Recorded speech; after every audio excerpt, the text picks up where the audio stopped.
Good morning, everyone. Welcome to the TC's Rocket Series Pioneer event. That's right, we got some Pioneer action for you all today. We're going to have 6 rounds of Swiss, followed by a cut to top 8. We're going to have this all broadcast live, so hang out, get comfy, and enjoy some Pioneer gameplay. On the right side of the screen, we've got last season champion, Gabby, here playing some more Mono Red. Gabby is a red player through and through. That's where she gravitates with her decks, all formats. She's a big mouse fan. On the left side, we've got Ricky playing some Boros Hammer Time.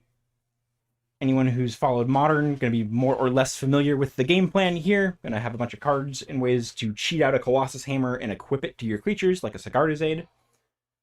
Followed by some other protection and some other interaction and aggression. Got a couple copies of Cloud Midgar Mercenary. Got Corey Steelcutter, like we saw in Ricky's opening hand. A Shadow Spear, a Dragonfire Blade, a Chainsaw. Should be a very fun and aggressive matchup to watch. Both players have gone to 6 here. Not happy with their opening hands. And while we are watching players shuffle up and decide what they're going to keep, this is the 3rd event in this Rocket series. We're going to have another 5, one each month through April. got a running leaderboard on points. So your points for your match wins are tracked. At the end of the 8th event, the top 16 are to come back for an invitational. So if you're local to the area, if you're visiting, come in, check us out. Come play in one of these. Got a whole swath of formats. We've had Modern, Standard, and now Pioneer. Next month in December is going to be Legacy. Personally, very, very excited for that one. We're going to have a sealed one, and then I believe we touch back on Modern and Standard again to round out our 8 events. So Gabby's keeping her 6. Ricky is down to 5. See a few lands, 2 Quarry Steel Cutters. That last one, I want to say that is Kemba.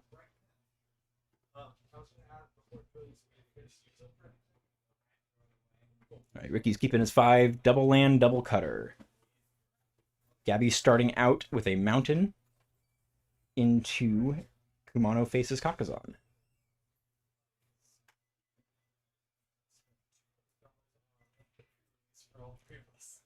Ricky with an Inspiring Vantage and then pass it back. Gabby with a Robber of the Rich. You're going to check players' hands. If your opponent has more cards in hand, you exile a card off the deck, and then you can attack. You can cast that card any turn you attack with a rogue. It's also just a 2/2 creature with haste. It's a 3/2 off of Gabby's Saga going up to 2. Ricky playing a Pathway and playing a Cutter. And playing a Mox Amber. Very cool tech here. Get to see some acceleration, some additional ways to trigger the Cutter. A lot of the creatures in Ricky's deck are legendary, so it works with that as well. Get a 2/2 monk, or a 1/1 monk, then +1/+1 trample haste, in for 2, and the race is on here.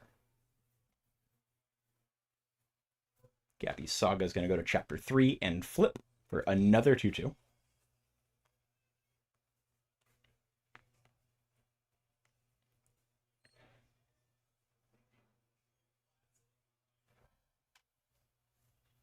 I have a land for turn. Got a mouse. Getting in for combat. Got a Robber of the Rich trigger, flipping. I believe that's a Colossus Hammer from one of the borderless printings we've had recently.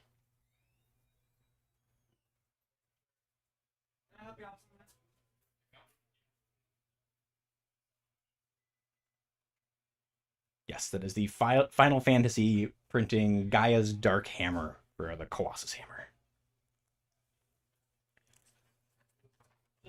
Gabby paying 2. Because she's going to cast. I believe that's Rovbon. Taking advantage of the Robber of the Rich triggers. Going wide with her board, getting some more power in play. See Ricky with another land. I'm guessing he's debating if he wants to try to channel that. No, that playing the Inspiring Vantage.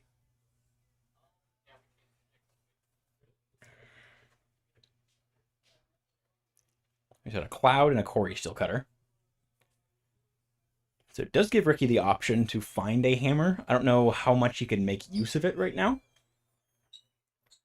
His monk is likely on blocking duty, unfortunately. The mulligan to 5 in an aggro matchup is rough, for sure. Gabby draws for turn.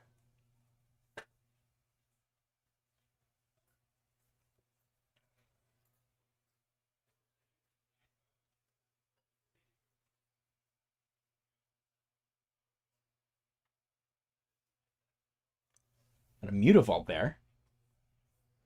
Throw some extra mice into play. That becomes relevant here. I believe Ricky still has more cards in hand than Gabby. She will continue to get Robber of the Rich triggers.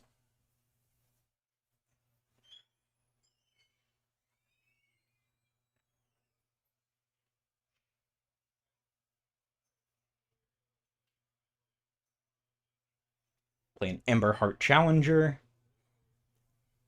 Gonna use the Village to pump up that Heartfire hero. We're gonna swing in the Robber and the Hero. Oh, maybe more.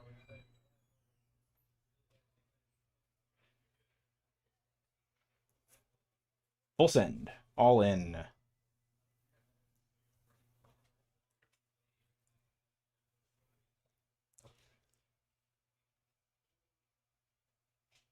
Ricky is going to channel the Eiganjo.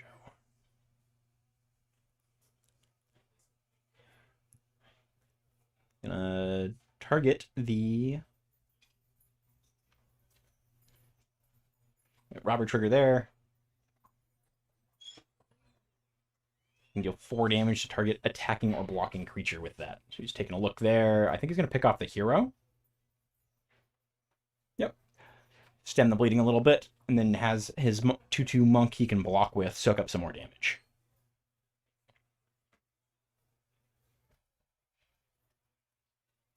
Gonna look to trade with the challenger.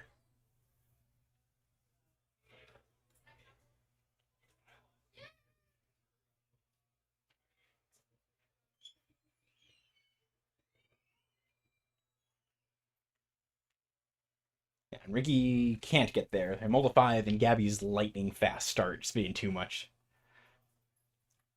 Looking at sideboards. Start with Gabby. It's mono red. It's similar to the deck in standard before. Got a few more options, a bit more depth to the sideboard. She's on 2 Cut Propulsion, 2 Grafdigger's Cage, 1 Hazoret the Fervent. Love to see Hazoret back. Big fan of the card. Super cool.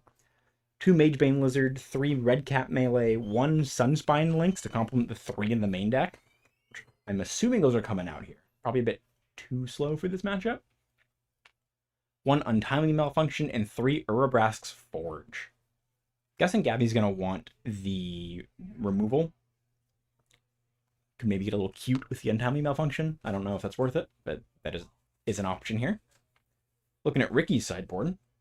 He's on 1 Lion Sash, 2 Magebane Lizard, 2 Rest in Peace, 2 Voice of Victory, 1 Sheltered by Ghost. That one for sure is coming in. Get some lifelink, remove a creature, both huge. 2 Surge of Salvation, 3 Get Lost, and 2 Wear and Tear. I think Gabby's probably looking to just keep the pressure on, stay faster. If she wants to assume the control role and side in more removal, that is an option for her. Ricky's going to want to find some protection and give himself a bit more time to get in with that Colossus Hammer. Both find it, get it equipped, and have time to swing. And not die on the crackback. All very important and need to be taken into consideration when you're playing. It's effectively a red mirror like this, with both decks looking to go fast.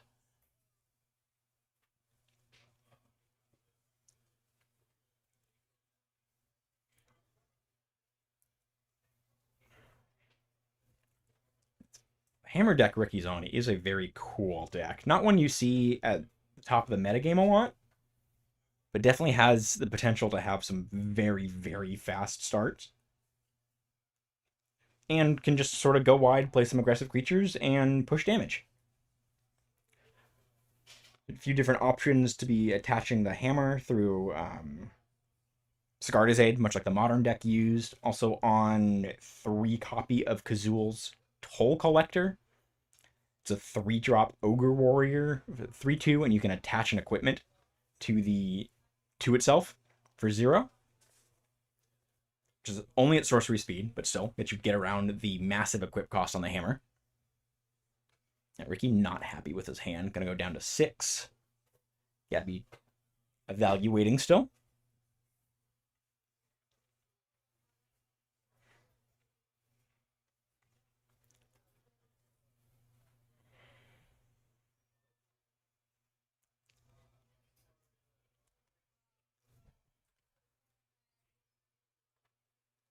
I think she's gonna keep it.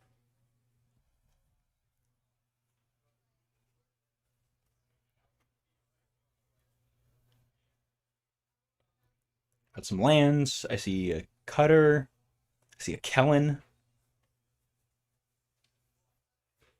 Looks like Ricky's not feeling the Kellen there.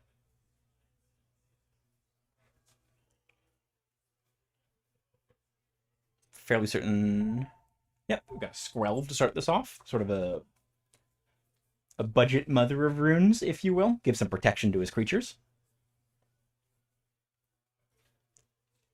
Gabby starts with a hero. Got a Plains for Ricky, followed by a Magebane Lizard. A bit of an interesting choice for the ability here. Like, Gabby's much more creature focused than burn spell focused, but it's 2 mana 4 toughness, so it is a pretty good size wall. I do like that. I wouldn't have thought to bring that in, but I do like his choice there. Gabby's got a Manifold Mouse going to combat, triggering on the Heartfire hero. My guess is she's getting Double Strike here, just to let her push through. He's going to block with the Magebane Lizard.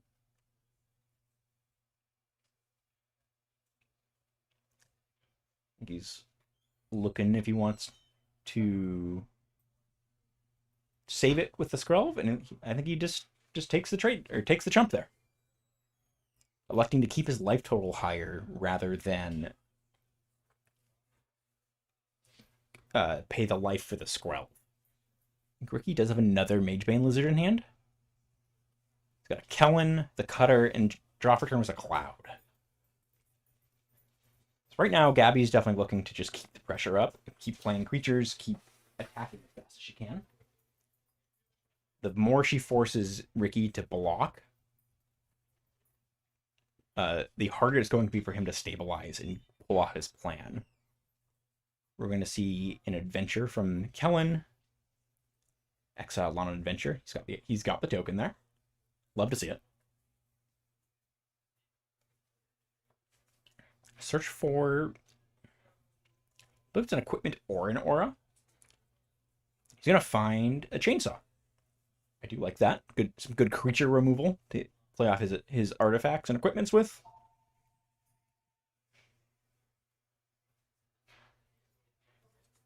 Creature will get bigger as well for everything that's died after the chainsaw comes into play. So Ricky does have the option to be able to sort of block and trade and do his best to stabilize the board, and while doing that, make have the chainsaw make his blocker bigger, just to continue to sort of, I guess we'll say, snowball in that regard.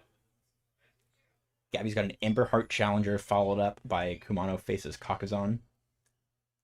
I have a Prowess trigger on the Challenger. Gonna have another Manifold Mouse trigger, which I believe she indicated as targeting the Heartfire hero.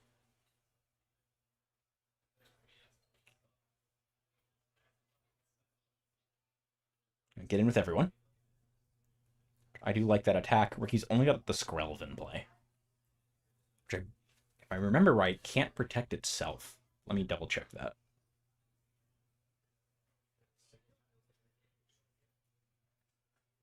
Draw for turn for Ricky. He's down to 10 now.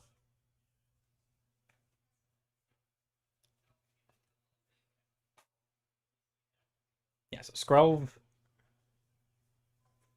gives another target creature hexproof from that color and can't be blocked. So you can't actually use it to throw out blocks like a Mother of Runes or a Giver of Runes because it's not protection. Ricky does play the Chainsaw. Pick off the Heartfire hero. I do like that before it gets too big in the that sort of fireball effect it has. The fling effect. Screaming Nemesis. Ricky scoops it up. It's just a bit too much for him. Gabby coming out very, very strong, very fast, showing what this red deck does.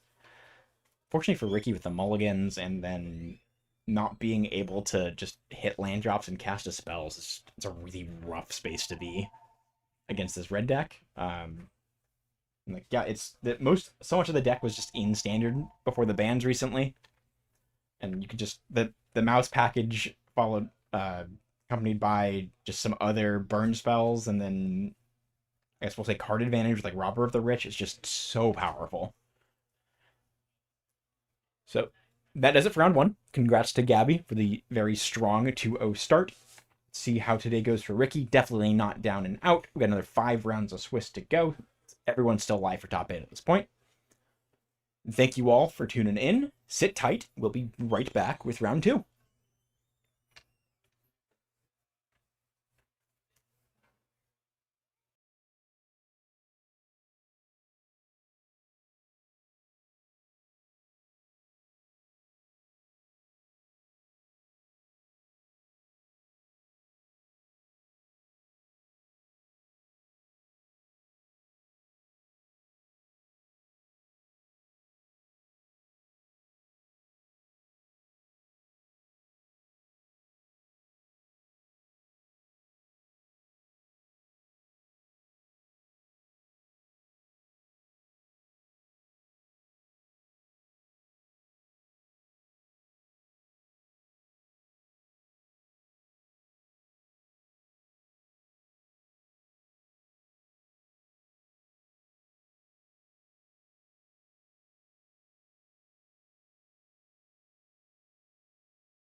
you have looked through my eyes, experienced what I have, and cried as many tears as me.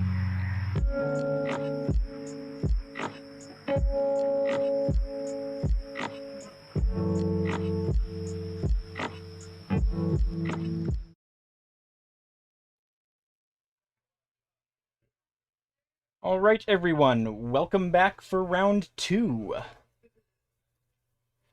Here to give you some more sweet Pioneer gameplay. Second round of our 6-round Swiss event, and then we're going to have our top 8 players are playing this out for the points on the running leaderboard for the series. Got a 1K cash prize pool. You get a pin for top 8ing here, so lots in the line, lots to go. Every game matters still. On the left, we've got Carlos playing some Blue-Red Phoenix. Then on the right, we've got Dana Fisher playing some Mono Green Devotion, which I know is a deck that's kind of fallen out of favor in the Pioneer metagame recently, but in the past was a huge force in the metagame. Dana was part of the group that really popularized it and pushed it to prevalence, kind of leading to the Karn ban, in a sense. We had that infinite combo you could pull off with the Chain Veil and the Lesson card from your side in the deck to loop your deck, gain infinite life, to just sort of do anything at that point. Green Devotion, you're an elf deck. You're running Nykthos Shrine to Nyx. You got the Leyline of the Guild Pact. Ricky is on the play. Dana had a pregame action with the Leyline. Dana plays an elf. Ricky considers on Dana's... Sorry, Carlos considers on Dana's end step. Apologies for that. And the Phoenix deck is Arclight Phoenix. Been a force in the Pioneer metagame since the format started, basically. It's Blue-Red Arclight Phoenix. You're on 12 cantrips. You got Consider, Opt, and Sleight of Hand. You're on your Arclight Phoenixes. You got Picklock Pranksters and some Lightning Axe to just sort of discard some cards, sort of churn through your deck. You're on a 4 Treasure Cruise deck. And then in the, we'll say, more recent past, basically since last Pioneer RCQ season, the deck has adopted I'm blanking on the card name. Artist Talent. Another way to just churn through your deck. Either discard when you cast a spell. Carlos shocks in the Steam Vent, sends it to Dana. Dana plays a Llanowar Elf.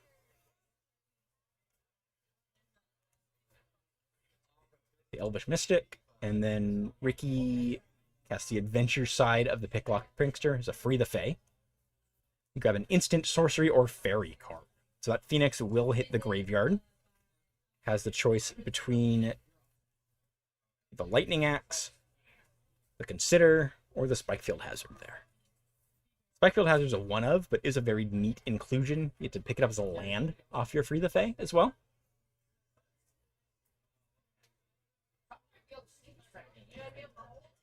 So Dana's going to be looking for a Nykthos, because with the way Leyline of the Guild Pact is templated, where you got all 5 colors of mana, but the 4 non-green colors are green hybrid pips. Leyline's going to give her 6 mana. Nykthos will give her 6 mana there. Apologies. Just let her really start accelerating and playing out some big threats early. Blue mana from Carlos. Looking to play that Sleight of Hand. Look at 2, put 1 in his hand, 1 at the bottom. I don't know if he's got another land in his hand. He must, if he's taking that Steel Cutter. Bottom the Stormcarved Coast.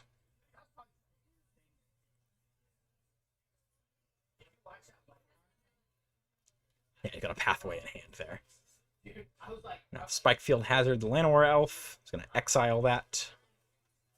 Pathway on blue. Into the Floodmaw, return the other elf. Go to combat, trigger the Phoenix for the 3rd spell, and in for 3. Just answer both of Dana's creatures in play there.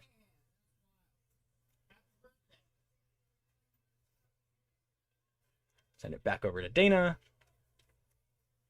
She looks like she's Hunting for another land, from what I can see? Yeah, oof. Losing both our elves there is rough. Also, the treasure cruise as well. He has the option to fire that off. It's a Phoenix. Don't think he has a way to discard it right now. He's got a Steel Cutter. Puts another Into the Floodmaw. He's got some interaction for Dana's cards. It's another Phoenix, has a cruise, you can fuel back up. And Carlos is probably feeling very comfortable where he's at right now, especially with Dana missing a land drop. So the green deck runs a bunch of big creatures.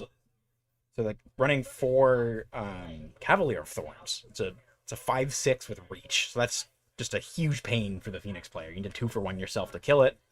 It can jump your Phoenixes. It's a Steel Cutter, followed by Into the Floodmaw, bouncing the Elvish Mystic. Trigger to get a Monk. Carlos gets in for 5 there.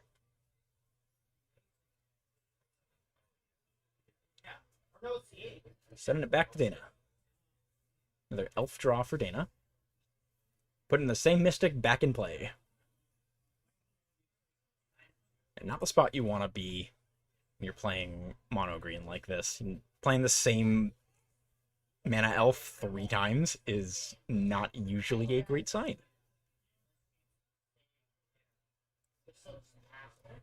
So Ricky's floating a blue. Cast on the Treasure Cruise. Clearing his graveyard there. Got 7 spells.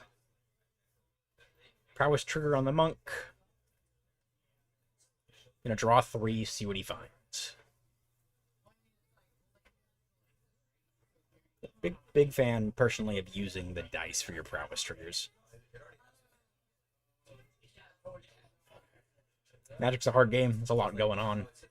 Might as well make it easy for yourself and your opponent. Keep a clear game state. Big fan of that. Draw off the cruise with double land artist talent. Unfortunately, one of the lands, or maybe both the lands, one for sure was a Spirebluff Canal, which does come in tapped.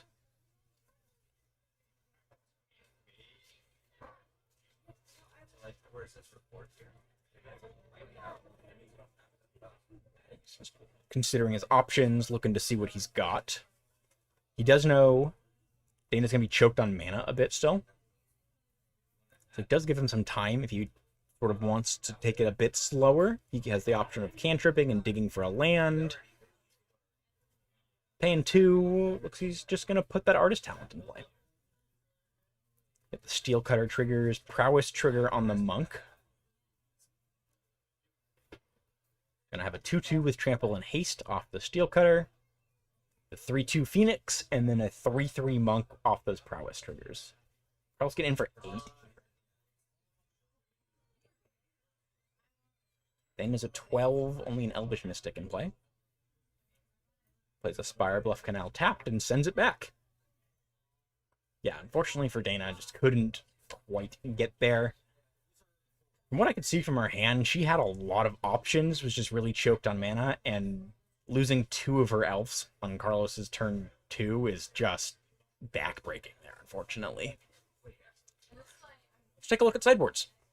On Carlos's side, playing Phoenix, he's sitting on 2 Annuls, 2 Shanra's Defeat, 2 Spell Pierce, 1 Abrade, 1 Aether Gust, 1 Negate, 1 Anger of the Gods, 3 Brazen Borrower, 1 Brotherhood's End, and 1 Mystical Dispute. Aether Gust is for sure a slam dunk here. Targets your green cards, puts them back on top or bottom, or slows your opponent down. More burn spells could never hurt. Be able to pick off Dana's mana creatures. On Dana's side, she's sitting on 1 copy of Arasta of the Endless Web, 1 Cityscape Leveler, 1 Elish Norn, Mother of Machines, 1 Emrakul the Promised End, 1 Keen-Eyed Curator, 2 Monstrous Emergence, 2 Tail Swipe, 3 Scrap Shooter, 2 Setessan Petitioners, and 1 copy of the Stonebrain.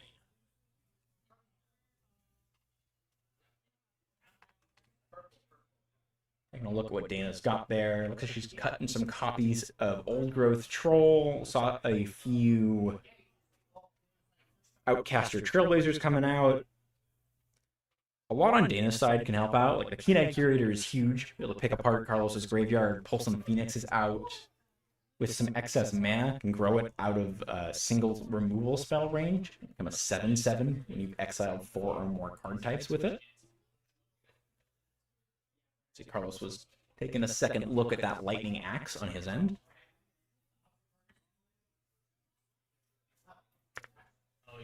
So one of the things on the Phoenix end of this matchup is your burn spells are huge early turns to pick off the elves, but as soon as your opponent has a Nykthos in play, and Dana can start double spelling or playing like those big, like 4, 5, 6 toughness creatures, like the removal spells, you need to start 2-for-1ing. At best 2-for-1ing, where a lot of the green creatures have dies effects or they've already done their ETB or anything like that. And it just feels rough. I think it's a necessary evil to have some of them, but a lot of them will leave you some dead draws for sure. You see Carlos brought in the Anger of the Gods.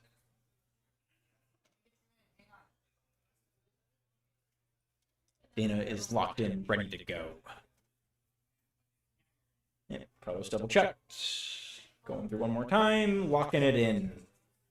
You can see he brought in both the Anger of the Gods and the Brotherhood's in, getting those sweeper effects to pick off Dana's mana elves. Anything else small she might have that's in play.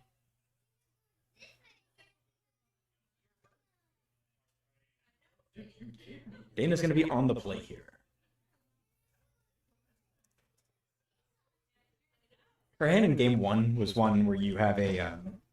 the ceiling is so high there, where you're on double elf, because you can just accelerate very, very fast. But missing the land drop in playing against a deck with spot removal leaves it's risky. And she gambled and I guess you can say lost that gamble here.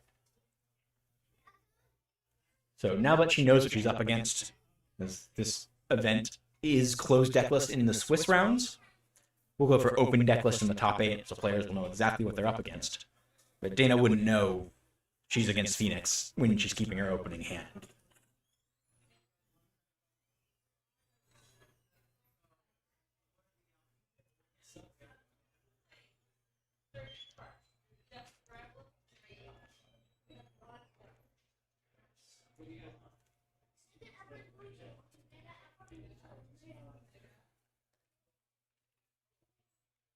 I'm very excited to see some Pioneer gameplay here. I know it hasn't been the most supported format, or hasn't been in the spotlight as much, but it's a really cool format. You get to have a lot of cards shine that are either not in standard or have been outshone, like sort of overgrown, didn't quite get the power level in modern.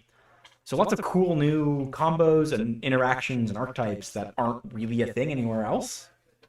Really, really unique format. To see some fun interactions, some cool cards. Back to the game 2 here. Both players were not happy with their hand and are going to 6. Another side note, we will have a more full metagame breakdown later.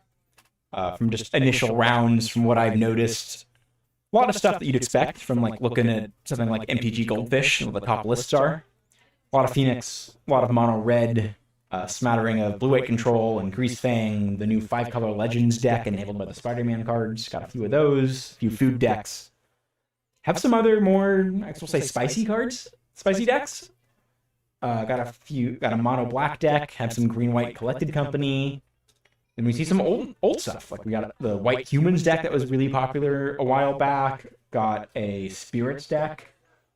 Saw Ricky's Hammer Time deck in round 1. So a really cool mix of new and, I guess, old or a bit road less traveled picks, we'll say. Both players happy with their 6. Dana starting off on a forest into a Llanowar Elf. Ricky with a pathway on red fires off the Spikefield Hazard. Dana's got a Sunken Citadel. A little awkward, it comes in tapped, but does let you activate your Nykthos for 1 land. It's very neat in the deck. A pathway for Ricky into a Sleight of Hand. See a Phoenix. Ooh, it was an Opt. Already on a Phoenix. I think he's got both the Anger of the Gods and the Brotherhood's End in hand.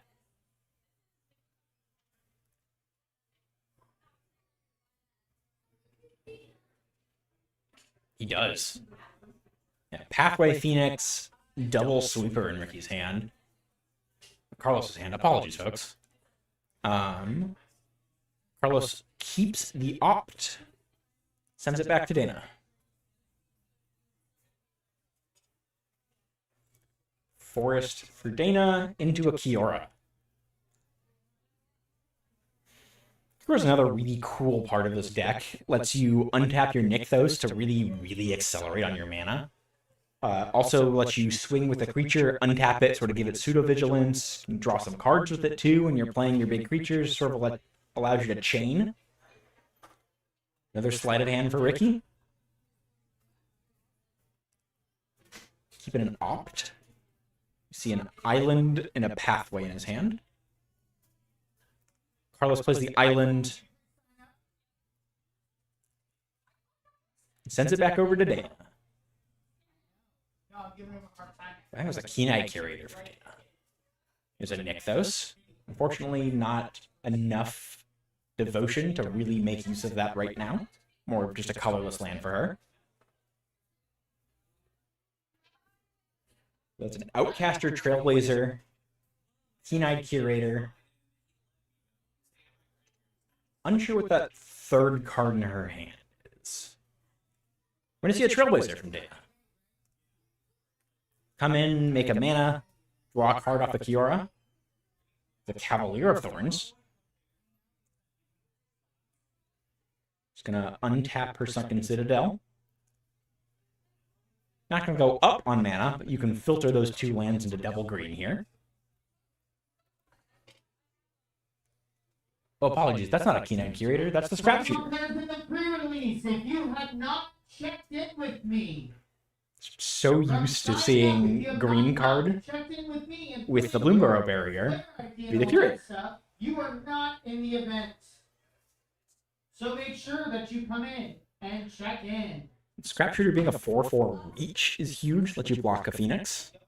You don't really get a lot of use out of the gift a card naturalize effect there, but it's a 4/4, which is huge here, and double green for your devotion. So Dana's next turn, if her board stays the same, Sunken Citadel Nykthos will give her 4 mana, and she can Kiora untap the Nykthos, spin that again, go up to 6. Carlos played an opt on Dana's end step, taking a look at what he's got there as a Fiery Impulse. We'll let him pick off the Outcaster Trailblazer, but it's not the best target. But again, any little bit to slow Dana down helps.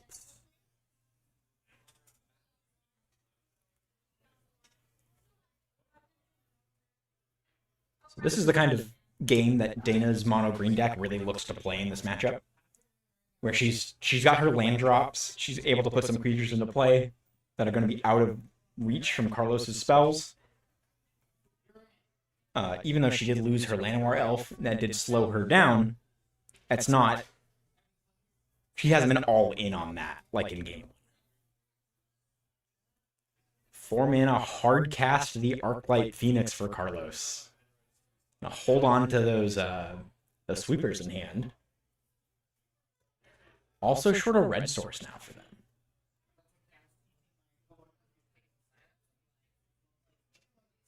Mana from Dana, play the Scrap Shooter. Now untap the Nykthos with Kiora. Spin it again, play a Cavalier of Thorns. Carlos has seen enough there. I think that's a smart choice on his end. Dana's got, what's that? 13 power, 14 toughness, and reach right there.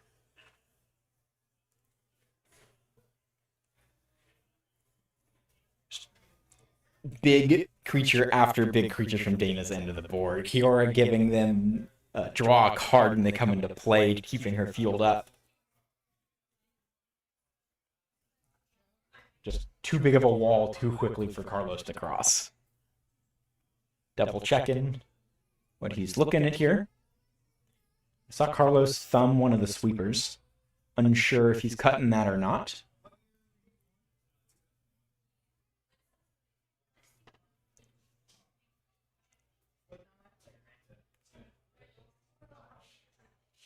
Take a look and see.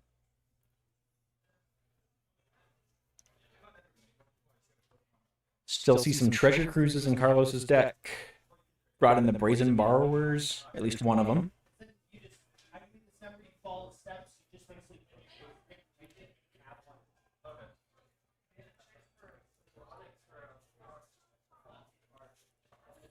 He's debating cutting an Arclight Phoenix, actually. Potentially two. Which does sort of lower the deck's explosiveness and sort of locks you into the Corey Steelcutter lines. But also, in your opponent's deck, like we saw from Dana that last game, just has 4 creatures that can like just block an Arclight Phoenix indefinitely. It just feels kind of bad to use so much resource, like use so many resources to just throw out a creature that gets blocked with no trade from your opponent.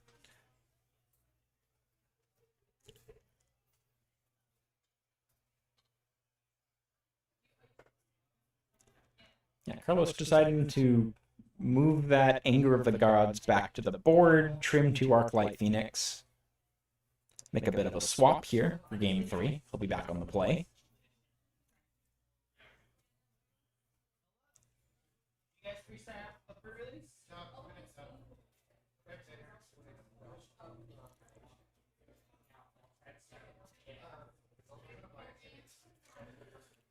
Happy with that swap. Carlos is going to shuffle up, and we're going to go into game 3.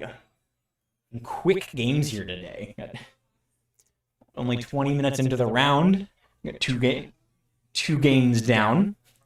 Match 1 was a whole 15 minutes. Gabby showing the power of mono red.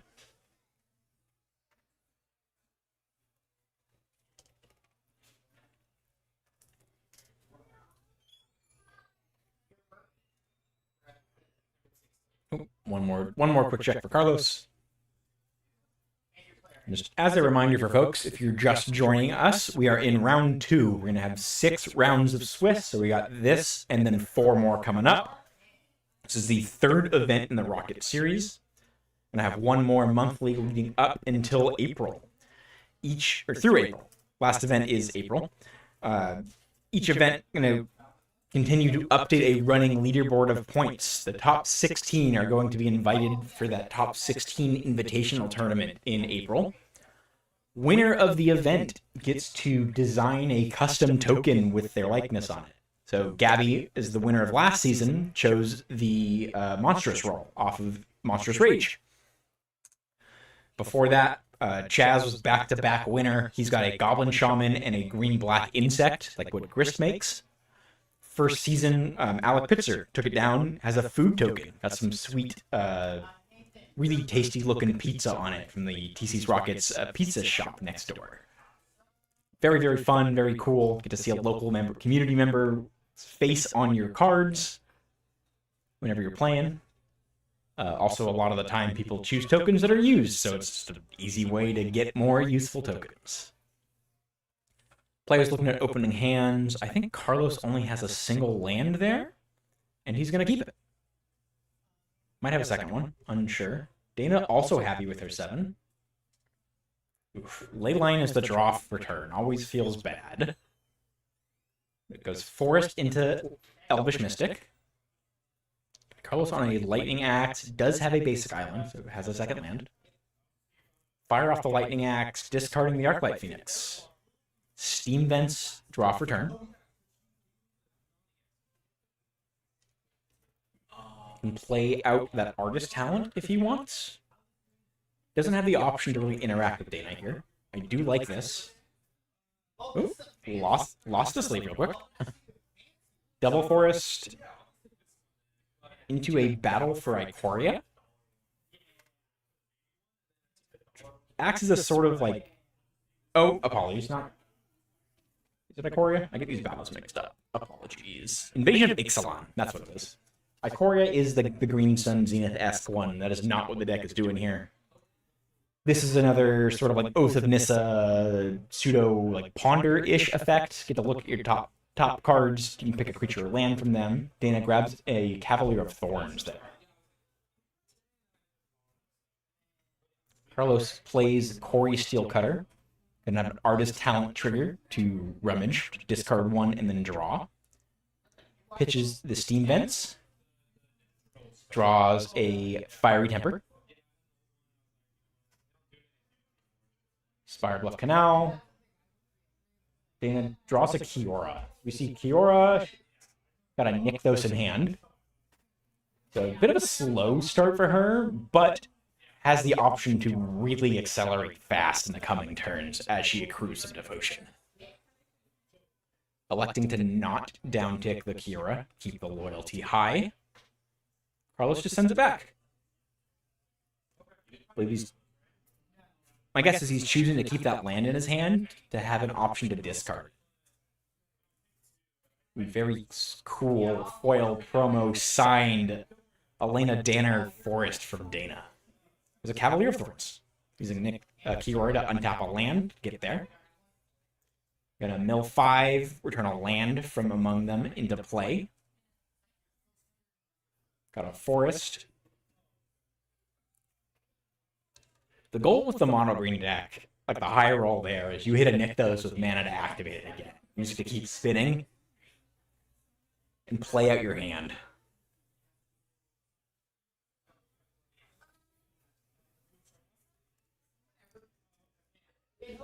Carlos drawing Hall of Storm Giants. Doesn't have a ton going on here. I think he might be looking to just trade that Fiery Impulse, deal 2 damage, and then maybe even use the into the Flood Maw. Filter through his deck a bit more, get a Monk token, and set up for a Treasure Cruise if he chooses to. Flood Maw. Double trigger here. Get a Monk. Can choose to rummage if he wants. Again, like, it feels kind of bad to churn these spells, but his hand is not doing anything. So I do like Carlos taking the initiative to just play some cards, dig through his deck, look for some action to take. Might have drawn a second Treasure Cruise, actually, which is not ideal. I think he did. He's going to choose to use the first one. Oh, maybe not. He's deciding if he wants to keep that Phoenix in the graveyard or exile his Phoenix to Treasure Cruise. He might be priced into it, actually, which doesn't feel great. But he does need to make some stuff happen here. He can pay 2 mana for it on his next turn. But knowing Dana has the Cavalier makes things a little more sketchy.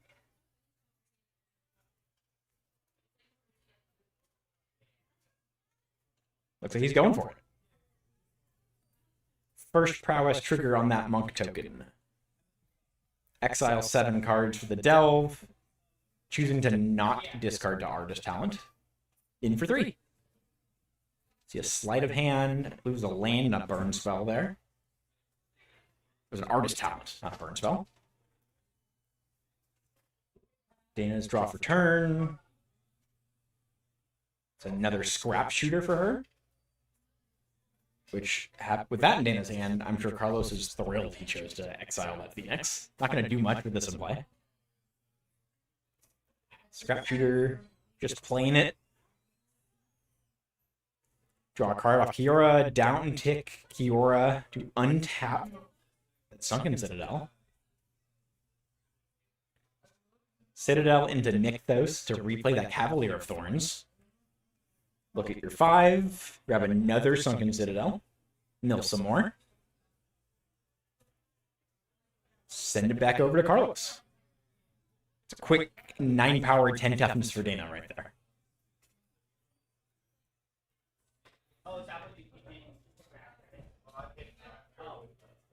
Two mana for Carlos into a second Artist Talent.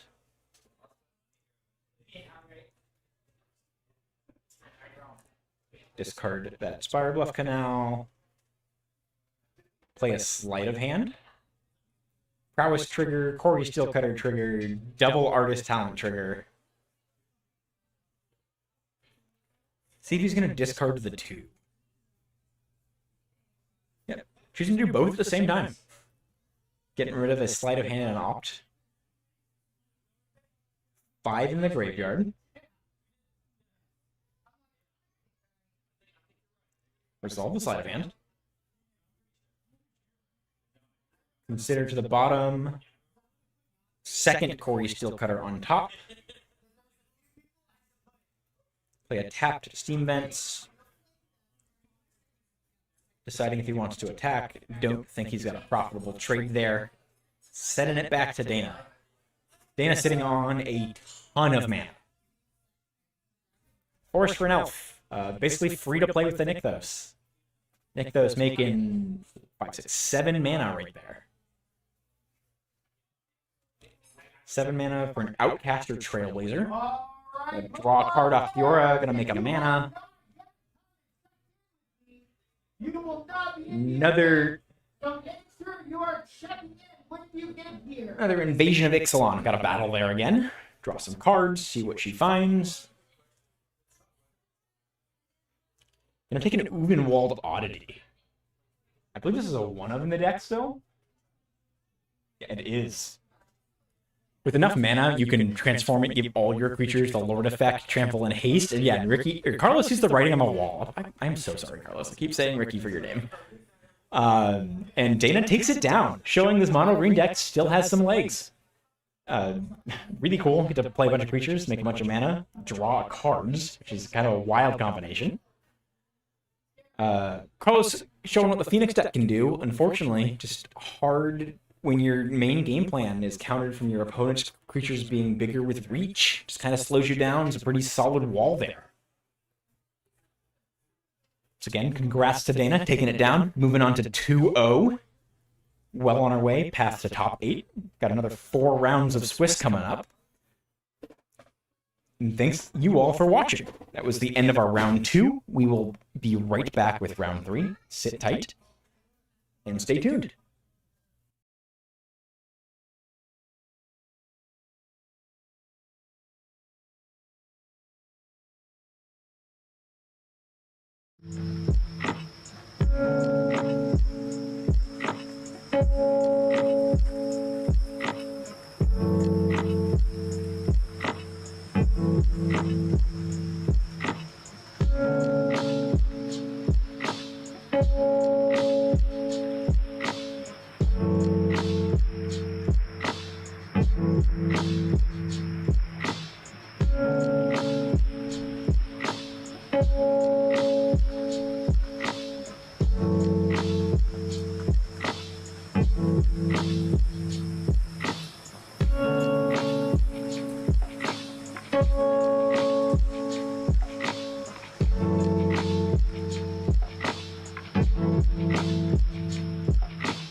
This whole thing is what we call a setup, isn't it?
as each other.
remember.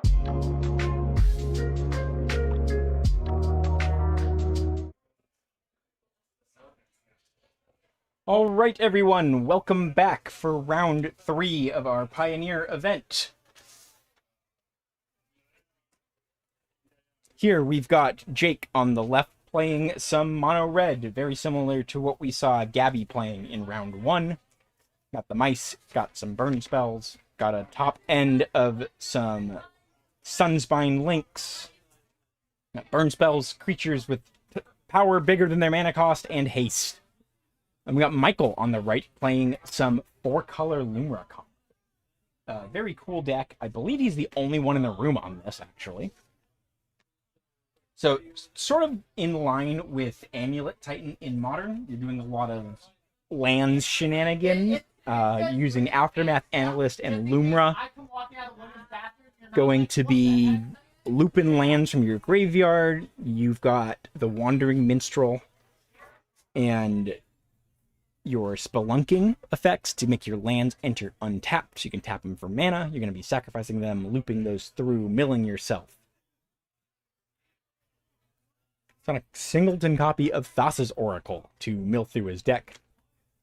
Win the game when he's gone through. Some lists are like basically mono green and run Ipnu Rivulet, which Michael is on as well, with the option to mill your opponent to deck them out. So it's basically, can Jake establish board presence and swing for lethal before Michael can set up and stabilize and then go for a combo win? He is on 4 Arboreal Grazer, which is a huge start for the game for him. Fortunately, it looks like he's mulled to 4. That is a mulled to 5. Rough start. A Mistrise Village tapped.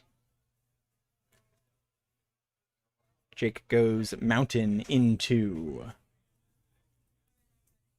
the Heartfire Hero.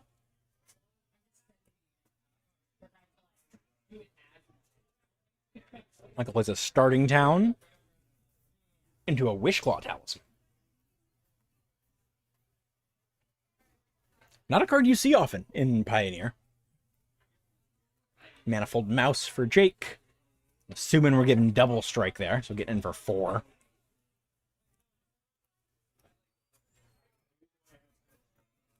Activating the Wishclaw Talisman. Michael gets a Demonic Tutor, then he hands it over to Jake to do so on his turn. You sort of pass it back and forth until you're out of counters. Quick find for Michael there. Could be grabbing Escape Shift potentially.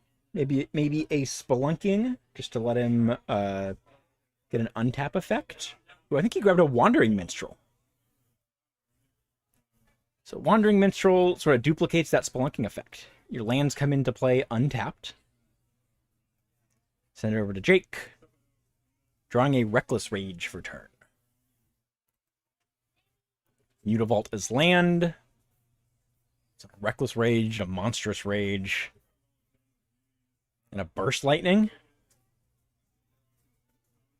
The Mutavault not being a red source is a bit awkward with Jake's hand, limiting the amount of damage he can fully push. But Emberheart Challenger does a great job with that as well. He can use the Reckless Rage to both get that Valiant trigger on one of his creatures and kill the Wandering Minstrel.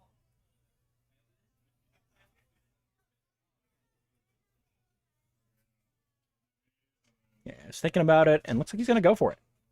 Reckless Rage.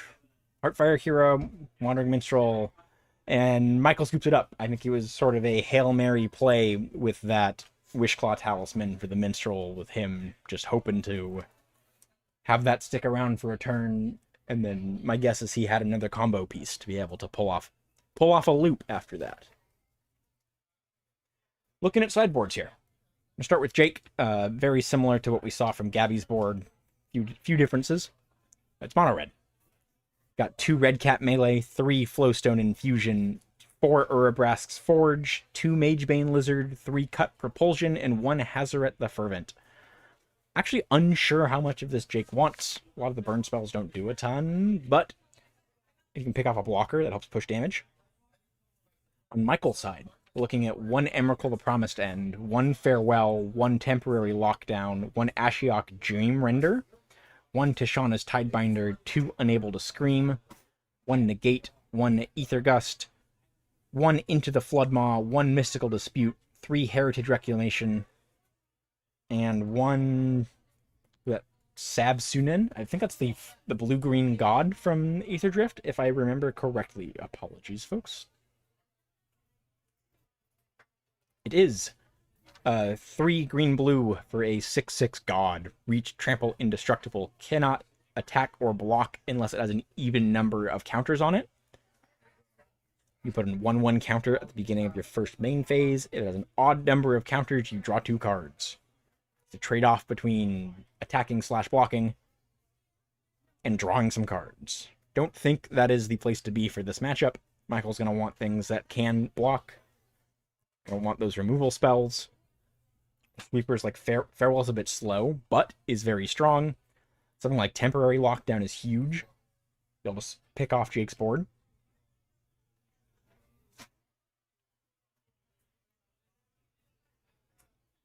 Michael on the play for this game.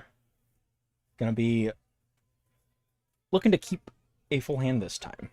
Multiple mulligans against the red deck is a rough spot to be, for sure.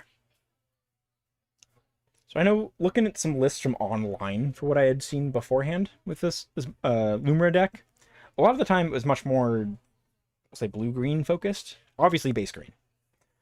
The Wishclaw Talisman was a card I didn't see in all the lists, so that could be something new he's trying, some spice. Like, unsure exactly where that falls outside of the main lists. The Thassa's Oracle was one that also wasn't always there.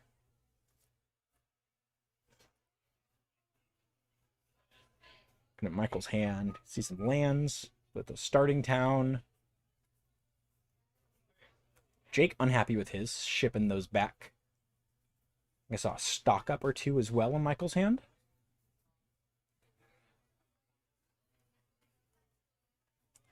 See at the Seiju. I believe we see a copy of Arid Archway.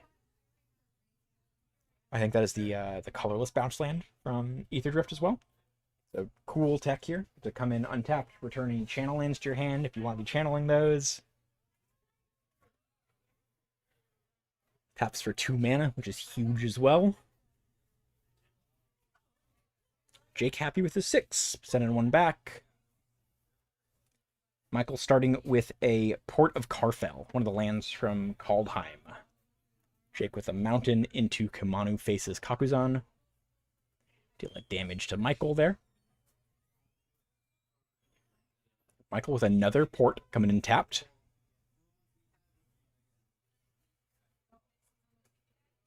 There's a village for Jake. Followed by a Heartfire Hero. Get a 1/1 counter on it from the Saga Trigger, Chapter 2. Sending it back to Michael.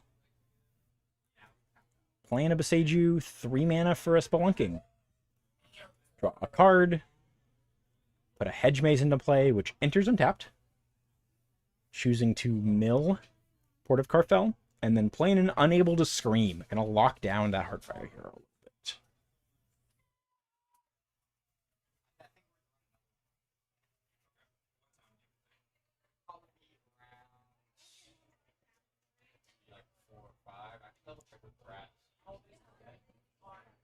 I think Jake's just firing off the Burst Lightning at Michael's face there.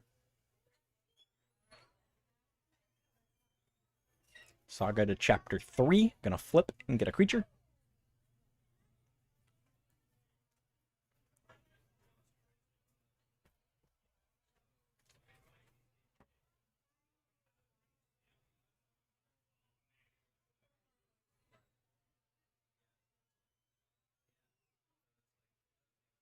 See a Screaming Nemesis. There's a Sunspine Lynx in hand there. 2 Sunspine Lynx in hand.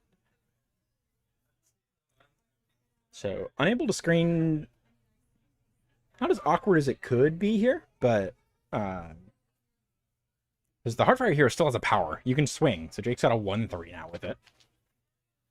Michael's turn, playing a stock up.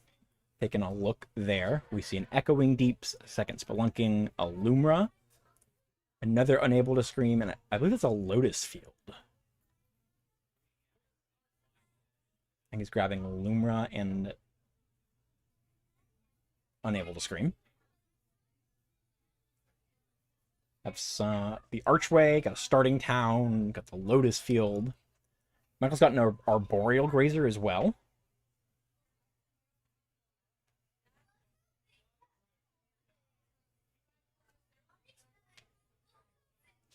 Play the Archway, return the Boseiju. Play an Arboreal Grazer.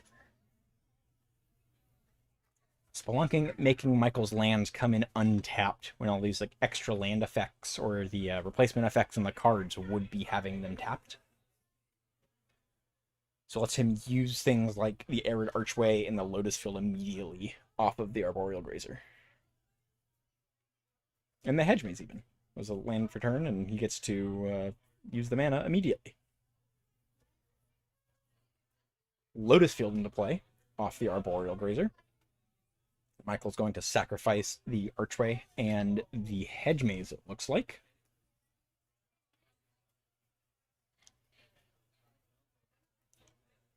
Reconsidering. He's got a Lumra. Starting Town, Boseiju, Unable to Scream in hand. Jake sitting on...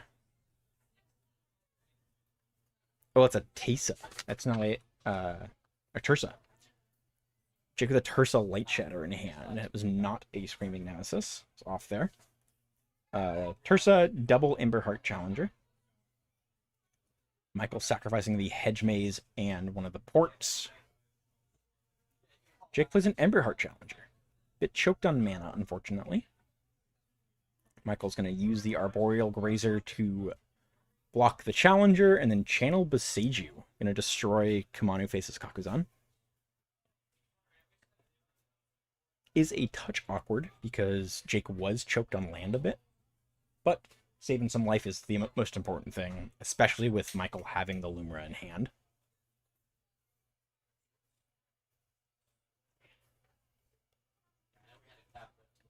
Can play Lumra. Gonna bring back 4 lands right there.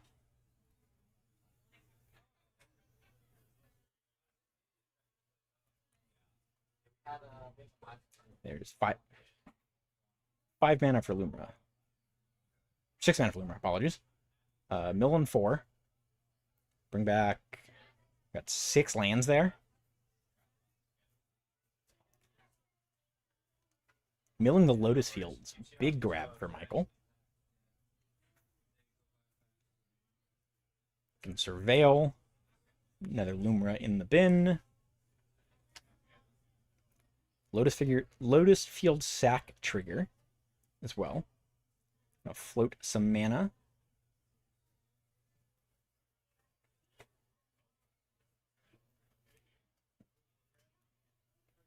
Activating the port. Give me 1 sec. I do need to look this one up again, just to confirm.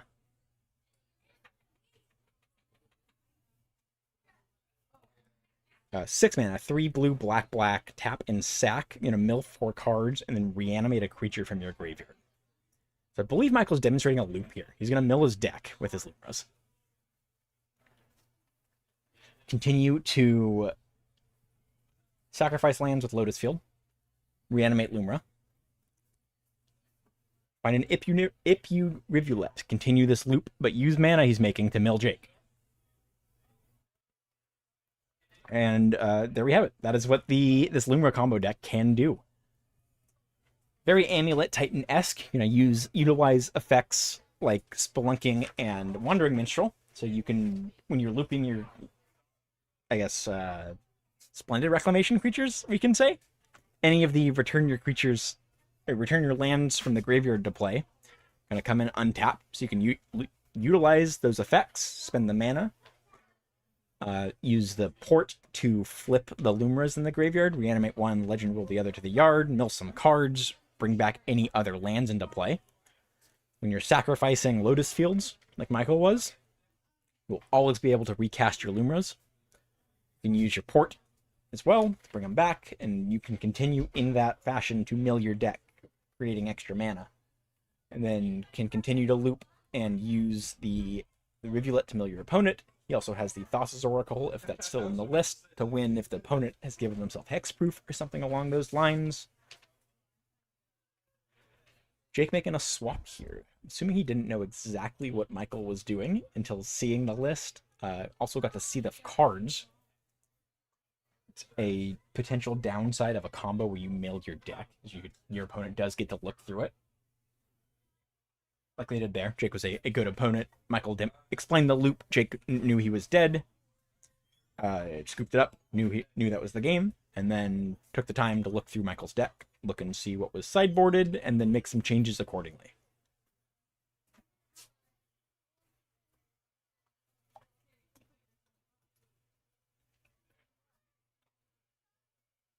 Lightning quick game 2 for Michael there. When back into game 3 here, Jake will be on the play. Always the spot you want to be on mono red. And while players are doing this quick shuffle, a quick metagame breakdown here. I believe we're on 36 players today, which is awesome. Would love to see that. Most popular decks in the room are Phoenix, Greasefang, both on 5 copies. You got 4 copies of red-black midrange, and then 3 copies of mono red, 3 copies of mono green devotion, and 2 copies of blue-white control, 5 color legends, 2 copies of food, and then a smattering of one-ofs as well. Lots of fun decks in the game here.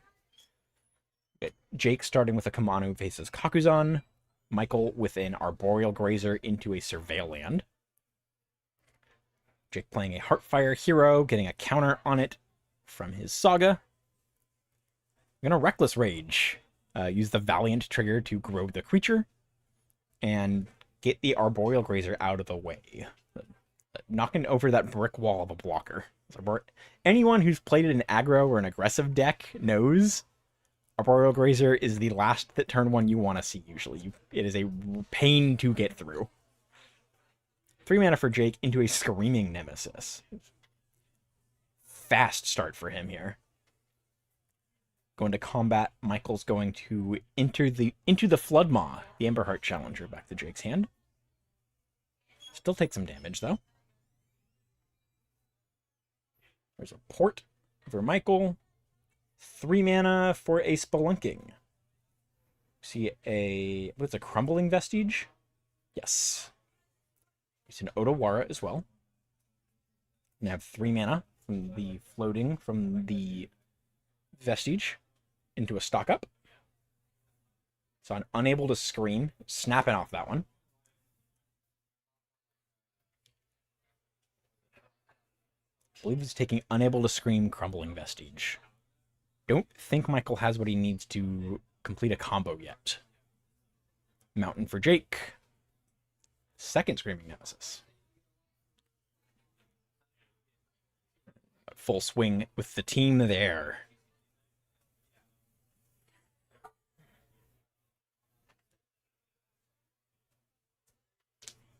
Jake has a Reckless Rage and the bounced Emberheart Challenger. Untapped Crumbling Vestige for Michael. Gonna generate a floating mana. Ooh. Drew a Lumra. Huge draw. Milfour. Return your lands. I think there's only that Echoing Deeps.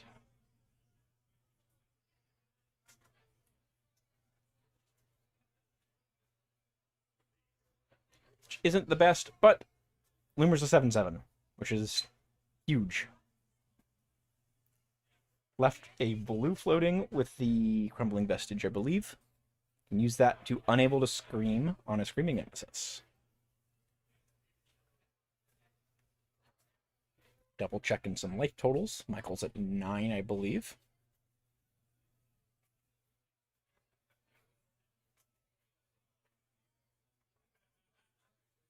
Sending it back to Jake. Jake's sitting on just a Reckless Rage.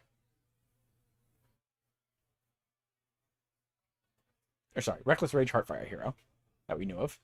Drew the Village for turn. Gonna activate it on the hero. Trigger Valiant. Swinging in.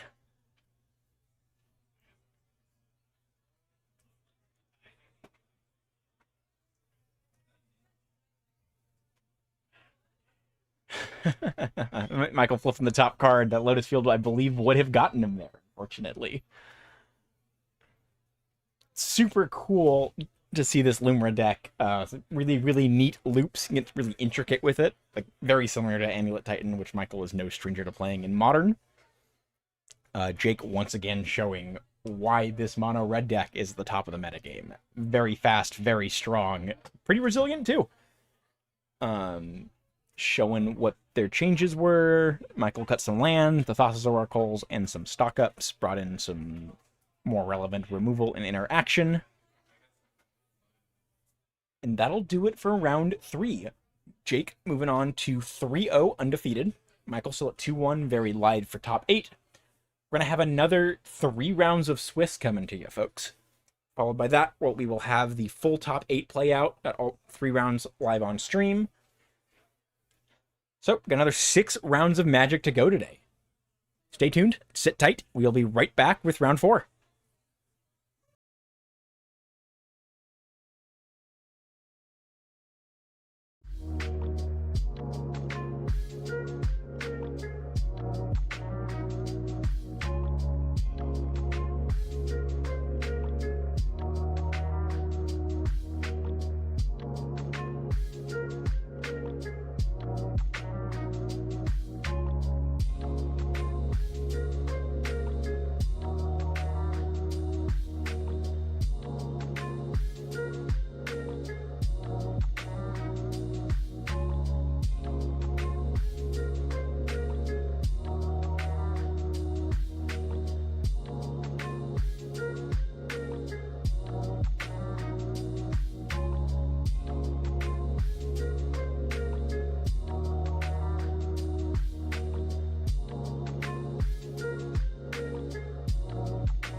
those monsters can get in up there.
Not so good.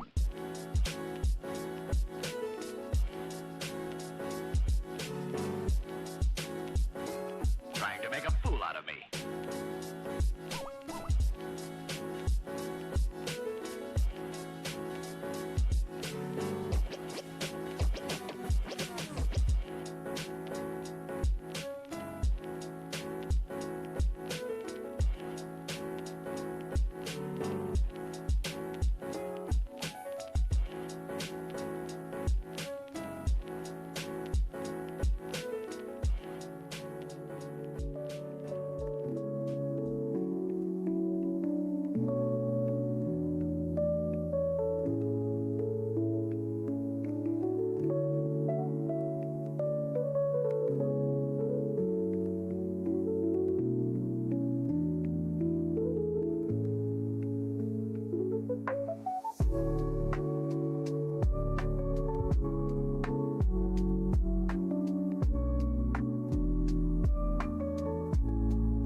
Hello, everyone. Welcome back here for round 4 in our Pioneer 1K, part of the Rocket series.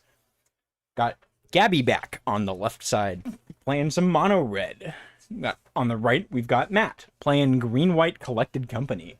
Matt was the one who took down the last Pioneer event here at Rockets, playing the same deck. He's been a big fan of this, still loves what he's doing.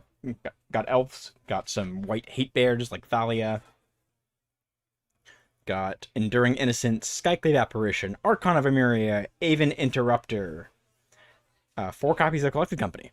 Just looking to basically curve out, play some creatures that disrupt and can swing in for damage, and you can use a Collected Company to sort of shut the door, or potentially find some hate bears in response if needed.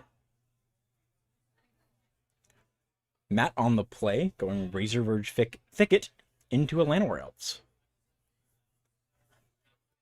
Gabby with Mountain into Kumano Faces Kakuzan. A damage to Matt there.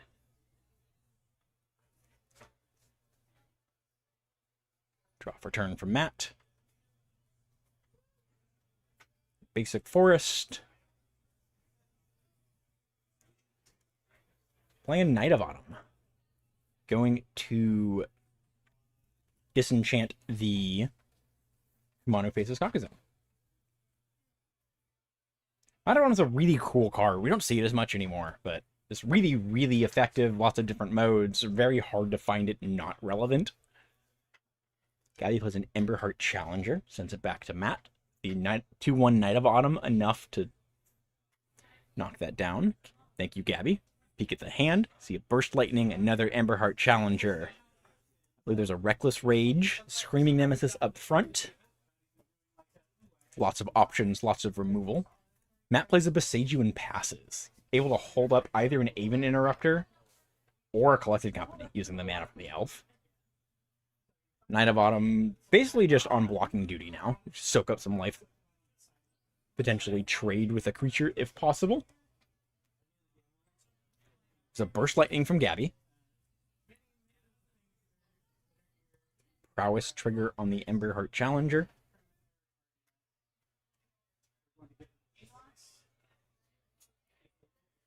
I think Matt might be looking to go for the Aven Interrupter.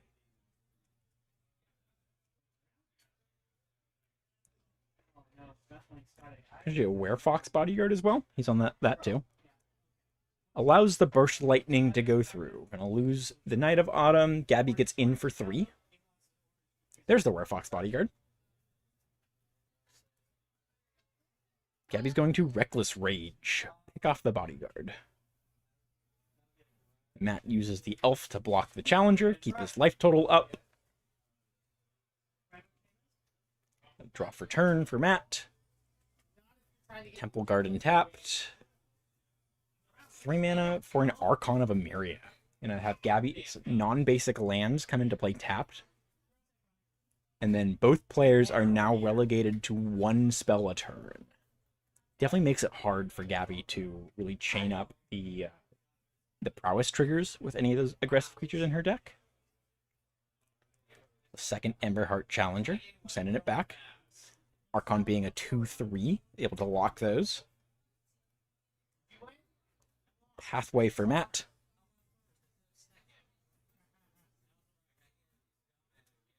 Two mana. There's a Thalia. Matt's 1 spell per turn. Gonna make Gabby's non-creature spells cost more, which is gonna hurt a lot down on 2 lands.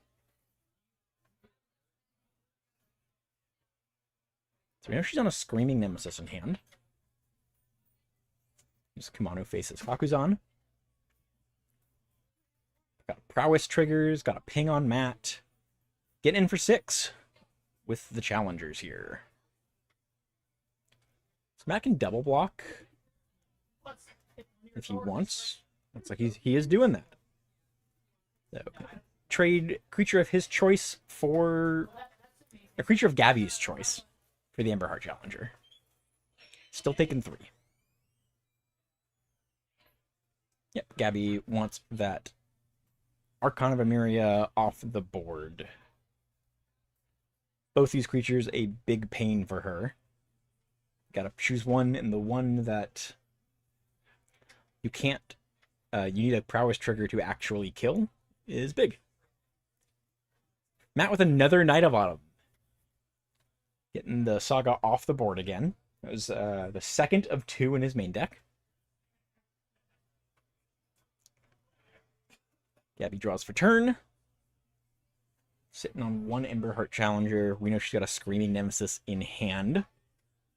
She's not able to cast without her next land drop. She's missed a few now.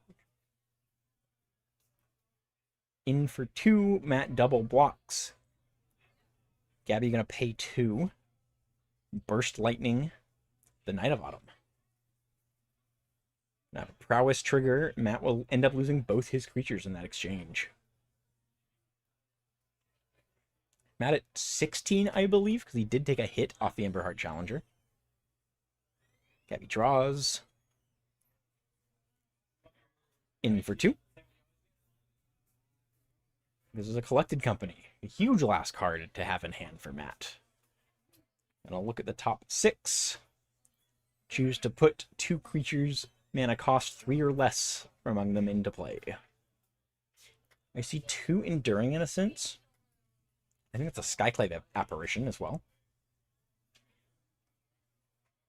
Put that in Gain a Life. Oh, it's a Werefox Bodyguard.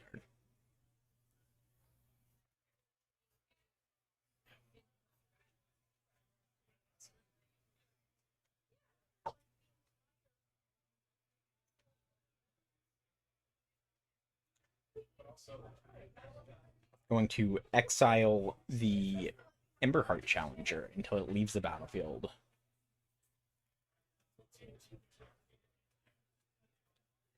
Elf for Matt, gain a life off the draw a card off the Enduring Innocence.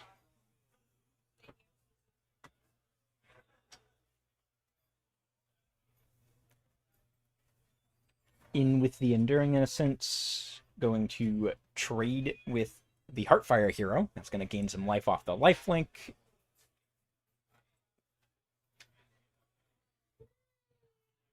I think he should have a death trigger there. Unless there's something I missed. Bring it back as an enchantment, but maybe...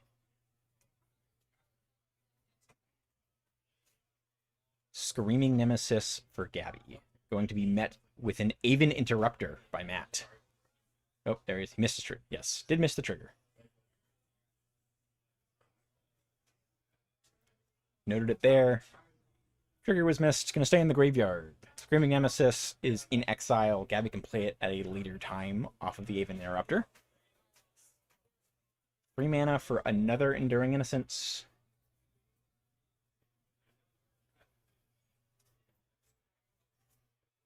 Keeping that Screaming Nemesis off the board is huge for Matt to allow him to keep gaining life. At this point, Gabby's going to be looking for something to help push through damage, either a way to really grow that Heartfire hero, or get some big removals across Matt's board. Like removing that Werefox Bodyguard gets Gabby another creature.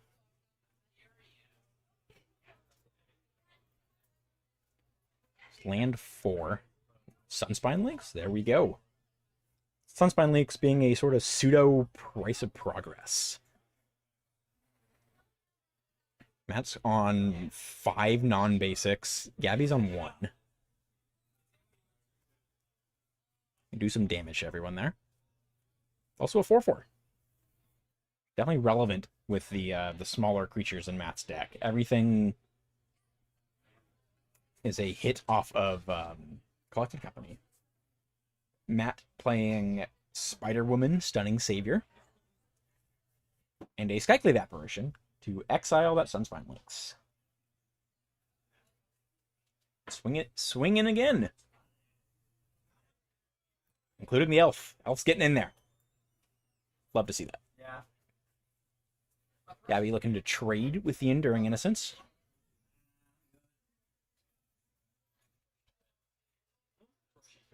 I think Matt's going to remember his trigger this time. There we go. Back in as an enchantment. No longer a creature, but still gets the draw when the smaller stuff comes into play.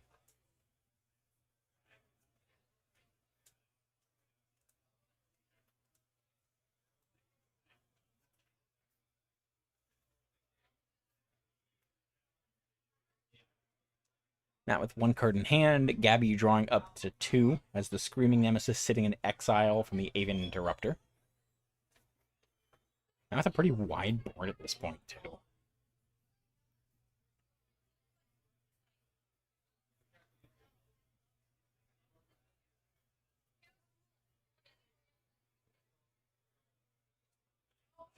Yeah, dropping the Enduring Innocence down on the board just to represent that's no longer a creature.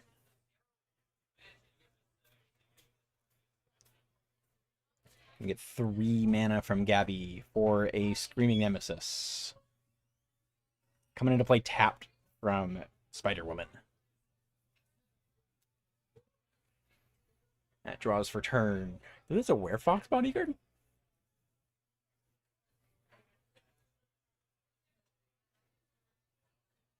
Pushing some damage here. Swing with the team.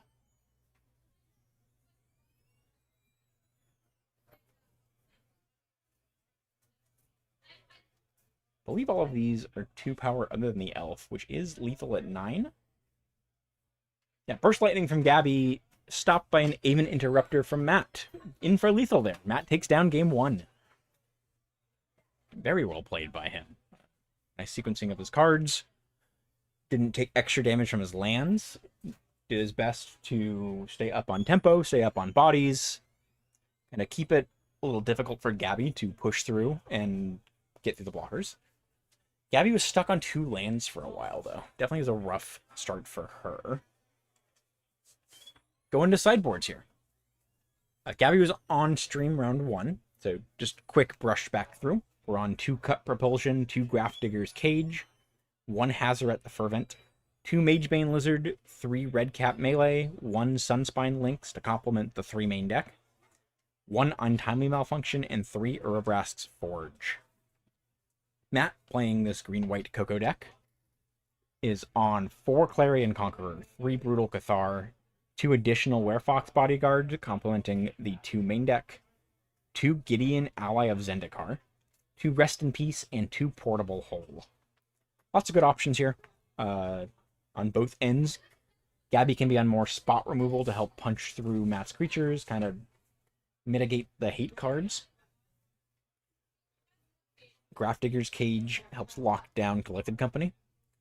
Matt has some more options for creature removal. A Gideon could be huge if he chooses to go that route, maybe slow down a little bit more. Matt's always going to be on the control plan in this matchup, just looking to establish 8 creatures to slow down Gabby. Do his best to either jump, like make blocks that's going to keep his creature alive, or force Gabby to 2-for-1 to move things off the board. Just really tax her resources.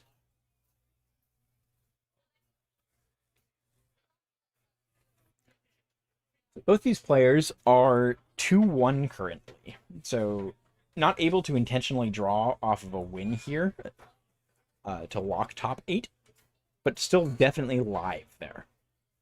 I believe we currently have 3 players that are undefeated, and 1 2-0-1, so still, I guess 4 players undefeated then. 1 has a tie, the other 3 have wins.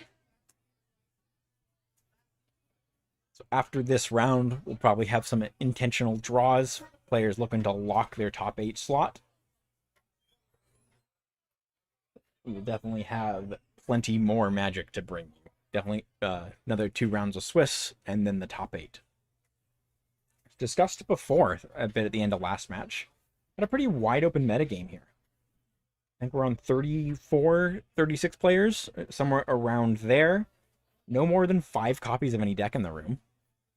Just great to see. Big wide open field. The 2 most popular are Blue Red Phoenix and Greasefang. I believe we have 4 mono or black white and 1, I think it's Mardu. Gabby with Mountain Go, Matt into Brushland Llanowar Elves, met by a Burst Lightning.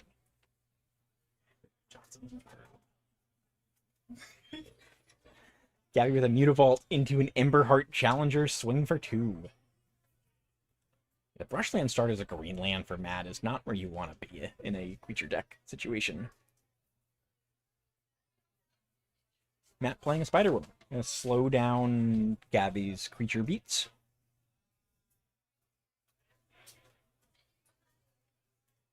She does have creatures in her deck where it doesn't particularly matter that they come in tapped. Have a Manifold Mouse, you're still going to get that ability off the first turn. Can't swing anyway. Gabby's going to play Kumano Faces Kakazan. Damage to Matt. Prowess trigger on the Channeler, and get in for 3. Challenger, not Channeler. Apologies.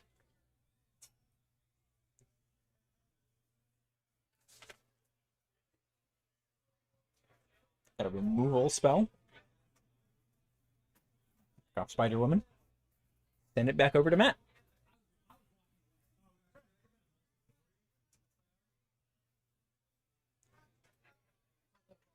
It's a Sheffet Dunes from Matt. He is on 1 copy. It's a Sheffet Dunes. Skyclave Apparition, exile the Emberheart Challenger. Draw for turn for Gabby. Chapter 2. Into a Screaming Nemesis. Bigger Screaming Nemesis. In for 4.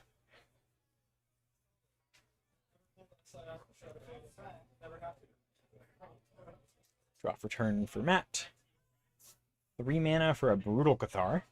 And something he's brought in for sideboard. We've seen 1 from both the players here. Getting in with the Skyclave Apparition. Chapter 3. Kumano Faces Kakazan, giving Gabby a 2/2 with haste. Followed by another Screaming Nemesis. I think Matt's choosing to take it. He is. Going to untap at 1. Scary spot to be. As the red deck, beyond just having the haste creatures, yeah, Matt not able to get there. Gabby just too fast. Haste creature into haste creature into haste creature. Proven to be a bit too much. Lightning fast game 2 here. Red deck continuing to show what it does on the play. But only game 2. We got 1 more. We'll have Matt on the play here.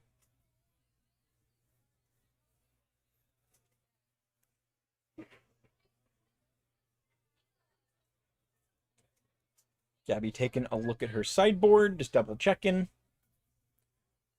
Definitely do like making some changes from play draw when you're on like in a very, very all-in aggressive deck like this, because at the end of the day you still are really in the same spot, but like the way you interact in your role can pivot enough where you might not want as many burn spells or maybe want some bigger creatures depending on where you're at.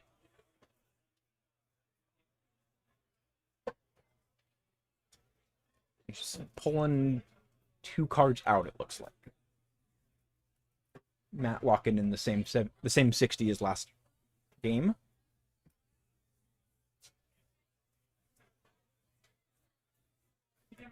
Lots of the creatures in Matt's deck are a lot more, so you can say, specific in their inclusion. Like something like a Clarion Conqueror is huge in some matchups, but it's very, very focused to decks where your opponent are activating abilities, which Gabby is not. She's got triggered abilities, but nothing really activated for the most part.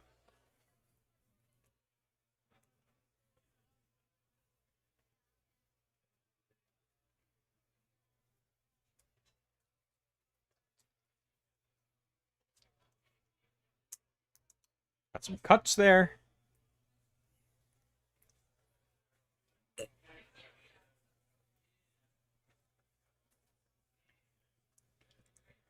Take a look at 7s.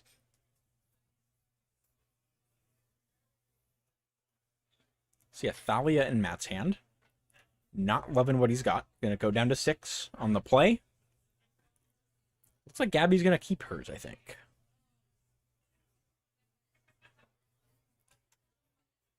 Kind of like a scary place to be in Matt's seat. His list is a bit lighter on lands when you're on the 8 elves like he is.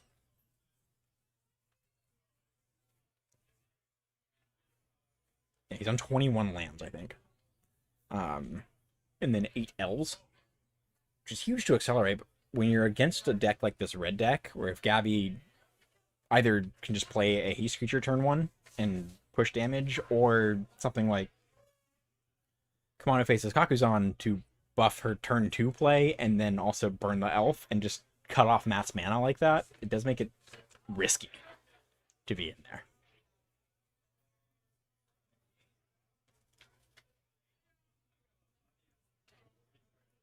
The surprise to me for the metagame today here is I would have assumed we would have a lot more of this mono red deck. There's only 3 pilots.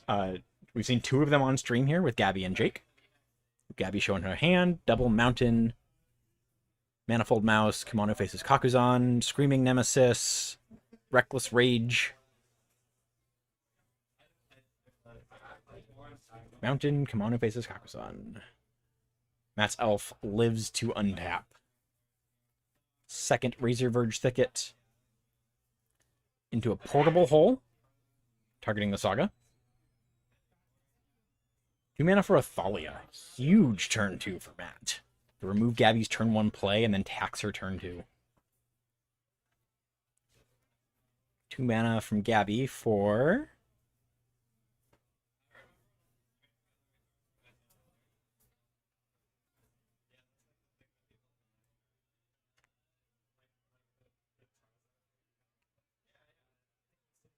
Manifold Mouse. Does have a trigger, can target itself to give Trample or Double Strike. Doesn't matter, it can't get in there right now. Temple Garden tapped for Matt. Going to attack with the Thalia. In for 2.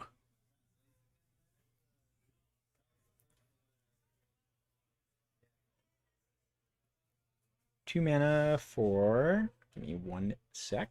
That one... Unfamiliar with that art.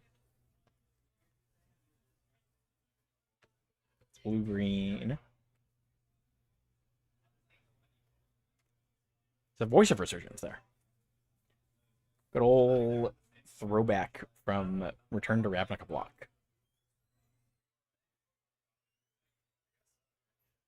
The fun of doing commentary with Secret Lair cards. 3 mana from Gabby. Screaming Nemesis. Manifold Mouse triggered, targeting itself, which is not attacking, doesn't matter. In with the Screaming Nemesis, and Matt elects to not block. Plains from Matt.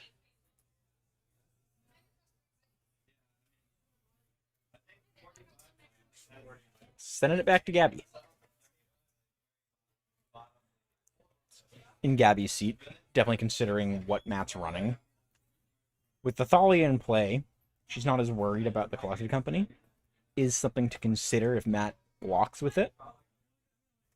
She does have to worry about the Aven Interrupter, though. 2 mana for an Emberheart Challenger. Definitely scary with a Manifold Mouse. Got the trigger there. Target the Challenger. I'm gonna exile a Reckless Rage. Get in for damage. Guessing Emberheart Challenger was given Double Strike here.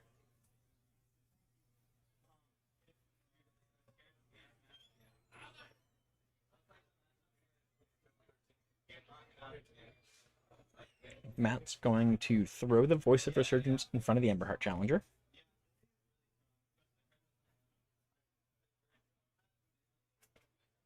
And we're just going to go to damage. That's going to get an Elemental token. Will be a 3/3 right now. Equal power and toughness equal to the number of creatures controlled. Gabby going to send it back. Don't think she wants that Reckless Rage right now.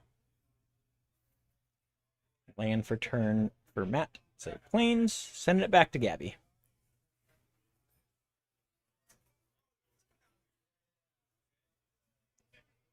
End of Matt's turn. Gabby's tapping 2. She's got a Reckless Rage in hand still. Had that, we saw that in her opener.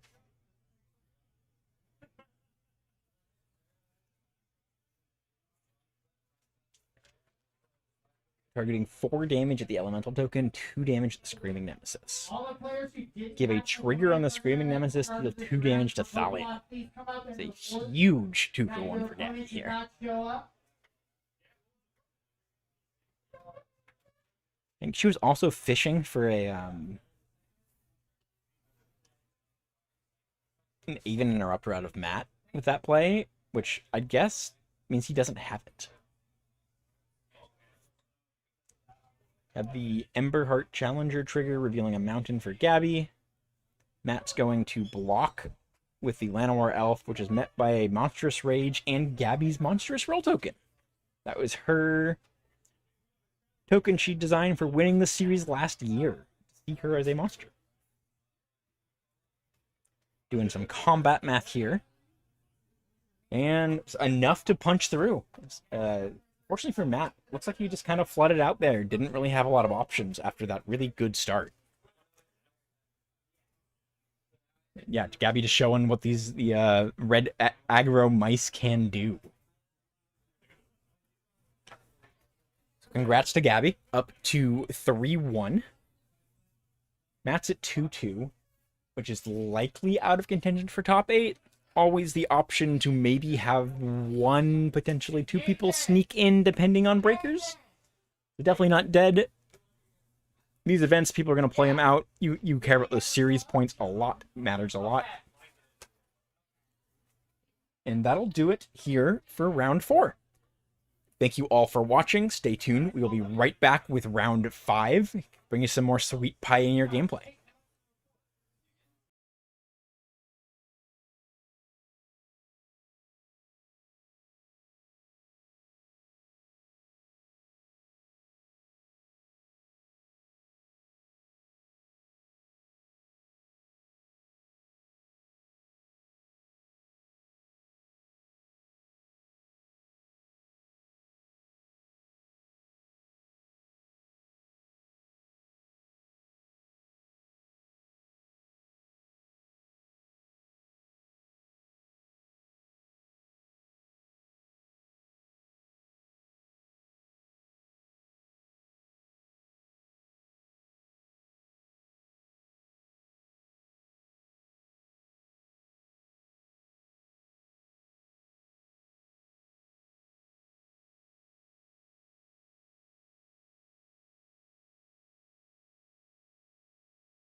Hello, everyone. Welcome back. Round 5 of the Pioneer series.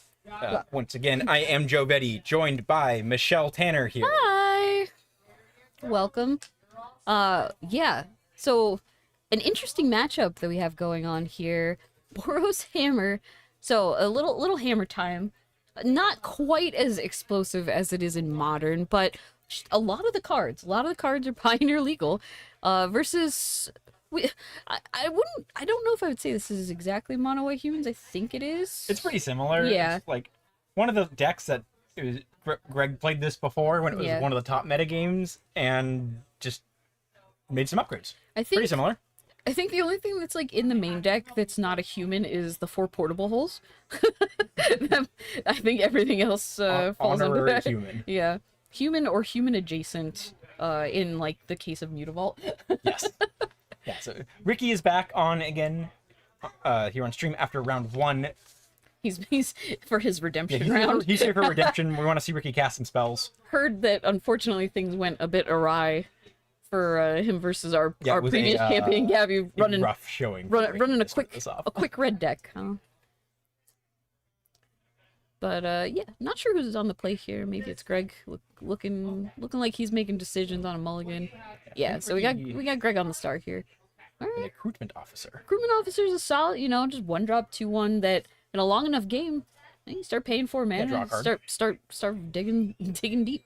Is that already a Sigarda's Yes, aid? it is. Turn 1 Sigarda's aid. Trust Ricky to have the fancy one too. See, now this is why I was like, Thalia might be annoying for Ricky trying to do slightly more non-creature things, but getting the Sigarda's aid into play, Unfortunately, immediately. Ricky has 2 Mox Ambers in his hand. Oh, which baby. Thalia, Oh, baby. Makes those feel bad. Very awkward. You can't play the Mox and then pay for the tax. I think he's on. He's got double Mox, Chainsaw, Corey Steelcutter in hand. Okay. I mean, he can, Rabon and was it a land? I was like, it makes sense. He gets the creature into play. Next turn, he could chainsaw, kill Thalia, and then put the chainsaw on, and all of a sudden, that's a big creature.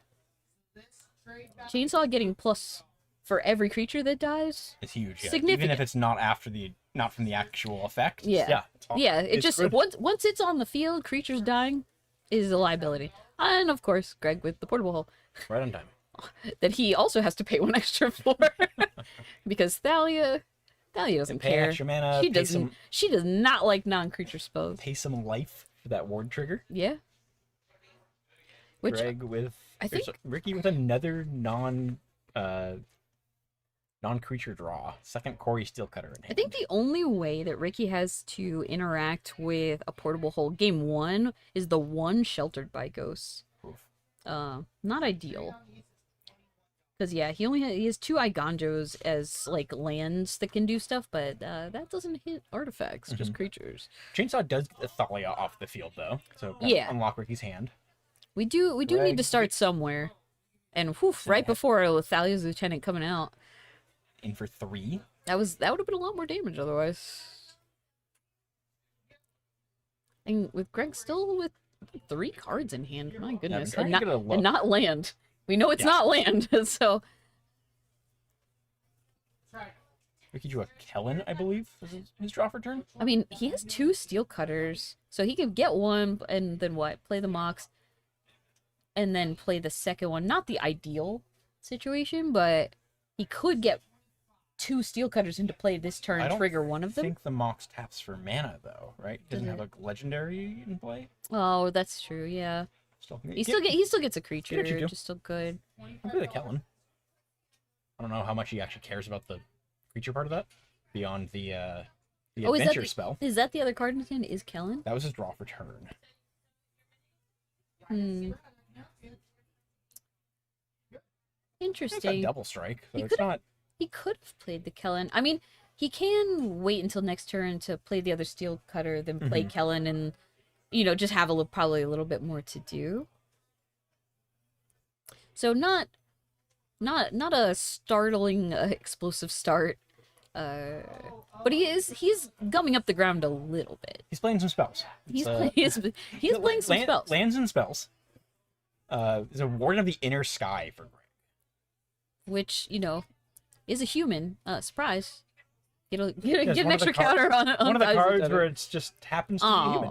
Oh, Nether portable hole. that's tough. Things are falling down a little bit.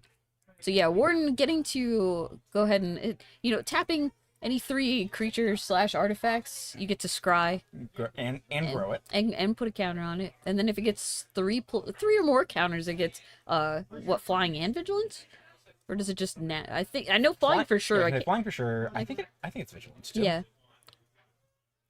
All these cards that were big in standard and now aren't really played in standard just kind of just gone. Yeah. Well, it's funny because they're like this card shares its spot in like the Boros Convoke deck, Mhm. but like some of these other cards don't necessarily like you don't really see like Thalia's Lieutenant or like a recruitment officer, but Warden's like pretty well known quantity there. I don't know. This is tough. Ricky at 6 means that he's definitely on borrowed time against that Warden, because even if he can gum up the ground indefinitely, once Warden scries a couple times and gets flying, it's gonna be close to lights out. There is also a chance though, because Kellen has double strike. Kellen does have Just- double strike. Well, He's got a hammer too, but yeah, I was like, you have to pay to upgrade Kellen into a double striking damage dealer. this is the Eldraine one with the adventure spell. Oh, okay. So the I three drop. was thinking it was Kellen okay. the Fey-blooded. I didn't see specific. I thought it was the 1-drop That's one. true. There's a lot of Kellens here. That's why I was confused. I was like, oh, he didn't cast it last turn. This makes way more sense. It's way more sense that it's the more expensive one. Ricky was playing the second Steel Cutter, second Mocked Amber, make 2 monks. Pretty good. Got 2 2/2s. You know, able to block. if Ricky, I was like, if Ricky was ahead, this would be a scary looking board state. Even still, odds are Greg does not have the 3rd portable hole. You know, Never know. Never know. you'd hope. Thalia again. Now we're a little safer there. You know, Ricky has plenty of mana at this point. Yes. And we're kind of playing off the top of the deck a little bit. So the tax, not as important as the fact that it's another body to tap to this Warden.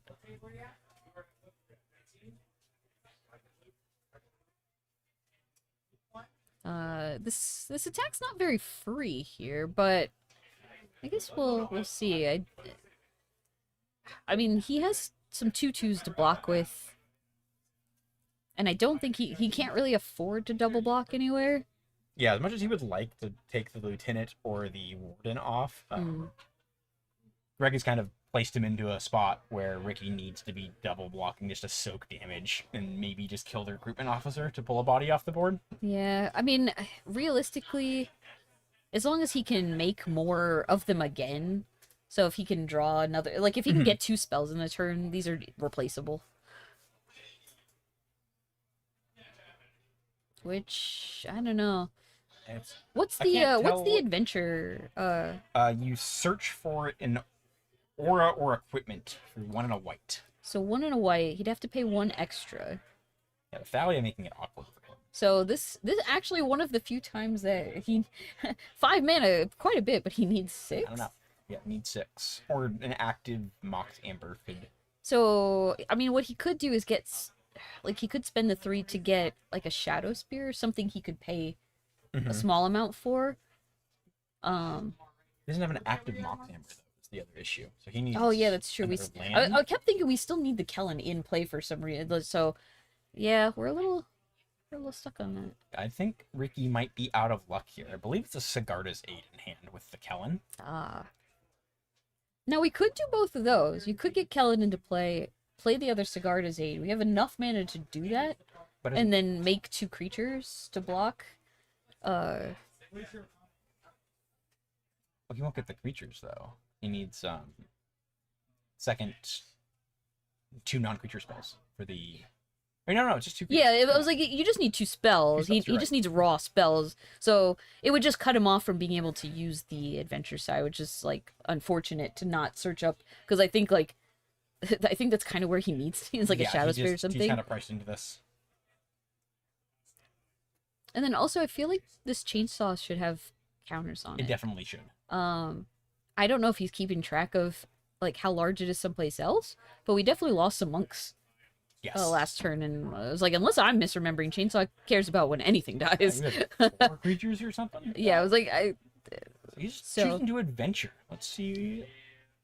so maybe he's thinking. So what if we were looking at his list, because we can?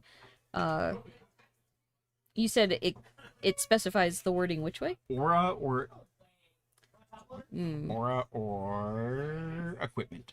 Or equipment. So we can't. I mean, we can't grab the Sheltered by Ghost because we have no target for it. Like we would need a creature to exist, and I it don't won't. Well, Know if he has a yeah, because we don't have a target. castable target. It's- Huh. int- Because like we have one chainsaw that's already in play. I don't remember what a Dragonfire Blade is. That I need an Oracle I text on that. did pull that one up when we talked about it earlier. That one is equipped creature gets +2/+2 and has hexproof from monocolored. Okay. Probably not what we're looking for here. It's not really giving us Yeah, anything. Ricky, did Yeah. remember the Thalia was not able to cast what you found, Okay. unfortunately. Yeah, I think it's just he got a little unlucky. I mean, I feel like this is one of those matchups where the play draw matters a lot here. Like if Greg had been on the draw instead of immediately starting out, like that Thalia ate a whole turn off Yeah, of Ricky. or I think if Greg had one fewer portable hole or one fewer Yeah, I mean- Thalia, the second of both of those were Yeah. kind of backbreaking for we Ricky. won't say Greg got lucky, but like it was pretty good. They had to. Yeah, it was pretty yeah, good. Greg was thrilled to see the second of those. Considering that's like his only interaction in the main deck. Yeah, finding 2 of them worked out pretty well for him right there. And if we look at sideboard, so I guess let's look at Ricky because he'll, I'm sure, take the play. He's got not a whole lot that I think he wants here, actually. Like, 2 Wear Tear probably doesn't really do anything. He has 3 Get Lost, which you could do. The Surge of he has 2 Surge of Salvations. I can't see wanting that. 1 Sheltered by Ghost, maybe? Probably want that. That could actually matter a lot. Like, just the lifelink alone can make the difference here. 2 Voice of Victory. Greg doesn't really have instants to worry about. Probably not. So 2 Rest in Peace again doesn't do anything. 2 Mage Banes doesn't do anything. 1 Lion Sash doesn't really do anything. The You could say that it's a tutorable creature, which That is was- about the only like thing there, right? Is like you can get a body and get it into play. that was my consideration for like if he has enough bad cards in his main deck. Yeah, like you just- take out a Dragonfire Blade and put in a Lion Sash or Exactly. something, you know. So that I- might be an upgrade, however marginal. we But might have some wiggle room there.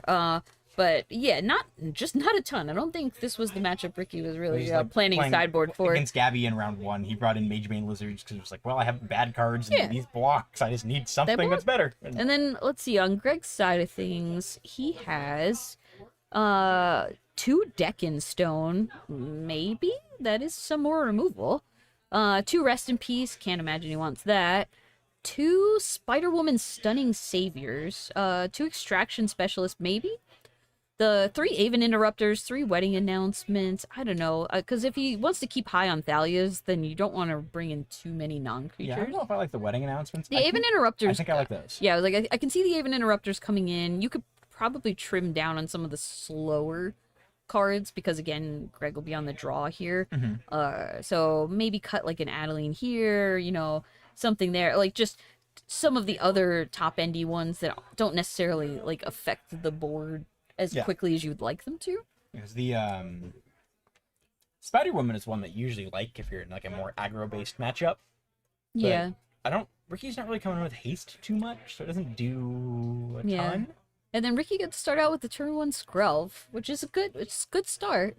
Met by Greg's Gotta take a read card's name. I'm looking on the card. for the Hopeful Initiate. Hope that was it. Yeah. Thank you. Hopeful Initiate eventually getting larger and larger depending on attacking with friends that are bigger than it. Yes. Starts out just a little guy. This little guy. And it gets bigger and destroys Ricky's. Yeah, I was like, heroes' notably, it can pop 2 counters off of itself. You know, you pay 3, take 2 counters off it to destroy an artifact or an enchantment, which is fairly devastating, but not when it immediately gets met by a Sheltered by Ghosts on Skrelv. Rose Squirrel gained some life. And then Thalia go. Okay, so here, perfect example of Ricky on the play, got to get the Sheltered by Ghosts in. Now, Skrelv can't really attack into Thalia. the shelter does not add any toughness here. No, And- yeah, And it isn't a 2-1. But will bat in first strike. so we have, yeah, and I was like, and Ricky's just gonna have to say go because he can't really attack into a 2-1 first strike because Thalia's just that good. She stays that good. It is truly a testament to the power of that card as to how wonder- long it's been around and still stayed relevant. Yes. I wasn't looking Oh. at Ricky's hand as much, Mhm. or as just land. I wonder if he has an Eganjo in hand. I mean, this would have been an awkward spot for it considering Dauntless Bodyguard comes in, obviously naming I Thalia. don't think he does. Yeah, he looks like he's got 2 Sacred Foundries and And then it's a hammer and a Corey steel cutter. kind of awkward. And return the Oh, are we Thalia web for slinging? Arachne. We're web web slinging. Arachne gets to take a peek at a hand and then name a non-creature, and spells of that type cost 1 more. Yes. So right now, probably artifact. I'm a hazard a Safe, guess. safe bet. I'm a hazard a guess. It's gonna be equipment specifically, probably, but who knows? Third Sacred Foundry is drop return. Yeah, we got them right where we want them. I mean, we need some red sources. It's true. But I think we just probably needed 1 for the eventuality here. Now, interestingly, because he web slung that, like the Dauntless Bodyguard isn't naming anything now. Oh, true. You're right. Which hopefully they both notice, and no one tries to get squirrely with it. That definitely can be relevant here. But yeah, because Dauntless Bodyguard only cared about previous Thalia. He doesn't know this girl. It's a new person. It's a new person. Greg goes Cavern of Souls, Thalia back into play, followed And by then a Copper Coppercoat Vanguard. This card is I mean, so so good. now, besides the fact that, Ricky's not really targeting things, the ward, probably not even super relevant, but the +1 on all the Yeah, it's humans, huge. very, very relevant. Oh, Sacred Foundry number 4, draw for turn for Ricky. Ah, just like we drew it up. Oof. Ricky does have a good tap land here. He could shock it in. It wouldn't be for any value. Because that hammer costs 3 and the Yeah. steel cutter costs 4. Yeah, we're working on the assumption that Arachne would have named equipment artifact some way to stop half of Ricky's deck. Yes.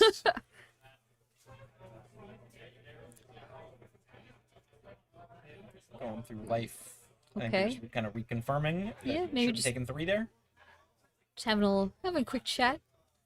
Always good to double check your life total with your opponent. You never know. Shocking in the Sacred Foundry. Really? Okay. I mean, we're trying to make something happen here. Again, in the steel cut. Yeah, we gotta pay 4 because we're double taxed. Arachne taxing that us, is- Thalia taxing us. Paying 4 for a steel cutter does not make a steel cutter look as scary as when you only pay No. 2 for it. Especially when your follow-up also costs at least 2. Yeah. Is that an Adeline? Is that just an art I don't quite recognize? I think so. I believe it's from Jumpstart, from what I can make out. Oh yeah, it's a little double square symbol on it. Oh, sure. So we get to attack. So I mean, with Coppercoat Vanguard, it's just kind of devastating here. He could block the Coppercoat. He could do that. I think he might be priced into it, because We're Greg's not coming in that low yet. for- It's tricky, right? Because Ricky has to look at this very lackluster hand and go, okay, if I block and my Skrelv dies, like, what am I doing after that? It would be nice if he somehow had first strike and could like remove this Vanguard before. the alternative is he might just be priced into needing a creature.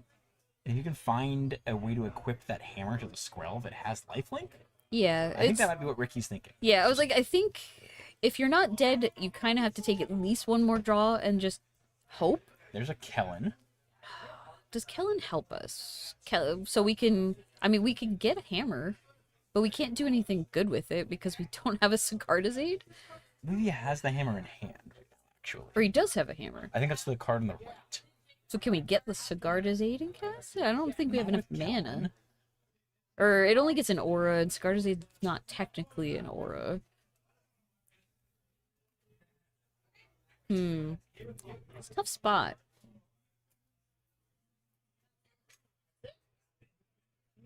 Yeah, this is looking like Ricky's just gonna have a hard time with this very go wide situation. It's very, very aggressive start from Greg. Yeah. That also taxed Ricky's cards in hand. I mean- yeah, rough. When you're trying to do fun things that are non-creature spells and getting taxed that hard, it's just kind of, it's hard to keep up. It's gonna go searching with Callan. Okay. Can't cast the chainsaw, unfortunately, but Yeah. could be good here. Another show. Okay. I don't. Only costs one more. Yeah, I was like, I don't think we can cast that either. He does have more lands in hand. through just Oh, he the hasn't played his shock. land yet. Okay, so Shocks goes to 3 shelter. What are we taking? The Adeline? He has to. There's just so few options. He can't. No, because the creatures all have ward 1. Oh, you're right. I think he has to. The copper coat's the only thing that doesn't it doesn't ward itself. I think he has to take the copper coat. Like if you take the Vanguard itself, I don't. He doesn't have a creature to target with this. I don't think.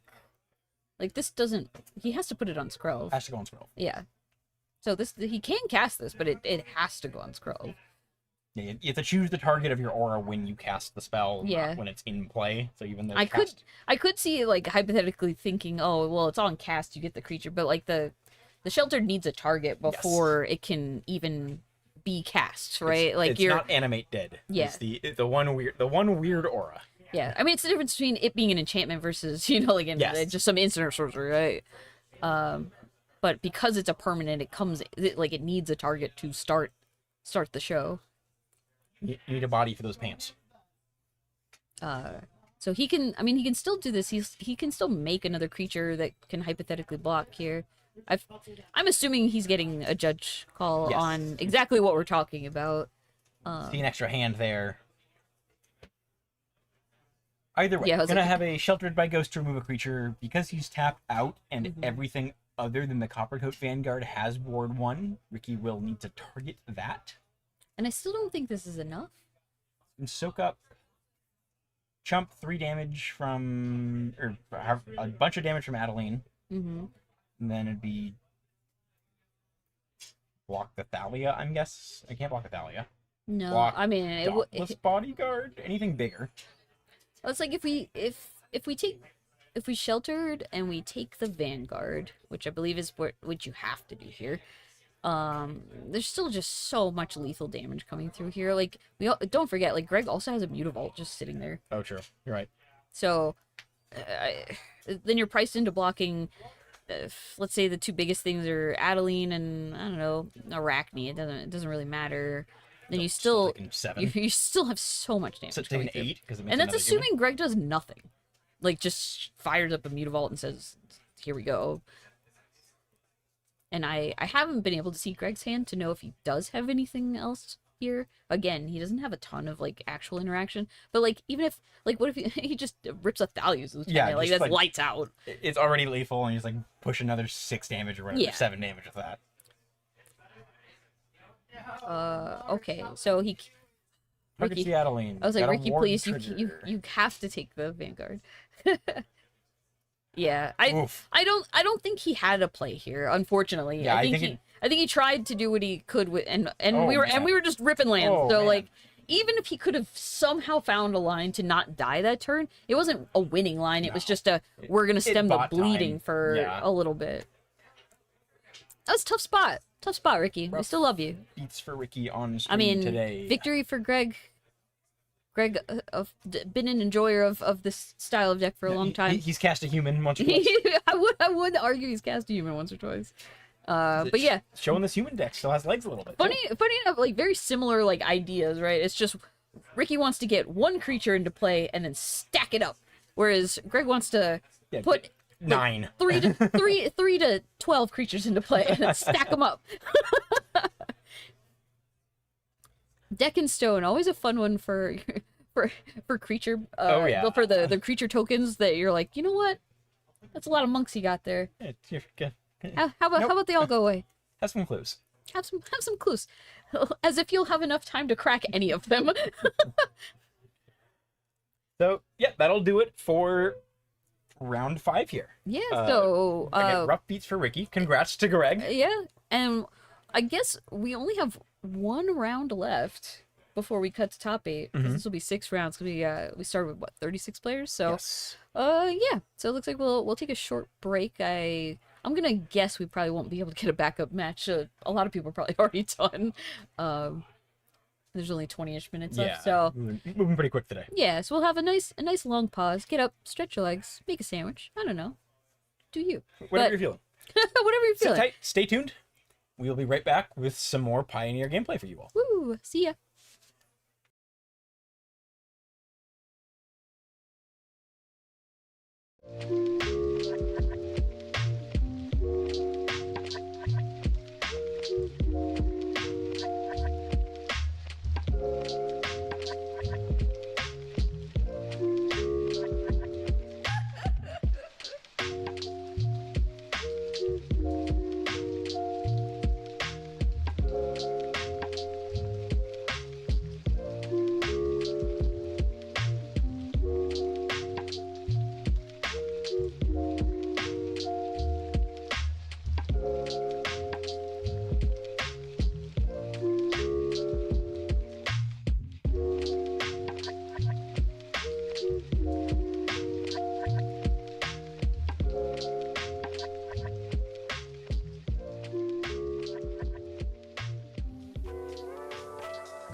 More coffee.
Everything.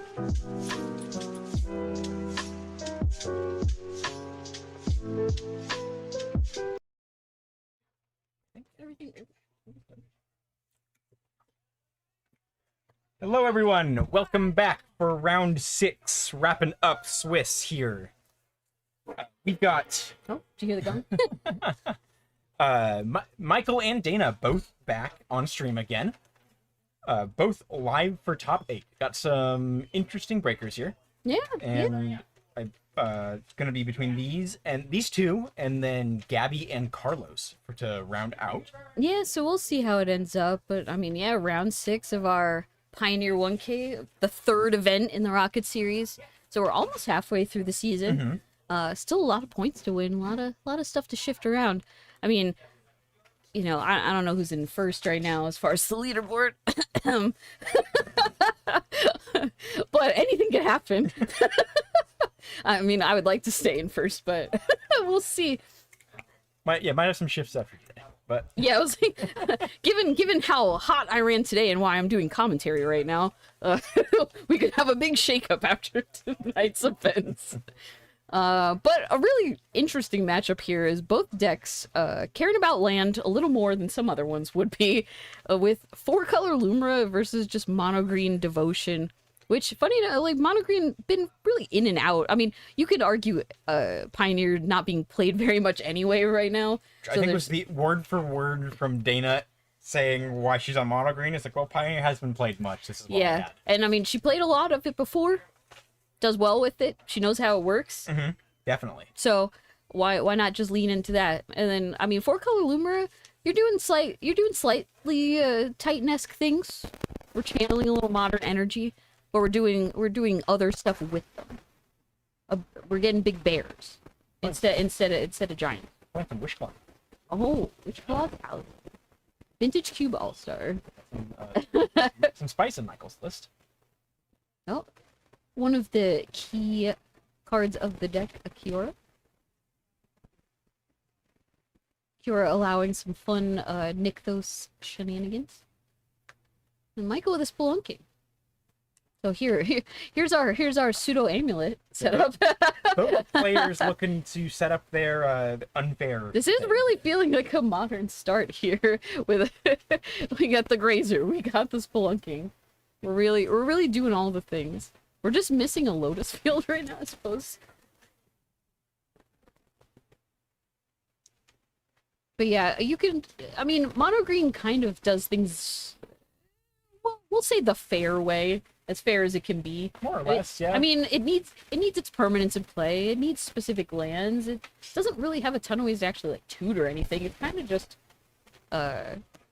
casting some stuff, hoping to draw some cards and go from there, right? Yeah, you're not a full-on storm deck anymore. I don't recognize the art from this card. Which planeswalker is this?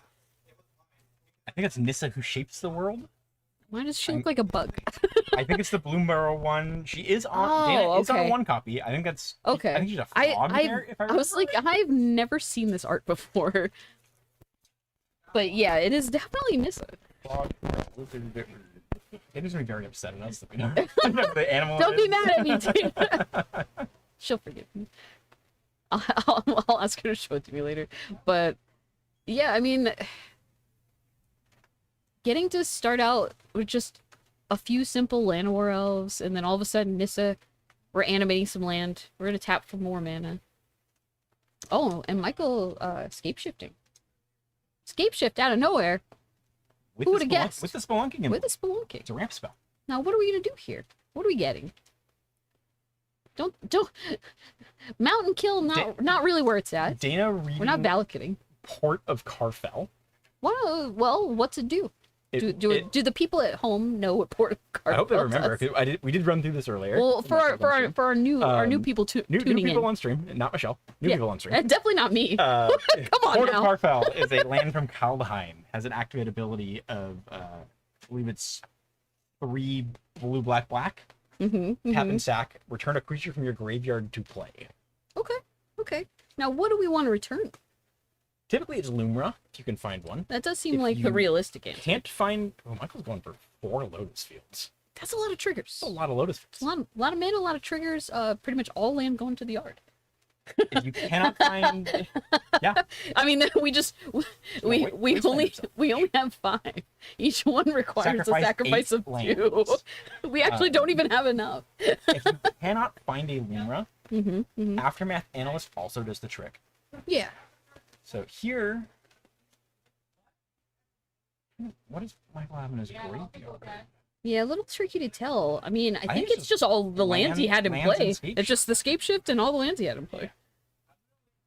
So I wonder if he just is planning, if he has an Aftermath Analyst in hand, he can just float a bunch of I mana. mean, it does have to be something like that, right? Because otherwise he just leaves himself with no lands, which doesn't seem ideal. It seems Doesn't seem great. Yeah, like a rough spot to put yourself in. I don't think I would necessarily choose to just completely stone Raymond. Just absolutely, just Pay 4 mana, destroy my lands, yeah. and Milt as well. Apologies, I forgot that. A very important part of the card. Valid. Activate the port, bring in a Wandering Minstrel. Oh wait, a Lumra. That Yeah. makes more sense. Okay. Lumra dies. It's a 0/0. Yeah, like state pay. She just keels over immediately. Poor Lumra. Mill 4, return all lands from the graveyard to play. Okay. Okay. I mean, that's cool. Bunch of lands. It's a lot of lands. They all enter untapped because of both Spelunking and Wandering Minstrel. Will be sacrificed a bunch of lands to Lotus Fields. Can use the port to continue to mill the deck, reanimate the Lumra, which mills the deck more and brings back the lands. So what are we doing after all that? That's Michael the question. will mill his deck. In his deck, he has both a copy of Thassa's Oracle Ah. and an Ipu Rivulet, which is the Blue Desert. Yeah, I was like from- the just in case you didn't hit quite enough cards out to win with Thassa's Oracle, you finish it You off. can mill your, or mill your opponent. Either one. Yeah, that's fair. Saw some lists online that were not on Thassa's Oracle. It was just the Rivulet. Sure. Because if you're decking your opponent, that wins the game too. Yeah, it's the old do I brain freeze myself or brain freeze my opponent? Either way. He's choosing himself for it. Either way, you're gonna win. Yeah, Michael's activating the Rivulet, targeting himself. I mean, very notably, like Mono Green's never had a lot of interaction. So Michael can feel pretty safe, kind of doing whatever he wants here. Also is using the Arid Archway, which Mhm. is the colorless bounce land from Ether Drift, to return the Otawara to his hand. You'll be able to return all of Dana's permanents back to her hand as well during this loop. Yeah, so just in case It just things didn't go as planned. The secondary plan is we'll put all that back. We'll start over again. cool 12 mana from the Lotus. Kind of Field just side. like ulting a Lily and just saying, you know what, Good enough, sure. you don't get either pile. Here.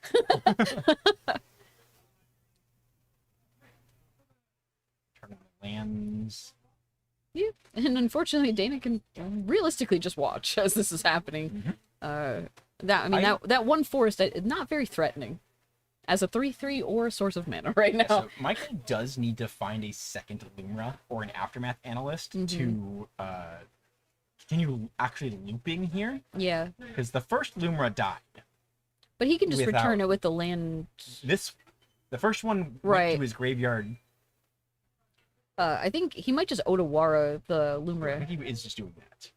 because with enough mana, There so we go. yeah, I was like he can just Has enough do it mana, again, can continue that loop that way. which is just the safer way to do it and safe, easy. Dana's seen enough. She plays Titan. She's understands. like She I've seen enough lands go to and from the yard. I She am done. understands. So, well, it looks like Michael picking up that game. What are our sideboards looking like, and does Dana have anything to combat lands.deck? Let's see. Right now, Cityscape Leveler. I'm gonna say that that's probably not where we want to be. One Elish Norn, Mother of Machines. That one, if you can get into play, it's huge. Yeah, I was gonna say she can certainly cast it quickly. Not huge. And being- it's helpful. It could slow things down. I'm going back and forth mentally on how impactful it actually One is. Emrakul the Promised End. We can certainly cast quick, Might be a bit too slow, Mm-hmm. but but You take a turn, sack all their land. I mean, there are situations where if Michael doesn't have just like a line to win quickly, then taking his turn and devastating his board Yeah. could be enough. Which you can easily do. Yeah, and I think Dana can understand how, because like that's one of the key things of understanding how a deck works is how to undo it if in those random Beat mind them slaver when you, turns. Yeah, when you mind slaver them with Yeah. Emrakul. Actually, Dana could probably just combo off and deck Michael and pass the turn. Yeah, that would be hilarious. Just you do everything. You don't play an oracle and just Good old just cast allow the Emerald allow with him the to Titan drop. player, sack their green lands, cast a bunch of summoners packs. Yeah. I'm like, okay, go for it. Here you go. I mean, the cards I think she would want for sure, like the Keen-Eyed Curator. I mean, clearly just exiling stuff Mm-hmm. out of the yard, significant. I don't think he has a ton of windows to like get around it I because don't believe so. because so. it's this isn't Titan. Titan has like way more things to get out from under that. Yeah, a lot more flexibility. But otherwise, like Monster Submergence, I don't think we're really trying to do that. She Tail might- swipes. Might want the scrap shooter. You can pick off The scrap shooter to hit the like a spelunkings and stuff, I think is like, probably good. It's probably better than some other things, right? Like It's got green pips, power of toughness, and has Yeah. like a somewhat relevant ability. It could be just like a marginal increase. yeah, like you might have to cut some of your like, maybe you have to cut a Storm the Festival or I don't know, maybe an Invasion of Ixalan. Things like things that you can trim down to get in stuff that's just a little bit more interaction. On Michael's side, And she does have the one Stonebrain in the side too, which also allows you to take. you're starting off actually. So it's Oh, hey, we're hold up on already in it. sideboards, we'll point out Wow, cards they when kept come hands. up. They kept hands quick. Both kept 7. Dana with a Llanowar Elf, Michael with an Arboreal Grazer, Dana with a Kiora on turn 2. Hey, these are the starts that both of them want. Michael with a turn 2 Wandering Minstrel. He is popping off. We could Untapped Hedge Maze. we could see an analyst and a spelunking in Michael's hand already. Very nice. Mills the Hedge Maze. Yeah, he wants as many land. Get all those lands in the yard. Also If you, stock up to help dig through his combo. yeah, which is realistically probably his next spot, right? Dana with a Nykthos. Cavalier. Okay, yeah, we're gonna just draw a card and then Do some ramp. do Put some pressure. I mean, there's a land, a Keen-Eyed, another Cavalier. Shoots a forest. Okay. I mean, we have some amount of green pips. Our Nykthos isn't like crazy It's yet. not tapped for 15. Yeah, it's not tapping for 15. Still accelerating by 2, which is not nothing. And I mean, Kiora does make it a little bit more. So there are things to do here. I wouldn't be surprised if Michael just takes this turn to stock up. I don't think he has necessarily a whole lot. Like he can cast the Spelunking. He's also on an Ether Gust on the side, which I'm sure he's brought in, Yeah, but it might be a little too awkward to hold up the 2 mana for that. sure. Or with Lotus Field in hand, which does. Okay. And Change that a this is one of those matchups where he is safe to pretty much safe to just play out the analyst, even if he can't crack it like immediately, like do the things. But he can. But he can. He does have the Lotus Flip Field. some mana. Lotus Field. Sack. Activate Analyst immediately. Okay, Bring so back 4 lands. yeah. This definitely was a difference between having the Lotus Field this turn and not, Yes. because now he had exactly enough to play mill, do well enough with the mill to have got the extra hedge mages in there, and like we're gonna have a lot of mana. Not 100% sure what we're gonna do with it. I think you can reanimate the Analyst. I don't know, but not anything after that. Yeah, I mean, I guess you can go one more round to like get more land into play, like hypothetically. I don't know if he has enough to activate it again. I think he's gonna tap. He has to tap out to Yeah, use the. that's what I was thinking. I could definitely see just maybe getting the spelunking or just stock up or something. Because if you can't win this turn, you might as well try to set up for next Yeah, turn. lock it in for the next. So turn. like stock up. I mean, you get to look at 5 cards. Yeah. What are you missing? That's 5. That's It's 5 so cards. many. Has to be everything you need. But I mean, and also like he has what 6 mana up, so he could do both. He could spelunking and draw a card, play an extra, and then like also stock up, or vice versa. I don't know. You probably still want a spelunking first, but Assuming he's decided the color he wants from the Crumbling Vestige trigger. Yeah. He still has the Lotus Field trigger to sacrifice some lands. Yeah, it's like we're gonna do something with this mana. And he only has so many cards in hand, so. But given that he already has the untap in the Wandering Minstrel, yeah, I could see casting a stock up first and see if there's anything else to do this turn. He's just gonna port. Okay. Mill 4, reanimate a creature. I mean, there's only one creature I think we're interested in here. We're not gonna get another Wandering Minstrel, so Legend Ruler, Wandering Minstrel. got him. Okay, we mill a couple more. Few lands go in there. It's a lot of land. Send it back over to Dana. Yeah, and I mean, and again, Aftermath Analyst very safe here. Like, there's just so little Dana's gonna do to try to kill it. Yeah, I before can't he imagine can... Dana brought in the tail swipe. It or would anything have. like that. The opportunity to use it would just be so limited that she can't bet on this scenario where he just has an Analyst with no mana up to crack it. Yeah, if Michael had just hit a Lumra there, I'm fairly certain that's just game over. Yeah. So Yeah, she agreed. has Tail swipe, not worth it. she has a turn to do something. Storm the festival. Okay, I mean that's something. We could get some cure triggers. Like we can see some stuff happen here. An Elesh Norn. No, Snap pick that and a Elesh Norn. Trailblazer. Make a mana. Make 2 mana. Yeah, I was like, Two these mana, come in drop at the 4 same cards.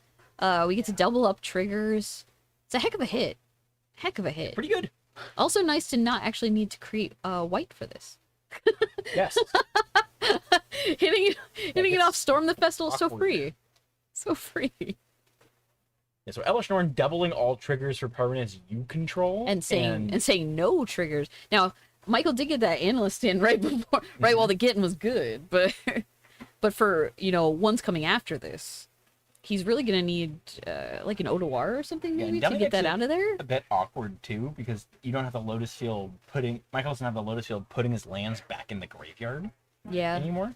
it's true. Don't need to don't plus side don't need to sacrifice them. Yeah. Dana untaps the Nykthos with Kiora, uses the 2 mana Mhm. from the Trailblazer. What's that? She's a- 4, 5, 6 green She has right now. so many cards in hand that I can't quite see what they all are. I saw like another Trailblazer. She does have a Stonebrain. Stonebrain. Now, can we hit anything significant with that now? I'm not sure. Lotus Field? Yeah, but there's only one in there. I mean, obviously we can get the rest out of the deck, and maybe that's what we're gonna do. Activating it immediately. So that seems like the most realistic choice here, is to take all the Lotus Fields. Like you're not taking the Besajus or anything like that. Not take all your forests. Got him. Oh, she just named Lumra. The other one is Okay, yeah. Lumra. You could I was like, because you could argue you could Lumra, or you could just take the actual, like, take the Oracle Win Con too, but that doesn't stop them from just milling you. correct. Yeah, So- you still have the if you reveal it to win. Yeah. But taking Lumra makes sense. Mhm. Because again, like, I was like, you could name most people, like, just the one there. I don't know. He doesn't have that many cards in hand. Now she has perfect information because she gets to see his hand. Yes. He didn't have any Lumers in hand, Also, but play an Outcaster Trailblazer, draw 4 cards, make two more mana. yeah. Pretty good. Whatever you want to do. So yeah, she's got, I mean, obviously a bunch of land, a Lair of the Hydra, which, yeah, I was going to say that it's pretty realistic to get into play here. Are these Elvish Mystics, but just the other fancy art ones? Dana, why we have so many one-man Dana playing all these random elves? That's crazy. I think she's got 4 different arts on her Llanowar in her deck. Why are you doing this I to me? think the Elvish Mystics are all the same art. I believe that's a beta one. Yeah. Right now. She's just flexing on us. It's fine. Yeah, she's the elf player. All right. Well, Michael, we're stocking up. We're trying to find something. So Wishclaw Stock up, Talisman, stock up, finding stock up. Classic. infinite cards. Classic. I mean, I think unless any of these lands look good, then it's probably just stock up Wishclaw. But I don't hate Echoing Deeps. Is that what that is? Okay, sure. The orange one? The very bright one in Oh, the okay. center He's got is the alt art, bro. Yeah. the borderless art with the screaming lizard. When you say it like that. Yeah. Yeah, it's. I was like, then it probably is either the stock up or the wish claw. But like, what are you wish clawing for? It's tough. And then you'd give it to Dana, who could definitely use it. Yeah. Yeah, that seems dangerous. Are we echoing a Lotus? So- Maybe. We're echoing Lotus. Just to cast stock up There we again. go. Classic. Touching cards. So much cardboard is being passed through. See an his hands. Odawara. It's an okay. So that's what I was like. Into Odawara the on Floodmaw. Elish Norn is something, but Mhm. like you'd have to do it when you're like when you can actually do something on your turn, because otherwise you can technically cast it. Maybe can we make a white? I Can she put it back into play? I don't know if she I don't can. think so. Does Trailblazer make a mana of any color, or is it green? I wanted to say it's green, but let me double check that. Could be wrong. Because if that's like if you have a Trailblazer in hand and you can do that, then that's fine, right? Like you could still just make it happen, but The Sunken Citadel can choose white. sure. Is an option. Outcaster, Trailblazer. Like I thought it was. I thought it was mana of any color, but It is a mana of any color. okay. Because I was like, She has some options there. because I feel like that's why we play it in that standard, like the Teamer Ferocious deck, Oh, you're right. That makes sense there. which you play for other reasons too. But like that, I think it helps cast your 3 color Yeah, spells. see, and this starting with an invasion of Ixalan, finding another Nykthos. Okay, okay, Just so much mana now. yeah. I mean, we have so much strength in play. We can just Oh, We could just swing. You need to look twice. these Trailblazers are like 4/2s. 2 mana, look at the top 8, choose 2. Pretty good. It ain't bad. Go again. There's an honest day's work here. Grabbed a Nykthos and a Troll. I can't really see what we're There's an getting off the top Uvenwald here. Oddity, which Oh, is gonna okay. shut the door. I was like, haste, everything has haste. We're gonna, oh man. Everything with This Lair of the Hydra. See, funny enough, Lair of the Hydra not having trample, always super relevant. Mhm. I've always thought it's funny that it didn't get it any. feels like it should. Like, you can make it gigantic, but it No. does not get trample at all. It's a vanilla creature. But yeah, it looks like, Dana got to be on the play and just kind of start out a little bit faster. Show what Elish Norn can do. I think she drew like a good 16 cards. I mean, Elish Elish Norn, draw, a quarter of my deck, and, oh, by the way, I'll Stone Brain your Lumras just in case. Go ahead. Show me what else you got. Seemed like a good place to be. But that allows her to tie it up here, so we get a solid game 3. So what does Michael want as far as sideboard options here? I think I saw him pull out the Wastewood Verge. Yeah, there's definitely going to be a difference between him being on the play versus being on the draw. He's going to, realistically, I would imagine, want to be just a little faster, a little less interactive. Yes. He wants to go. If he can get out quicker than she can, Stone Brain or have a Keen-Eyed or like anything to like interact with him, Yeah, he can pop off in one turn get easily any enough. Elish Norn, anything like that. Yeah. So that's if I was a Michael Seaton. Again, I'm not a big lands deck player. I would say I've sat am, across but from them this enough is times. outside of my usual Yeah. repertoire, but like I have been here Yeah. narrating it enough that I have come to learn the lines enough. I feel like that's realistically where you end up when you're playing combo decks. Like in general, though, is like when you have the opportunity to be on the play, you try to You just do want- the thing your deck does you as want to quickly as trim, possible. the fat. Right. You're not there to interact. You're not as keen to sit there and try to interact with their interaction. You just want to force them to have it every turn. Yes. And sometimes they don't. But we'll see. We'll see if Michael agrees there. Dana locking it in. Don't think she made any changes there. Yeah, and I mean, again, she just didn't have a ton of options. Yeah. Obviously, she brought in the Stone Brain. That's not coming out. We're keeping that No, in. Same with the Elish That's Norn. why it's one of our only actual pieces of interaction with the combo. I think Dana's only land Oh, no. was a Nykthos there. The Nykthos giveth and the Nykthos taketh away. Does and- not help cast those 5-drop strength. Not that you can really keep the one-landers a lot anyway. You definitely can't keep them when it's just a Yeah, colorless. but not green.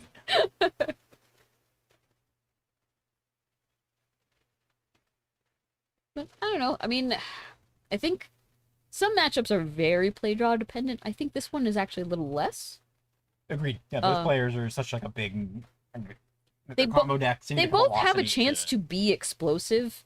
Just, I think knowing their deck very well, like really thinking about the 7 that they're keeping and how it pays off in the first 3 to 4 turns is going to be super significant. Michael's finding a Lumra off his Surveillance. All right, he said we're wishing for something.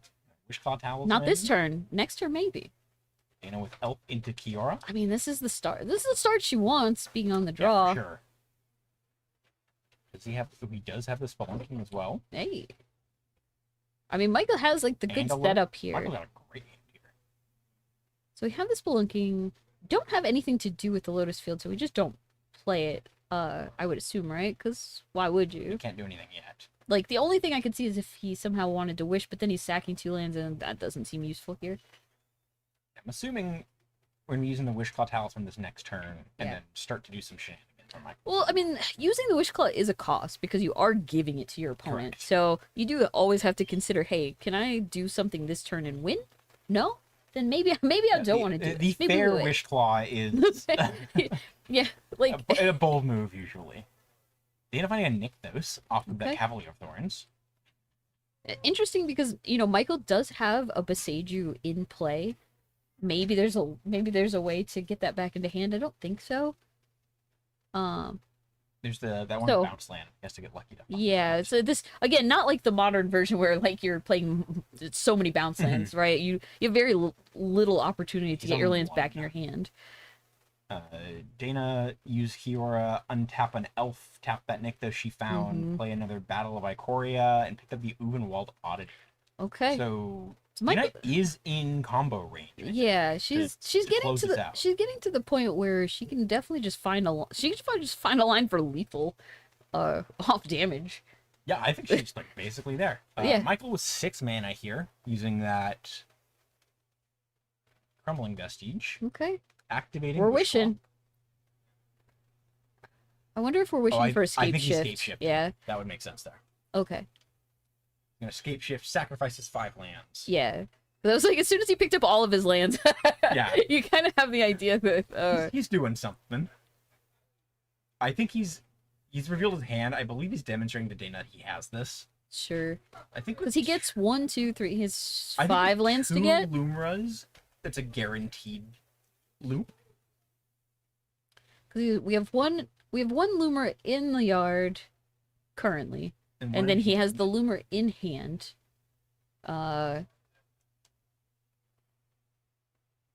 So yeah, I mean, realistically, with no interaction on her part, which I mean, she's tapped out. Like there's no free spells here. Yes. This again is a little different than playing modern. But I yeah, believe this is the same loop he demonstrated in game 1. Mhm. Michael closing that out. Some wild Hey. stuff this match. Yeah. Got some very, very over the top wins, and definitely not like onesie twosie damage. as he shows off immediately the Emmy that was in there. Hey, worst case scenario, they take all your Lumeras, take their turn. Pretty good.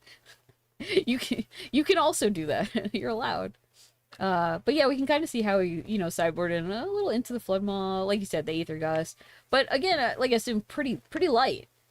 Because he did the thing, right? He was went u- fast. It was just clean. She didn't have a way to interact quickly, and Yeah, looking to tap out every turn and do as much as he can. Yeah. And then just kept a judicious, opening hand, and got found whatever it was missing, and then made it happen.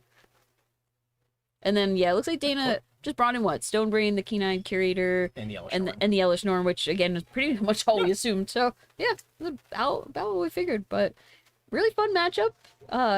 Lands fighting lands in just very different ways. It's always fun to see the matchup between the decks and the format that are kind of doing things on a different axis than usual. Yeah. Pioneer is very much based around the play a creature, attack with my creature. Oh, Be yeah. blocked. There's a lot of creature-based decks. There's so many creature So combo seeing decks. things that are using creatures in different ways or kind of going on the stack a little bit more is very fun to see. In this The deck. creatures are important in mono green, but it's just how many pips do they have? That's the most important part of the top right of the card. Yeah, whereas like the creature, there's only a handful of creatures in Michael's deck, but every single one of them very significant to the Yes. deck, and hard to win without them. Very. Not really winning unless I mean you could attack with a giant Lumra. Yeah. I doubt that happens very often, but not impossible. It's part of like plan E, plan F. Yes, it's got it's Or in the list. so low on the plan S. Like we don't want to have to get there. But yeah, so that was round 6. We're gonna take a short break while we wait for the round to finalize. There's a good chance that we know the top 8 already, but I mean, there's at least one more match that's playing that is significant. Might shake things up. Might bump somebody into 8th place. We don't know. Yeah, could be some shifts. I know it's pretty close to those last 2 slots. Yeah, I so think we'll see what happens. There's basically this match and one other one fighting for kind of like the last spot there, but everybody else fairly locked up. So Yes. we'll get them all situated. So everybody take 15, maybe 20. Might be back faster if everybody plays quick.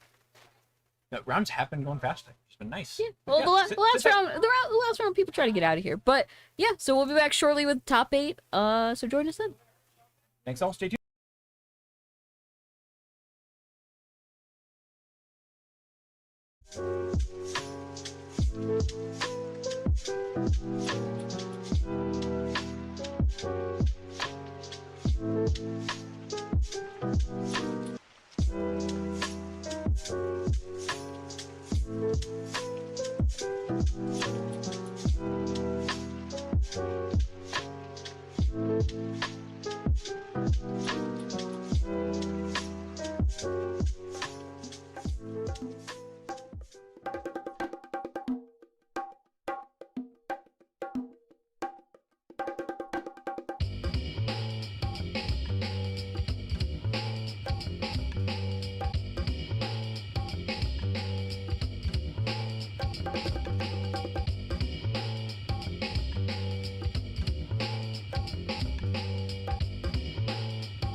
People will kill you.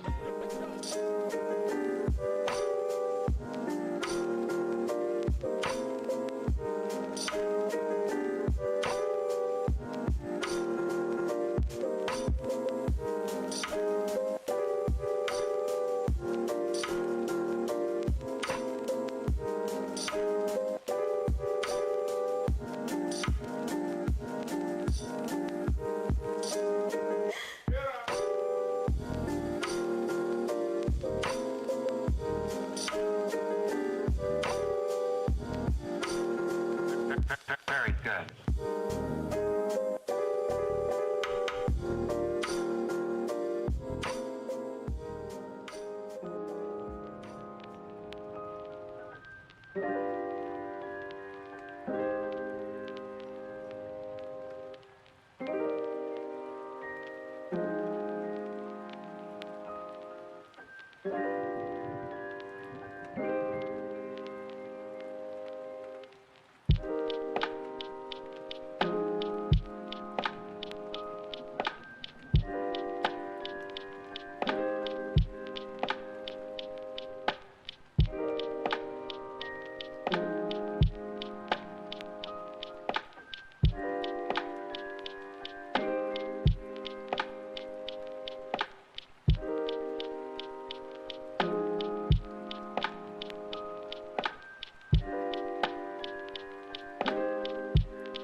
Can I see you a minute, please?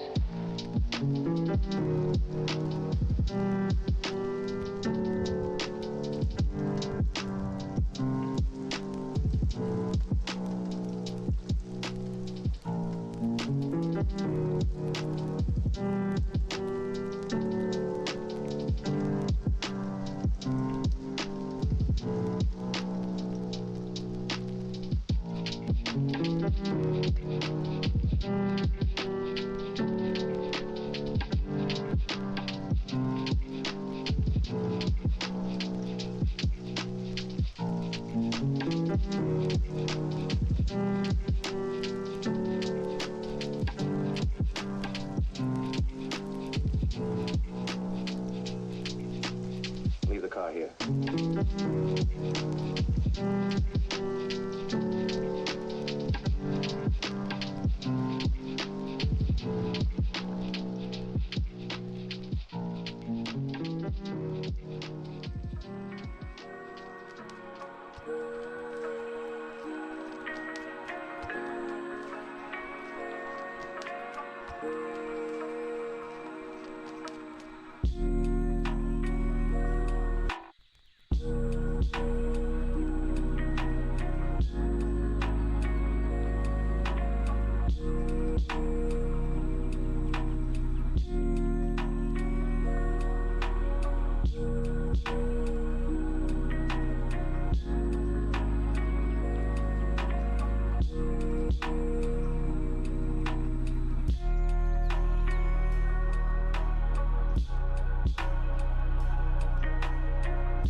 One.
money?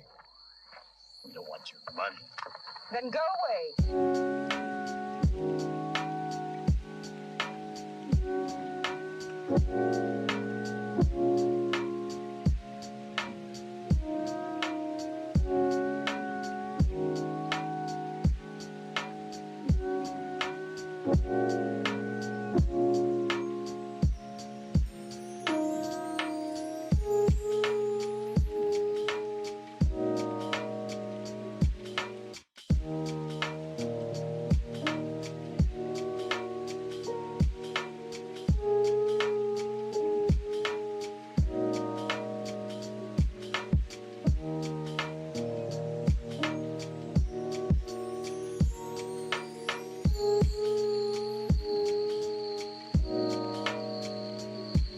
So what?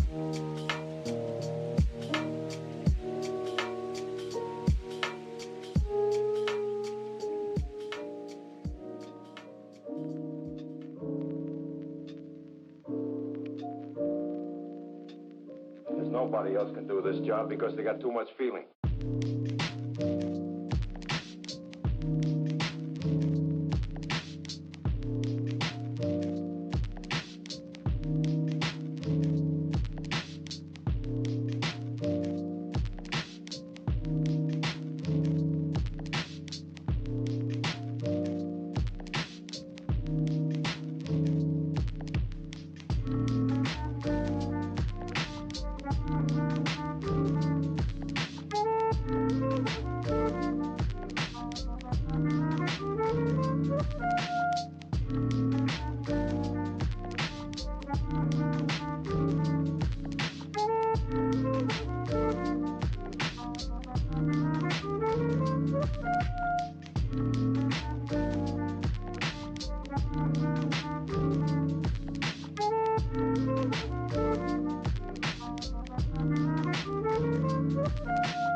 Dad, are you sure you know what you're doing?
All right, everyone. Welcome. Here, starting the top 8.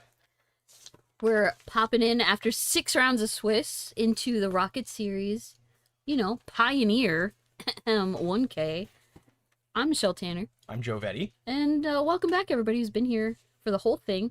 It's real cool of you to hang out and watch this this very defunct format.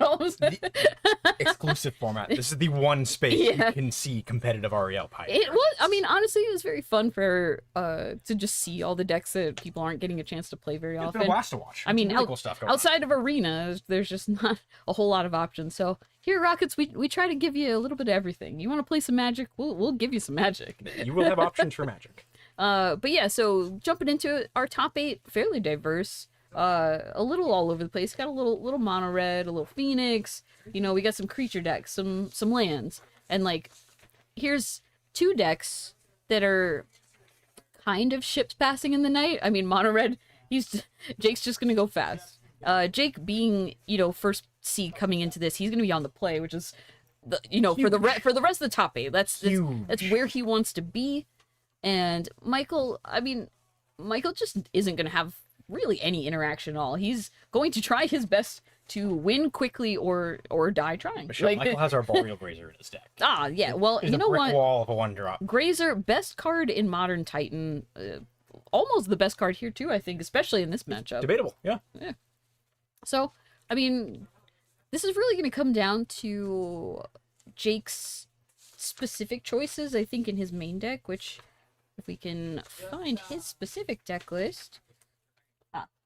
He's on 3 Sunspine Links main. Okay, that's good. Touch slower. Or I think he's got 2 in his opening hand. It's a good finisher. If you can pump out enough damage and just on force slam that into play. But the thing is, Michael will never have like too many land in play realistically. Mm-hmm. Just like Modern Titan, they kind of work off of a little bit, put them and in then the graveyard. Yeah, until their turn where they pop off, I right? think you just do the 3rd Sunspine Links. Oh my. It's an Emberheart Challenger for Jake, getting in for 2. Okay.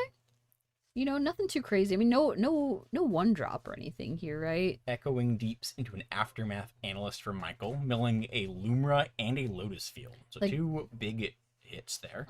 Let's see. Land Screaming Nemesis could be the choice here. Although, if he does have a way to kill this analyst, I wouldn't be surprised if he tries to use it. But, Heartfire Hero is also pretty solid. wow, another Heartfire hero, huh? Okay. Push there. I do like Jake didn't play his land because he wanted to just hit it off the top there. But we're gonna play a second Heartfire Hero. So we got mice on deck. And Michael dropping to 14, still pretty lively. See a Scape Shift in his hand. He doesn't need much for that. No Wandering Minstrel or Spelunking for Michael is huge. Yeah, see, that's the thing, right? Is now he has 3 mana available.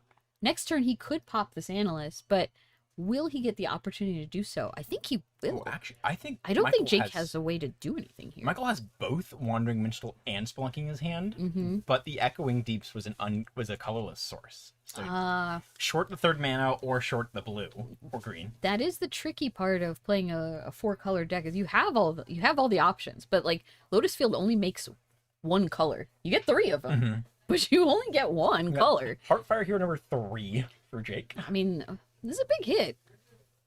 This is a large amount of damage here, and he flipped the Mutavault off the top, huh? So Michael's gonna block, keep the analyst alive and not die. Yeah, I mean, very, very telling to Michael that Jake has no removal spell. Yes. I mean, just clear as day that he has no interaction here whatsoever. Spelunking. I believe that's a Crumbling Vestige in Michael's hand right now. Yeah, looks very colorless. I think he has a Wish Claw in hand. He does have a Wish Claw and a Wandering Minstrel. So and then Scape Shift. So Scape Shift, Land, Wandering Minstrel, and then Illumra. I mean, he's got a lot going on. He's got a lot of. But what does he have? I don't think it's enough though. I don't know if he can do it this turn. I think next turn he could. But he can't be at 14. If we can get that life total updated, he's definitely at less. Could not get there. Yeah. I think he There we just go. 6. I was like He's more likely. Yeah. and we already, I mean, he had the links, he had the Screaming Nemesis. Yes. There's so many things, right? So even with what didn't seem to be the most insane start, like as far as what we've seen Michael do on stream earlier. yeah, I mean, Michael got a little stuck again, being on the draw. He's gonna be a turn behind, and so and most of the time, that's all it takes for mono red to just overwhelm you. Jake hit like just mice across the board, swing in. Took turn 1 off, hit a land every other turn, played at least one creature every turn. Yeah, and then and like pushed him some missing damage. out on the like he has 4 Kamanos in his main deck. So I mean, if he could have gone Kamano into the mouse, put 3 Emberheart challenges. yeah, like it would have just been done a turn earlier, just straight up. Yeah, it pushes so much more damage. So if we're, I mean, like we already assumed, a quick game. So, Jake sideboard, he's probably not looking to change too much, honestly, because he has 2 red cap melee. That doesn't do anything here. 3 Flowstone infusions. You can kind of use it as a way to kill things, but more often than not, you're just pumping stuff. I think you could argue you'd want it maybe in the mirror or something like that. Just like more ways to interact and or pump your stuff. Also can be really interesting with like Screaming Nemesis and things. I just don't think it does anything here. Urbrass Forge, too slow. You want that for like Agreed. controlling matchups. Yes. 2 Magebane Lizards. This is not the matchup for it. Michael's not doing enough things with non-creatures. He Like has 1 a turn. Yeah, like at most. 3. the 3 cut propulsions again. I don't know what he would be doing with those. I don't think he wants any of this. Maybe the Hazoret, but again, the sideboard just doesn't really seem lined up for playing its 4-color Lumra at all. I think the other 2 players that were on mono red today both have the extra Sunspine links in the board, and if Jake was on that configuration, that's coming in. Yeah. Other than that, I don't think you want anything else there. Yeah. So And nothing main is bad enough to take out to like, I don't know, throw in a Magebane Lizard. Why yeah, not? I would say I'd be very surprised if Jake did anything else besides just shuffle up and Agreed. present. Yes. But what are Michael's options? Let's see.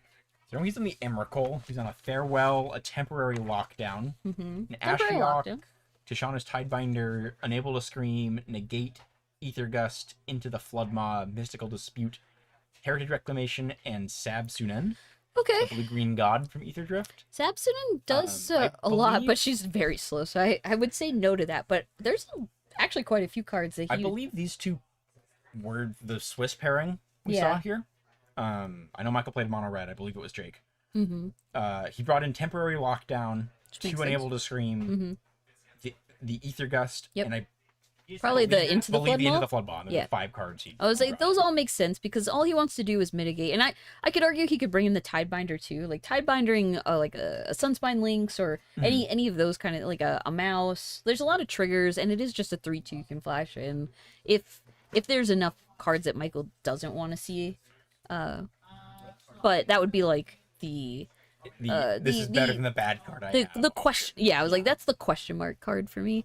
But the other ones, all good choices. Really buy him a lot of time, which is all he wants. Again, Jake just has a few like he has 1 lightning strike. He has, I'm sorry, he has 2 lightning strikes. They're just separated oddly on his deck list. But yeah, like 2 strikes, 2 burst or 4 burst lightning, and 4 monstrous rage. Yeah, which- if Michael can lock down the board, that does a lot to buy him time here. Yeah, like he can pump up a lot of creatures, and that's when if he has the monstrous rage and you get into the flood mod, you've lost so much tempo. It's huge. It's so bad for Yeah, you. speaking of the Floodmaw, Michael does have it in his hand to Yeah. start, so See, definitely what he wants to see there. snap keep, a sneep, if you will. Yeah, I saw Michael with some lands. I know he's got the Lumra, the Floodmaw. He's got a Wandering Minstrel. It looks like Jake's got some burst lightning. Maybe 2 is that maybe a mountains? reckless rage? I see 1 Reckless Rage. Sunspine Lynx. That's a Kamano. So I mean, solid turn 1 there. Jake's on Oh, 5, though. but we're mulling. Oh, I did not see him put that back. That was a fast Yes. mulligan. Yeah, Jake shipped the first one back Oh. immediately. Okay, drew a Screaming Nemesis. This is gonna be an uphill climb for him regardless. It already was going to be with being on the draw against a combo deck. Michael starting double tap land, turn 2 Arboreal Grazer. Barely even looking at the cards, just throwing some lands. It's whatever. Throwing our friendly little sloth into tap play. for mana, lands. All this says is 0-3 block. That's all. Funny enough, even being a great blocker against Screaming Nemesis because it doesn't do damage is just so relevant. And then we got a Wandering Minstrel here. I would be surprised if it gets to live. There's a good chance it doesn't. But if all he has is the Burst Lightning, Wandering Minstrel is it a 1/3? 1/4? It has I remember it has larger toughness. I just can't quite see it. Oh, it died to I think a Flowstone Infusion and Burst Lightning. I believe Jake double spelled that there to hit him with Okay. both. You do what you gotta do sometimes. Wandering Minstrel is a 1/3. So we have Screaming Nemesis and then the flipped Kamano. I mean, flipped Kamano notably saying that whenever, Michael's creatures die, they exile. Which is very relevant. Which, get like Lumra specifically, right? And then we do have the Unable Screen and another Wandering Minstrel. So no real loss on the first one dying. So Jake using 2 spells to just get replaced. Oh, Sunspine. yeah, Links. Sunspine, gonna do 3 damage Hit here. Michael for 3, Jake for 1. Yeah, I mean, it is, it hurts everyone. And again, not a creature that you ever want to into the Floodmaw. No. Very, very much so not looking to do that. Mutavault for Jake. And yeah, no reason to not just fire it up and, swing in. Yeah, an is relevant creature there. See, now, Into the Floodmaw, once you've activated Mutavault, it is a legal target. Into the Floodmaw does not get to bounce lands otherwise. Oh, and there's the Lumra. Now, I mean, this Lumra's gonna live, and another Lumra in the yard. Get to return. It's a Blooming Marsh and a Boseiju. Did mill an Analyst as well. I mean, Lumra's huge. Yeah, Lumer's a what is that? 7/7 right now? 8/8. Yeah, I was like Hold on. still pumping. Now, funny enough, again, a big green creature that doesn't have trample, which is what, Vigilance and Reach? I think that's right. So he can, I mean, not that Michael's like trying to attack here. That seems like a very bad thing to do. But it does, I was going to say, I would not be surprised if this is the possibility of we're gonna dig deeper here and then probably get Analyst back. I don't think he's necessarily looking to get the other Lumra. Now, this is the, like, if we get Analyst back, oh, he is getting the other Lumra. Okay. Do we have a line to get the Analyst back as well? It depends on what he hits. Because I can't see the rest of his hand now. Or maybe he doesn't I don't think have he a has hand? I don't think he has a hand right. Oh, okay, sure. So we just have a lot of lands and we're saying go, I guess? Also, Is it just because... I think it's because he has the opportunity to get Analyst back next turn. Because he has another of that... There's another of the land into play to, like, get... Mhm. And Analyst will exile, hypothetically, but... can also mill himself. With the Ipnu Rivulet in play. Ooh, another Ooh, the Sunspine Sunspine Links. That is a lot of damage. The whole... And there's the handshake. It's Whoa. I was curious. I was like, man, he's really just turning them sideways. I wonder how this is gonna work out. Oh, it's because Michael 10 just damage in his hand. Michael just got a lot of land, and Wow. that was the downside of having just a large Lumra is that you Yes. have to have all those lands in play to do so. Yeah, Lightning fast. lightning fast. Wow. Which is, hey, we knew it was gonna be that way.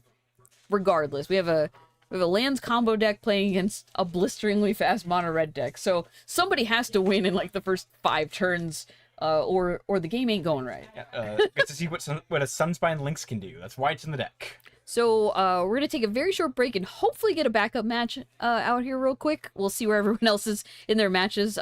We just assumed this one would be the fastest. Yeah. But yeah, yes, the thought: get first seed on screen. Yeah. Get a quick game in. See if we can flip into a backup match. And- So we'll do our best. Hopefully we'll be back in a minute. Otherwise, it might be a slightly longer delay while we wait. But I think either way, we'll be back real soon. So stay tuned. He's like a popular unpopular.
Stirring code. Yeah, I mean, pretty much. It was like right when.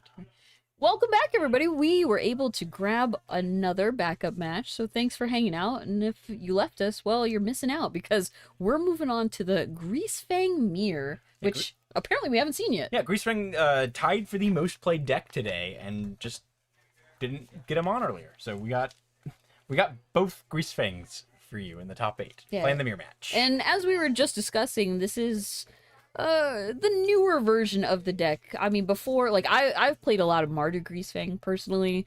Shifted colors a few times. I was like, Abzan Greasefang is probably the one that got to have a little more longevity just from, you know, like Mardu was faster.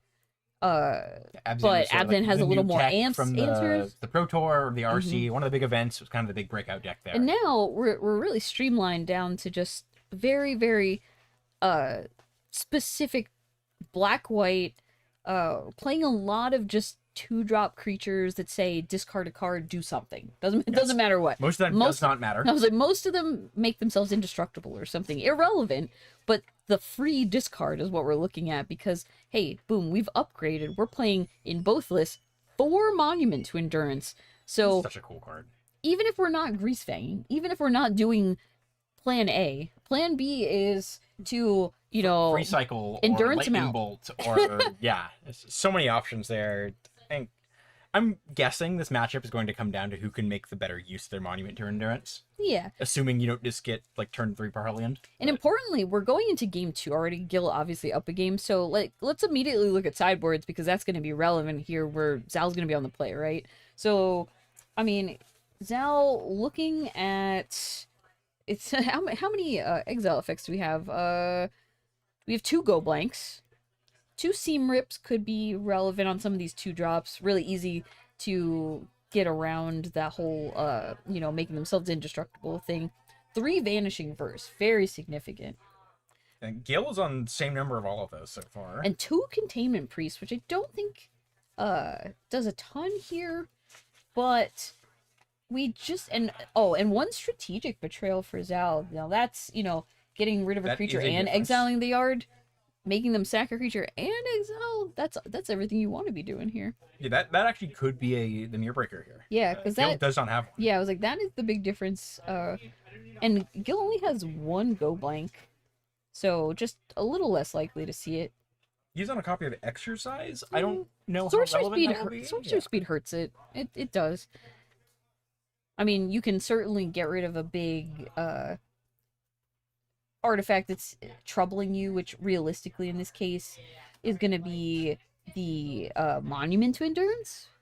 You're usually not like sorcery speed. You're not really interacting Yeah, with vehicles very often, The but damage from Parhelion has been done by that point. yeah. So I imagine that's kind of like if like he could bring it in, but that's going to be like its purpose. I think I see a Sheltered by Ghosts in Zal's hand, but is he mulling? Yeah. Looks like All he's going down. I see a going down to Fatal 6. Push for Gil. okay. Shadowy Backstreet. Yeah, like it's funny because the Seasoned Hallowblades are the 2-drop. They're like 3/1, discard a card, become indestructible, right? Tap it, I think is what it is. It's Yeah, like, it does the whatever, typical like you make something indestructible, you taps, but like I said, you half the time you're just pitching a card to It it. can just be blank. You don't yeah. care if it lives. It doesn't matter. If it lives, cool. But if you just toss a Parhelion to it, did its job. And then if you also have a Monument in play too, boom, double did its That, job. yeah, and a bonus. I mean, Monument letting you draw like discard and Hey, draw everything like is it's just recycling. yeah, It's like huge. just looting and putting things in the yard you want to be in the yard. You do after like game 1 have to respect not just dumpstering cards willy-nilly in case you get go blanked out of nowhere. Yes, very So much. you can't just do it to do it. So you don't want to necessarily get baited. Sometimes if they go to kill your creature, you're just like, you know what? Sure. Like I don't have anything to do right now. I don't necessarily want to give up You my know, only Parhelion right now to just lose it to exile. looking at Zal's hand, see some lands, see a monument. Okay. Could be a solid 6. I mean, it looks. I see some lands. I see some stuff. It seems Got some keepable. creatures, yeah. Nothing. I guess everything's on plan for the deck for the most part. No Grease Yeah. Fang, no vehicles. I mean, if From you what I can see. know, like this is open deck list, so if you know your opponent could go blank you and Mhm. and duress you and anything else, right? Like the more cards you go down, just actively the worse it is. So, and with just a plains go, Gil starting out in the much stronger. I think Gil kept a Surveil. one-lander. No, I think that's The I second think that's a one? pathway. Oh, that is a It's- pathway. You're yeah. right. Never kept a two-lander. And he left whatever was on top. So Never with a mind. mycosynth. So sure, making another monument most likely.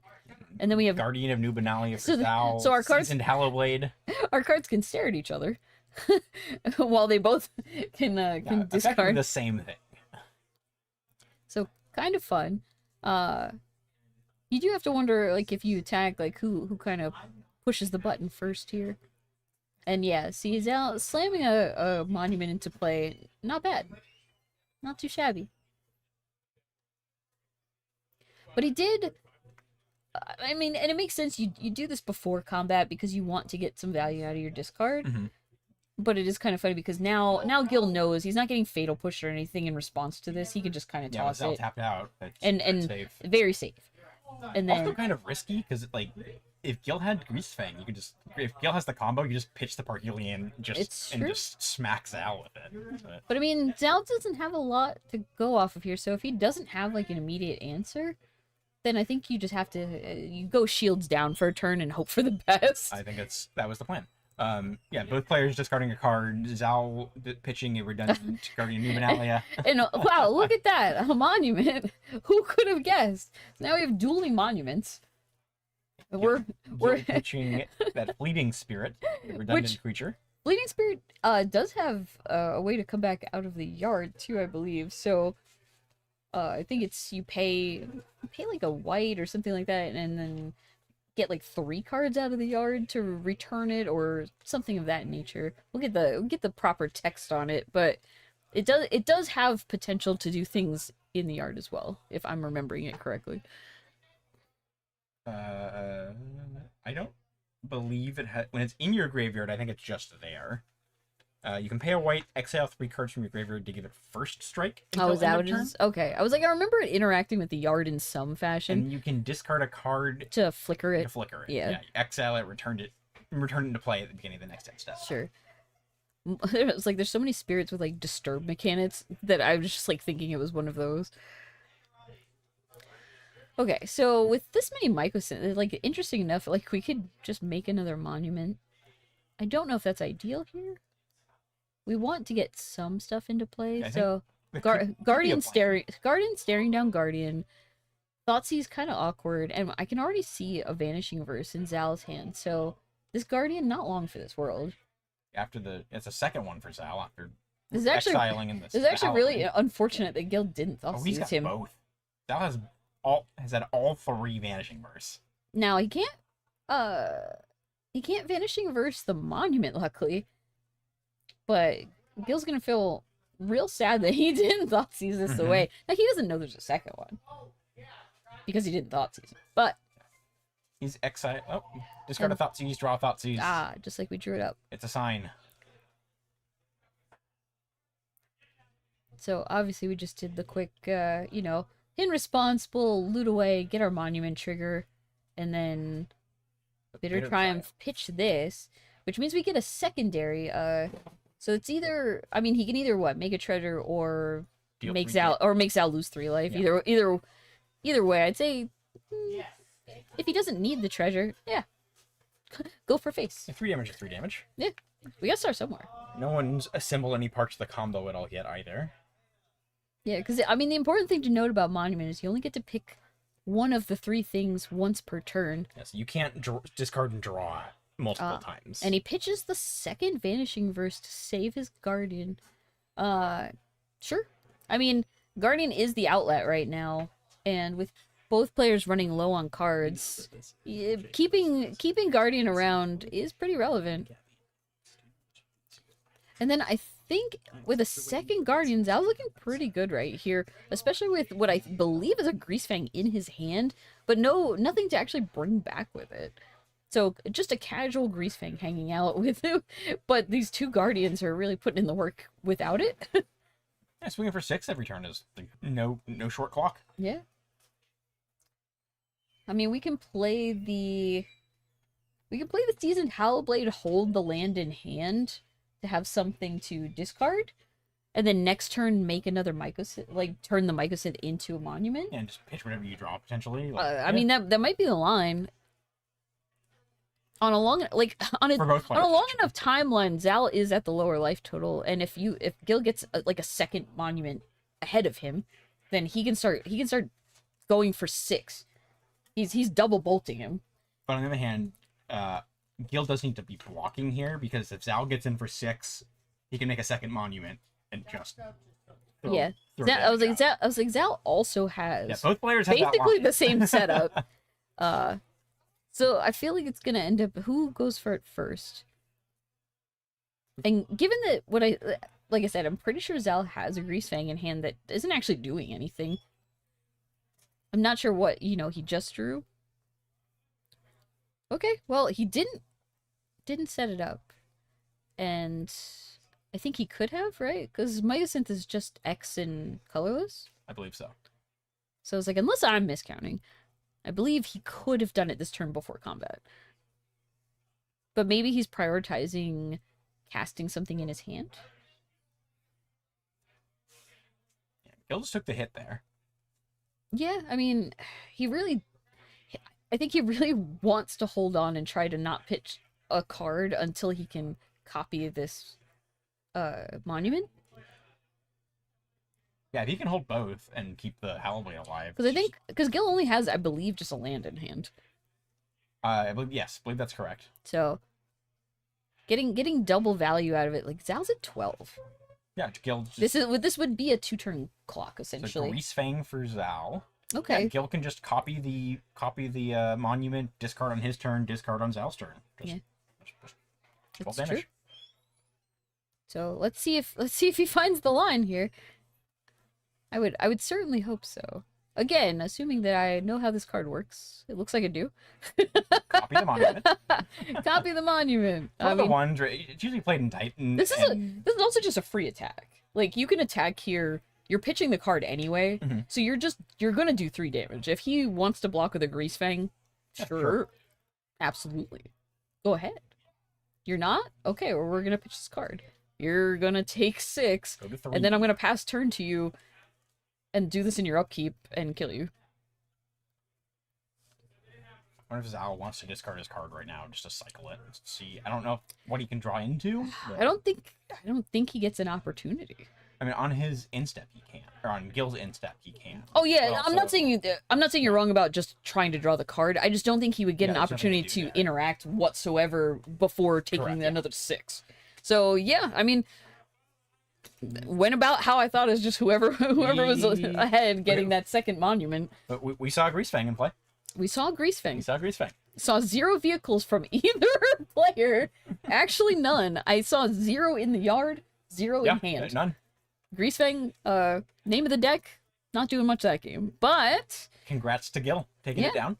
Moving on to the quarterfinals. I believe Gil's going to stay here at Okay. the table. Alright. And, we'll play Gabby.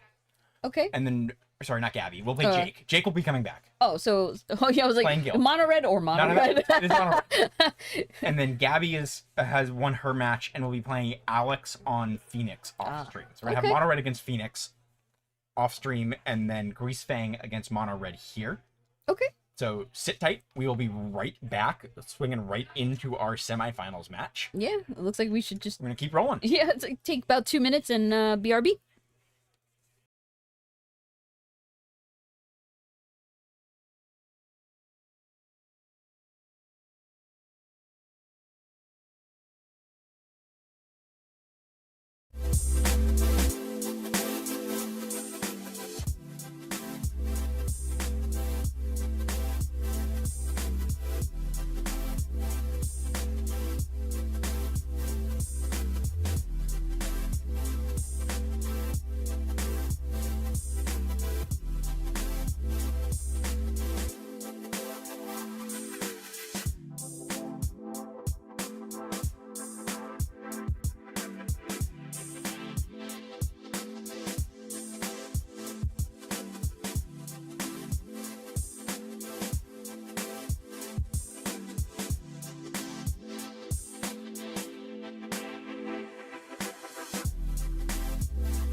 Oh yeah. And like they'll occasionally speak Japanese.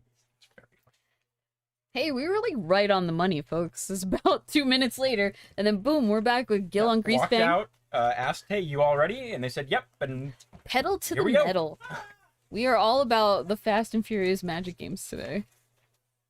But yeah, so our top 4, either matchup should be going pretty quickly, but we're gonna focus on the one that has potential to be the fastest.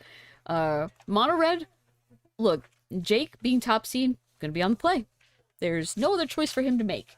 Technically he could, but he's not going to. that'd be the wrong choice. Yeah, I was like, and Gil's creatures being able to be made indestructible That can is- matter, yeah. but Jake's, 4 monstrous rage. Indestructible, pretty irrelevant. Yeah, those are X1s. Indestructible, yeah, with 1 toughness is not doing a bunch when you can force trample on a bunch of creatures. And this particular, like, Greasefang doesn't gain any life. It can force its opponent to lose life quickly, but it's not gaining. Now, he does have potential, like Yeah, a Sheltered by one Ghost. Sheltered by Ghost. So he can find lines to do such things, but with a Sunspine Lynx or anything like that, Jake turns that off. Takes that option away.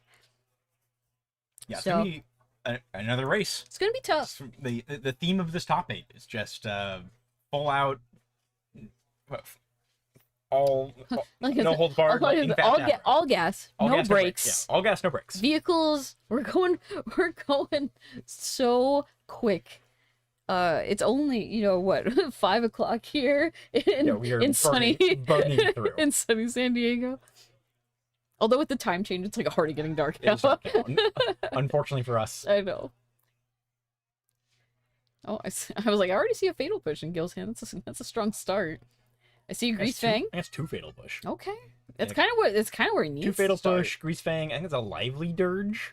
Lively Dirge reanimating some creatures could be good. And Jake starts off with a little Kamano. A little facing off against Kazan here. Doing a little one damage, a little ping. There's a guardian for Gil, And Gil with the very painless Concealed Courtyard. which is good. Definitely Oh, what he yeah. wants. I believe the other land he's got is a goblet. It was like anything Jake casts here, just he's like, don't even worry about the cat. Don't even think about it. You just It's put it- gone. Put it right in your graveyard. And Gil having an answer to the flipped Kamano is super important here because, again, if Gil somehow got like a Greasefang into play, it dies, right? With Kamano alive, Kamano active, that would get exiled and you're not dirging it back. Yeah, you need to be able to deal it damage to exile it. Yeah. But still, like, it can definitely throw a wrench in something. Yeah, I mean, Jake's not killing anything without damage. No. Like, I don't think he has the technology to do otherwise. Maybe with a Flowstone infusion that's in the sideboard, but like we're in game 1. Yeah, I don't think he has any other way to do it. Funny enough, Jake actually has 2 Tursas in his main deck. I've yet to see them. He had one in hand in one of his matches earlier today, Mm. and I don't believe it was cast. I was like, I wonder if Tursa has even attempted to hit the battlefield. No. I've seen a lot of Sunspines. I've seen I've seen lots of mice. Well, a bunch of mice, a few screaming nemesis, Mhm. nemesis. Oh, he's just prepared to trade this off. Okay, It's another way to remove that interesting. saga. I mean, he could have blocked in Flicker, but he would much prefer to get it off the field here. And then with the Hallowblade in play means you can make it indestructible, which again, this is game 1, so you're not getting Flowstoned or anything. And he does have a little lifelink action in the Mhm. hand Just with huge. the Sheltered by Ghosts. Oh, a very face-up monstrous Sure, rage. big sigh of relief from Jake there. Yeah. It does make it awkward though, because I think no matter what, like he doesn't have a land to Gil cast from this. Jake. Yeah, sorry, wrong player name. Big sigh of relief from Gil. Yeah. Not need to worry about getting monstrous rage to this combat. Yeah, because if Jake had it, then he would have played a land. And he did not. So Yes, now that just gets to hang out. It's gone. In exile forever. Gil blocks seasoned Hallowblade, discarding Guardian of And now we're gonna Numenalia. shelter, take this mouse away, and we are gonna gain a bunch of Just life. Brutal for Jake. An indestructible lifelinker Gil- is... Gil was only at 70. He's gonna go ahead and gain 4 here. Yes. Go to 21. Halloweed's now a 4. The lifelink. It's Gil a might have been it's a lower. 3 it's a 3/1 with +1/0 on it. I'm assuming the Manifold Mouse gave the Emberheart Challenger double strike when the it attacked. Maybe trample. Yeah, very much so could have been trample there. Not 100% sure, Probably but I believe it was trample for him to have taken much damage at all. I guess Jake can just start firing out some removal spells. Well, it's tough now because it has ward Oh, and it is Lord. I was it was like it has ward and going to be indestructible. Like Gil has 4 cards in hand. There's no way he's not trying to save it now. correct. Yeah. Jake goes Emberheart Challenger, Heartfire Hero. And Jake's sitting on just 2 burst lightnings and a dream because realistically no reason for Gil to not just swing in here. Now he can be the aggressor. Cuz he Fatal just, Push and a Grease Fang. which, you know, pretty simplistic. We're just going to attack. We're going to get in there. Get in for 4 with lifelink. Fatal Push takes care of anything we're worried about, realistically. And then we get to pad our life total a little bit. Oh, apparently we're The going to Lively lively dirt. Dirge. First mode is an Entomb. Mm-hmm. I believe it's just creatures, though.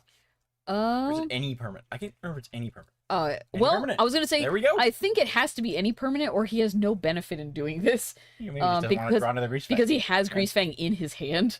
So yeah, I'm gonna guess that next turn, and maybe Jake can guess too. It's going to be a Parkelian in play. So he has very little reason to not leave up these 2 burst lightnings. He's thinking about it. He's thinking real hard. And he doesn't really gain much benefit from not attacking. No, he's not able to block anything else. Yeah, that's coming in. there's no profitable block here. He cannot see this Mutavault. Okay, He realized Think- right yeah. beforehand that he Good was for him. like, wait a minute, I cannot leave myself dead to this. And Yeah, needs to cast both Burst Lightnings to kill the Grease Fang. Yeah. And tapping out of that one of his 2 red sources would mean he's unable to do that. so, I mean, I would expect Gil to make the attempt here. He's like, yeah, I mean, he's not gaining any benefit from not going for it. So now Jake just needs to pick the right time, which is before we go to combat. And then boom, boom, take 4, Grease Fang hit in the bin. No way to give it indestructible, thank goodness for Jake. Yeah, he doesn't need any more headaches here. But now Jake's still stuck facing down this, 4 power Indestructible. life linker. It's as indestructible as Gil can keep cards in hand. And now Jake, sitting there drawing What was his draw for turn? That was one where I didn't.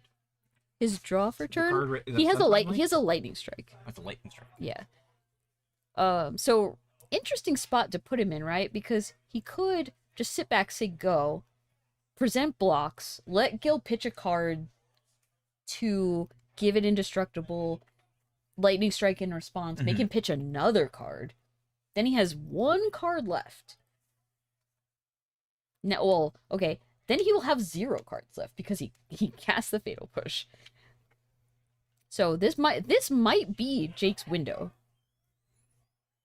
Godless Shrine. Just drop a turn for Gil. Swing with the Hallow Blade. All right, so we're gonna. Going to use the Mutable. Okay. I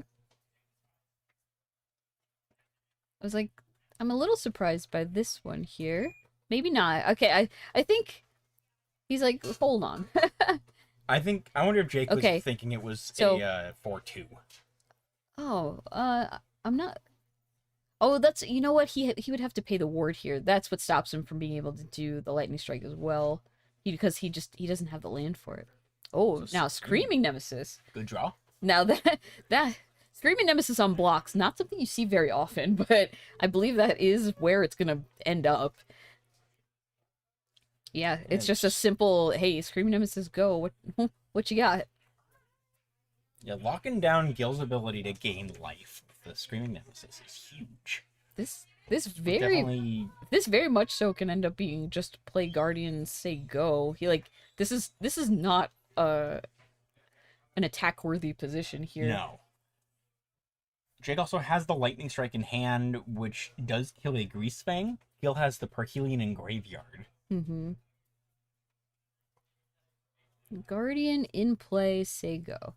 So, he has one card. I mean, The Monstrous Rage. for Jake. Monstrous Rage, but what are we doing? Not much here. He just kind of has to say go. It does give him the opportunity to make Heartfire Hero a significant blocker. And then maybe find a line to make this Lightning Strike do something. Another Screaming Nemesis. That's Pretty good. we have very good blockers here. Pretty good. We are putting the... I was like, now you do kind of get a free attack. And hope... I mean, Gil has cast 2 Fatal Pushes this game, right? So... Oh, there's a third. But Screaming Nemesis is a 3-drop, and you do need to find a way to actually kill it. Oh, okay, we're just gonna get this little Fleeting Spirit into place. They go. Fleeting Spirit could just is just on blocks to be the trigger to let him push a... Yes. You know? It's going to get thrown under the bus. You also can just block and flicker, which is Also true. solid because it still facilitates the something leaving. So like you're still gonna get your Fatal Push. So like you could block this and flicker it if you want to. He might just say, "Nah, it's fine. I'm so far ahead. Like I can just take the 3." Keep the bodies in play, not be in a rush to. Because Jake's still at 8. He is not gaining life. Jake will never gain any life. There is not a single card in his list that allows him to gain anything. He just delivers pain. That's it. And I also don't like this game might get to the point where it's just kind of draw, go, maybe play a creature every I once think in a he while. found the Tursa, Jake does have a Tursa in hand right now. but I don't think he can cast I it. think he wants both the Yeah, like, Monstrous Rage and the Lightning Strike. This is not an opportune window. Like I think he has a much better spot of possibly like. Oh, is he gonna try to Turn cast has a it? May to discard, correct? Yeah, but I feel like You want the value though. I think I wouldn't put my shields down this turn and maybe wait, try to get some utilization out of my spells first. I'm not saying that this is a incorrect line by any means, just I think this is more of a personal preference It's situation. a big decision point, and it's Yeah. gonna be. It's basically gonna be one of the things where you know if it was right or not, depending on who wins the game. Oh, see, this is important. I actually didn't know Jake had that many cards in his yard. Oh, that is. So now we get a free spell. We don't know what it'll be. I do like casting Teysa more now. Yeah. Okay. So I thought for sure he had less than that because I'm just staring at this with like one Monstrous Rage in exile. It's a Kamano. Okay. We can certainly put that into play. We have exactly one. That's kind of funny. Yeah, it does a damage. Can do some blocking eventually. Yeah, I think Gil's setting up the Fatal Push here. Yeah, I was gonna say we block, we get this out of here, we go ahead and push. Killing Tursa, very important because that still leaves the other Screaming Nemesis here though. Whereas this would have been a window of opportunity to kill one of the Nemesises and then like He does still have that window. I think Jake's looking at the Monstrous Rage on the Screaming Nemesis. Oh no, it's the Saga. yeah, we're just gonna cast the Kamano and say go. There's the Fatal Push. Okay, sure. This comes back. Jake's still at 8. Not taking lethal here though. Like still having a blocker matters. Gil is able to swing in though. Oh yeah, I mean the attack's fairly free. Heartfire Hero is probably on blocks.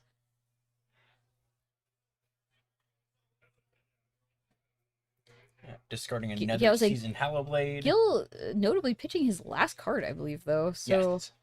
pitching Hallowblade like to the Hallowblade. And then, Heartfire Hero dies, we get to do damage. Damage directly to Gil's face. But he's still at a very healthy 22. And then we scried some Grease Fangs. Yeah, which I believe we're just slammed to the top and say, go ahead. Yeah, I'm sure. Guessing Jake knows or can guess what was there with Mhm. Gil just the snap scry. Oh no. Lightning strike on the Hallowblade. This was Ward trigger.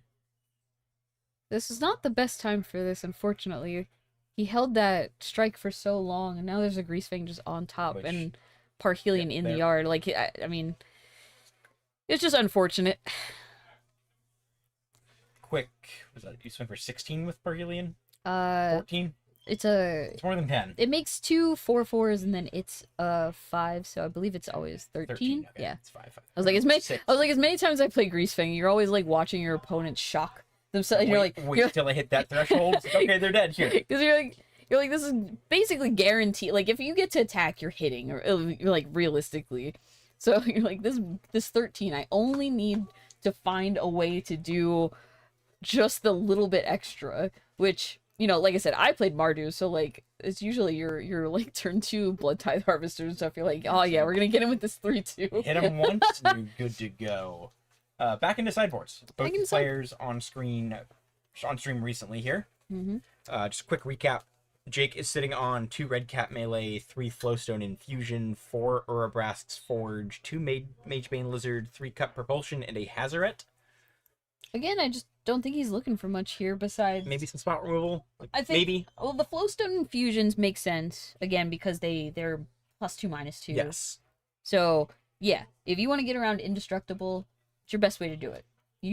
That kills every low to the ground creature outside of Greasefang itself. But besides that, Yeah, I don't think I'm it just wants anything else. yeah, I'm like, we're just not really looking for a lot of this. So he can, you know, trim a little bit here and there, get those flowstones in, and cross his fingers. Because again, he gets to be, like, game 3, he gets to be back on the play. It's huge. Yeah, I mean, just, and I already see him looking at the flowstones and just making sure that, like, okay, we need answers to creatures that can potentially sit there and wear a Sheltered by Ghosts and gain so much life. Like, that bought Gil so much time. Yes. Yeah, that, like, basically winning the game. Yeah, I Just mean, being able to just gain 4 every turn, like, and then he took Jake's Chip creature up out of the way, he gained a bunch of life, he put Ward and Indestructible on it. It's just yeah, all good. a lot of stuff. A lot of stuff for Jake to have to climb through, and he was doing his best. There was a window was there. close. There was a window was there. time. I think if Gil would have taken any longer to find the Greasefangs, then Jake would have had a possible line. But that means he's just all the more reason he's just gonna want to make this one short and sweet. Yes. And See- yeah, it see looks him like cutting the I was like, it terses, looks like he like- cut the Like that terses. choice. I just yeah, like I think the third card I think- cut was a Lynx too. I think the terses make more sense being on the draw. You're already a little bit slower. Like Mhm. you're trying to utilize as much of your resource as possible, but on the play, Yeah, you We do just- not care about the cards in your hand or your opponent's hand. You Yeah. just want their life to hit 0. which Tersa would have still been fine. Like she's still a 3-drop with haste. Yeah.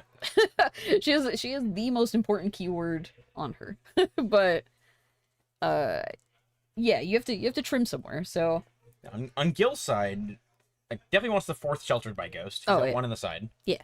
Beyond that, like, you could have an argument maybe for the Seam Rip or the Bitter Triumphs, just Mhm. more removal, or the Vanishing Verse. yeah, Don't hate some Vanishing I mean, Verse. Vanishing but- Verse great against Nemesis. It's not the worst answer to like the Lynxes because once they resolve, you know, they ping, but like then they're just a big creature Yeah, in a you don't way. need to worry about Revolt for a Fatal Push on those. Yeah, so Depends on how much he wants to slide out, how much he wants to bring those in. yeah, I think Gil has to respect having more removal when he's on the draw. He can't just guarantee he's gonna roll out 1, 2, 3 Yes, Greasefang, right? for sure. So you do have to, I think, just leverage yourself a little bit heavier on the removal and Also has the and cross your fingers. the always like the ever-present question of, do you keep your thought seizes in against the red Edgar? I think the question always comes down to like burn versus actual like mono red where it's more Mhm. creature based, because then is your thought seize you're just paying to Remove a 3 damage source. from his yeah, hand. then is that relevant? A lot of time, yes. Like I would pay 2 life to not get Screaming Nemesis. Yeah, or pay 2 light, like this format The kind of push. The immediate push. Yeah, Calculus works out a little bit differently. 'Cause, like in Modern, for example, thoughts used to not get lightning bolted. Like, Yeah. you take 2 rather than 3. Yeah. Like the math is checking out in your favor by centimeters, but it still matters. Oh, Everywhere. and see, and There's there's the links. sunshine. Burst Jake, lightning. Jake being paid off super well with just beautiful mountains. he's setting himself up to take no damage here. You see Gil on, I think there's a Gaia Reach Sanitarium, Yeah. Takanuma, and Gaia Reach, Mycosynth Guardians. Gaia Reach very specifically good with Monument, and then at least it gives you another out to get your Parhelions and stuff into the yard when you have no Yes. creatures. He let the Guardian go. I'm actually a little surprised. I thought he might try to fight it at least with 1 card. He has another creature in hand. He does, but Guardian gives you like some of the most upside for Yes, being able it does. to scry like consistently. Yeah, there's you're Especially, getting more on the ability rather than just discarding. a especially card. with the Gaia Reach. Oh, yeah, another one. But having a second one, sure, you get slight diminishing returns on having multiple because you can only discard so many times. It's a burst lightning from Jake. Okay. Met by A push in response from on Gil, Heartfire. leaving Jake with Lynx and removal spell. Is that the? He has a Flowstone Infusion. I wonder if he's trying to bait Gil into pitching a card and then Flowstone anyway.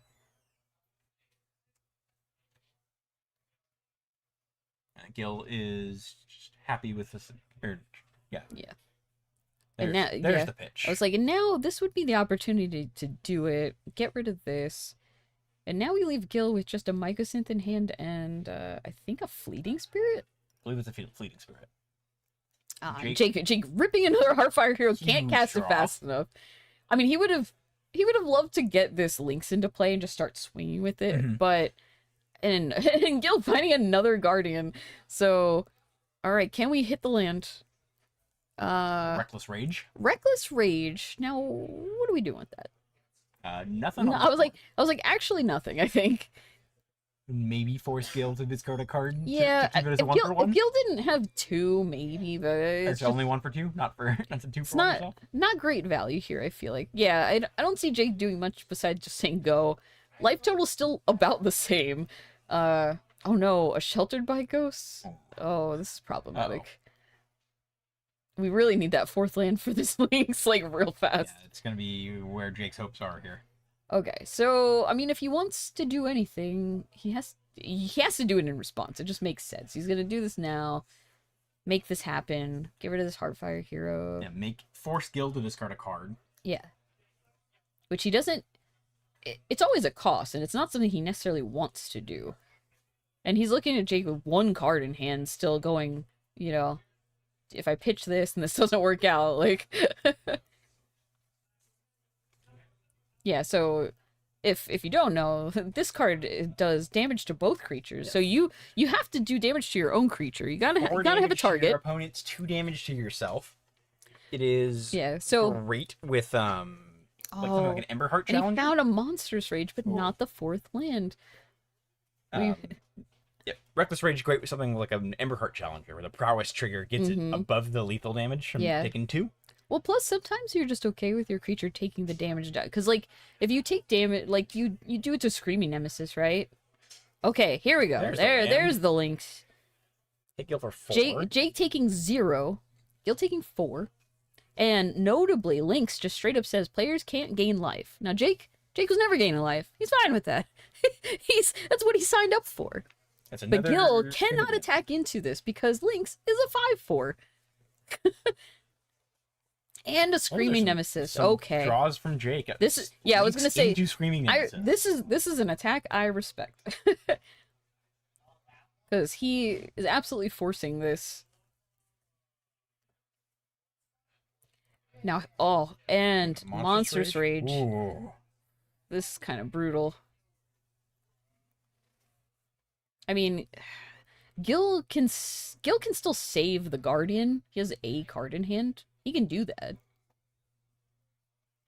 That doesn't stop the fact that this is, now a 6/5 with trample, and Screaming Nemesis is unimpeded.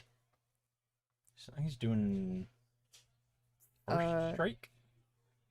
Okay.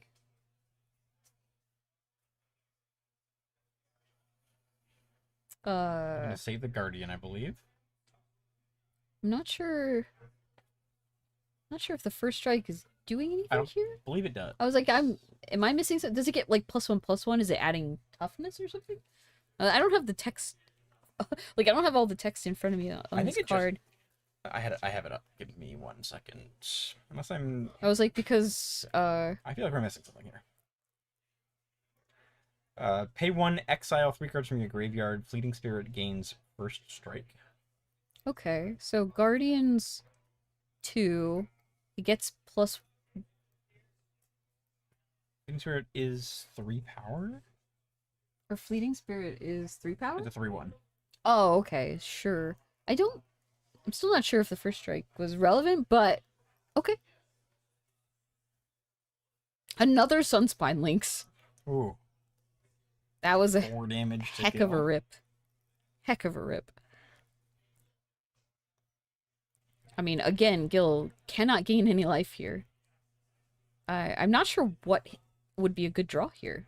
I think he drew an Iganjo, which can kill the Sunspine. Would actually allow him to gain life if he attacks. Jake blocks. Well, no, because then there's no creature there to take the damage. He wouldn't gain anything, die to Screaming Nemesis. No. I think Yeah, it's just no, writing yeah. On the wall there. It's very specifically because he had to wait to block. Like, if he could have killed the Lynx and then attacked, he could have gained some life.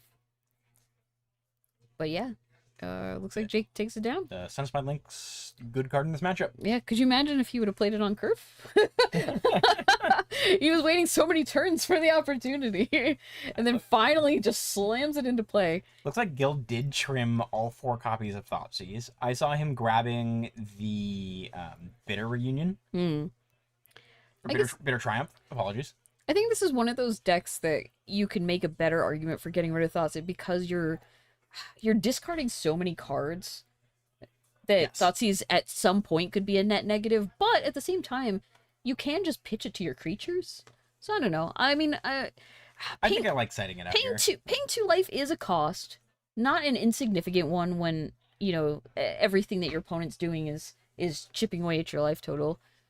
So I think there's probably 2 schools of thought on it, and you probably have to break it down to like really specific percentages. Yes. Uh, and yeah. Which, look, I'm not a math major. I don't know. But I think I like it. I think I like where Gil is at. I definitely respect his choices as a player. He's a very, very good player. Oh, and yeah. If he thinks citing Thoughtseize out is correct, I'm willing to believe it's true. yeah, I could definitely lean into this is a vibes choice. And if he's like, you know what, I don't want to see this card. It also can just be a play versus draw thing. Like maybe True. Maybe you shift a little bit depending on if you're on the play, you want to set up the hand, you want to take whatever you're scared of most and just clear the way. With that could also depend on are you scared of their 1-drops, or are you scared of their 2-drops or 3-drops? And Yeah. If you want to be interacting with their 1-drops and 2-drops, like maybe you just go without it and look for an answer for anything higher up on the curve, or see Burst Lightning, some mountains. That's a Raminap Ruins in Jake's hand. Yeah. It's funny because I thought that was game 3. I thought we were going into this on game 2. We did go in on game 2. Right? And then we've played 2 games on camera. We definitely talked about 2 games on Oh, camera. you're right. So I'm not sure why they're still playing. So maybe I misunderstood, but I'm fairly certain we're already like at board, but maybe not. Maybe we're just being silly. Maybe we're fine. I imagine that they know. I sure hope so. I think that was just before when we moved over our when we finished our feature match, like so fast that we moved over the other match because Gil was still in it. That's what it is. Probably. So Gil's just playing again, so we kept feeling like he's just been you're here right. forever. You're right. We moved him over. Yeah, It's been a long day, folks. Lots of pineapple. No, we're good. Game 3, top 4 Yeah. in the semifinals. But that does mean that for game 3, Gil gets to be on the play. And maybe we'll actually see a little Greasefang action. There's an Urborg and do the Greasefang thing. And I am just very unsure if Jake can fight this. I doubt it. Pushing for 16 right there. Yeah, I mean, we have like Jake's gonna draw a card, but there's just unrealistically no line to win here. Yep, Yeah. it is.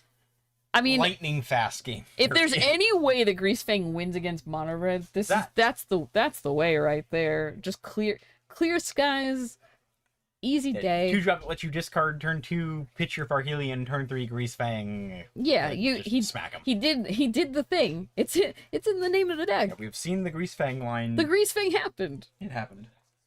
Well, congrats to Gil. Jake's super solid run. Just fallen just a tiny bit short to the mousy menace on the other side. The rats versus mice. Rats versus mice. Tails all the time. But we're gonna take just the shortest of breaks while we go collect the winner of the match between Gabby and Alex, which Yes. I'm gonna guess is probably over with. Good but chance. they could just be finishing up, so we'll find out real quick. So don't go anywhere, and we'll be back in, I don't know, probably 1 to 2 minutes. It can't take that long. Be back soon. Sit tight, everyone.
All right, everyone, this is it. Here we are, wrapping this up for the finals. Got Gil back once again, claiming his seat on some Greasefang, joined by Alex, Team Rocket's own Alex, on Blue Red Phoenix. Alex has been a mainstay, seen him on stream many, many, many times, done very well in so many of these Rockets events. First time on stream today, though. Been off camera, battling it out. Lots of close fought wins. Very, very close match just wrapped up with him and Gabby. And we are here to take it home. Once again, my name is Joe Vetti. Been here all day with you. Thank you so much for hanging out. Joined by Michelle Tanner. This is the TC's Rocket Series Pioneer event. This is the third event out of our series of events running the few months over this year. This is the third of 8. Gonna have some other formats looping back around. Got another modern event, another standard event of Legacy next month, and a sealed event in February or March, I believe. So if you are local to the area, if you're visiting, come on in, check us out, come play. It's a competitive REL cash prizing event. You get those sweet leaderboard points, get to battle it out for top 16. Points? I wonder who's in first for points right now. No one knows. Yeah, no one knows. No one can say. Oh, by the way, I'm Michelle Tanner. First in points right now. Current leaderboard first place spot holder. Although that very well can shift after this event. Yeah, it's always fun to watch people sit there and kind of look through the deck list when they're like fairly certain they know about the entire like, okay, 75. What are your flex spots? Yeah, it's kind of a what are the off meta sideboard I'm options. almost always when I'm in this position, I've been playing a format a lot more. I'm almost always looking at like the 1s and 2s slots. It's like, oh yeah, like you're playing Phoenix, you got 4 Arclight Phoenix. I know that. You just kind of have to like zone in on the ones that are very bad for you, right? Yes. You're like, what do I just lose to? Oh, you do have one of it. Okay, I'll have to respect it for the rest of the match. How many removal spells do you have that exile a card? What does Lively Dirge do? Yeah, that is this is the time to get text on a card that you're not familiar with before you have to worry about it later in the game. Yes. So yeah, the time to learn what a card does is not when it's in play. Yeah. But or on the stack. I mean, that is the nice thing about open deck lists is you're going into it with the most perfect of information as far as to what to play around and what to not have to worry about. But also, it does add that layer of, oh no, I know this is a one-off in the deck, so now I have to think about it. Like the good old mind game is when you're on the white deck. You register the 1 copy of Settle the Wreckage. Yeah. You have the 1 mana tithe. They have to respect it forever. Just pass the land up, and there's, oh man, like, okay. Like playing Boggles, anytime I played in bigger events and they saw the mana tithe, they definitely you get in their head. I have so many players like, oh, I waited 1 more turn. I'm like, good. Yeah, I never had it. Didn't that's matter. why it's there. Same thing a lot, like you're playing Legacy, you're playing a Delver deck. Even if Days is bad, it's like always argument to leave 1 in. Yeah. You gotta keep them honest. I love the Days argument. But, the levels game with the card is something incredible. it will be interesting to see how this shapes up. This is one of the few times, like, you could call Phoenix a combo deck. It does have the combo potential of, hey, I cast 3 spells, but I get all my Phoenixes out of the yard, we swing for a lot, right? But that's not necessarily where the deck's really at anymore. It has so many angles of attack between you're more of a mid-range deck. Yeah, like you're playing Corey Steelcutters, you're playing Profs, you're just playing so many different ways to accrue value and then swing. But the main way that you are winning is damage to the face. Yes. And creatures are going sideways. Phoenix has a little more creature removal, I think, than maybe some other decks do, because it's also part of the game plan. Yeah, like your Lightning Axe facilitates putting your Phoenixes in the graveyard, which is all relevant there. So Gil has to consider that. Oh, and this is definitely not something he wants to see as an immediate Steel Cutter on 2. Steel Cutter by Alex. But yeah, like Gil has to consider that if he goes for a Greasefang line, it's not ideal. You need to but he does respect open mana, respect cards in hand. But then Alex also has to respect it too, because like right now Gil has it. He has a Parhelion that he can pitch to the Hollow Blade, and he has Greasefang in hand. I think Alex just revealed 2 lands off that sleight of hand. Well, you know, probably getting one. Very painless here with these Spire Bluff Canals. He did shock that Steam Benson. Got an opt triggering the Steel Cutter. Get to see the very fun monk tokens We got a Mankey. Got a Mankey on board. with a relevant type line here. Does not like what was on top. Well, he can opt to not keep it there. That's not a joke. That's just how the card works. And then, yeah, might as well Swing for 2. get in there. Now, Gil already knew he's doing this anyway. Oh. Oh, no. Monk does have trample in for 3. Yeah. Interesting choice by Alex. I would definitely have hesitated to go for the kill Fire off here the removal spell. when there's a very clear Parhelion. But this is an unfortunate lineup.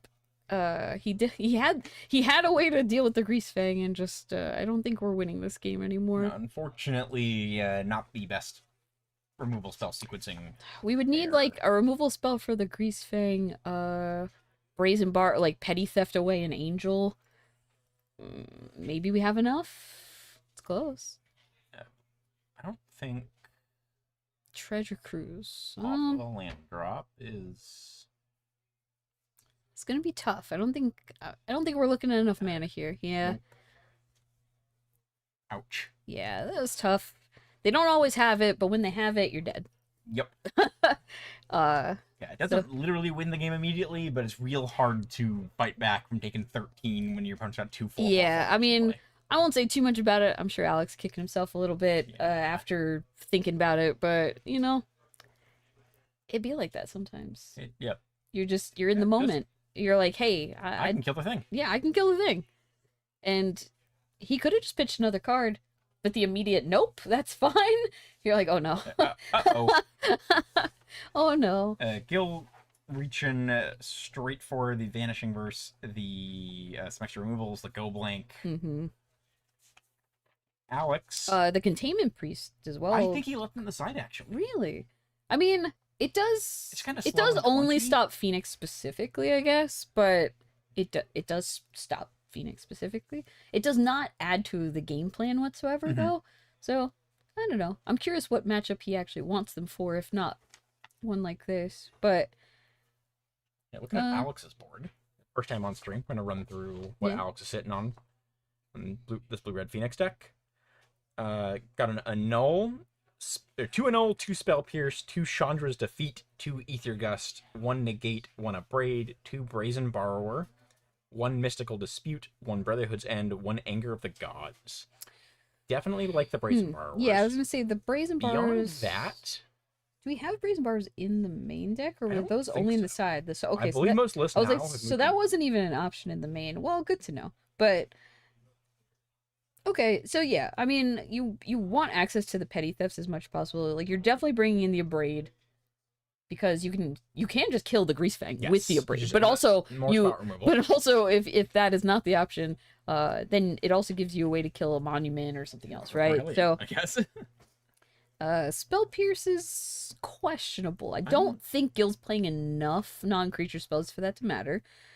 And then Don't think you want the annul. yeah, annul for the same reason. You're just too niche. Gil's not casting these spells. He's just getting them out of the yard. You might tag a Again, you might tag a monument, but that's not. That's not you can beat a monument. Monument's not what Alex you're should be scared of. outracing the monument. Yeah, monument's not what you're scared of. Everything else is. Yeah. And even like the negate, same thing, right? Like he's not casting a lot of non-creature spells to really. The things you mostly care about are creatures or not being cast. You could argue Phoenix is actually just kind of set up game one to deal with this matchup. Like they have the Torches Tower, they have the Into the Flood Maw, they have the Lightning Axe, the Fiery Impulses. Like again, like Alex had things to do. It just didn't line up with how that game went. But Like, the other thing that's like unique to Phoenix is like casting these removal spells does facilitate your game plan. Yeah. Like your deck is based around casting Yeah. spells, especially when you have like an artist talent in play. Like you're gonna churn through your deck as you're playing them. Yeah, So, like, exactly. it all facilitates getting the Phoenix spec in play. Which, Gil only has one go blank. He doesn't actually have that many ways to interact with the yard. He has no unlicensed hers, no ley lines, like nothing to stop the majority of what Yeah, so the Phoenix potential is. Alex can just keep all 4 Phoenixes in. Like, Yeah. Worst case, they jump block some angels, and you can. Yeah, which you hope that you don't which is end up really, in that really in that. bad, really yeah. bad worst case, but it's an option. Yeah, it's tough. It's definitely tough. You have to always respect the Greasefang and try to never put shields down once they have access to 3 mana, is how I would look at it. But again, like I said, I've played a lot of Mardu Greasefang. That was like the first Pioneer deck that I played for a really long time. So Gil's got the thing. yeah, I was like being on that side of it, you just always respect it. Yes. So maybe I think about it more than somebody else would that hasn't played the deck itself. But Yeah, on the other hand, though, like this is my personal experience, having not played a bunch of Pioneer in Sure. a long time. Most of my Pioneer gameplay was on the blue-red creativity deck. Like can't count the number of times they like Parhelion me is like, okay, I'll take 13. Now now you die. Here. yeah, like You tapped out, great. you're like not dead, very much alive. So again, here's the opportunity, and maybe now this will be to the forefront of Alex's mind Yes. to not give opportunity. Because yeah, Skill does have everything in hand. Yeah, he does, and he's just gonna untap with it. So, and I believe that I was like, that looks like a shock. So, are we doing something, or we're just shocking and saying go? Okay.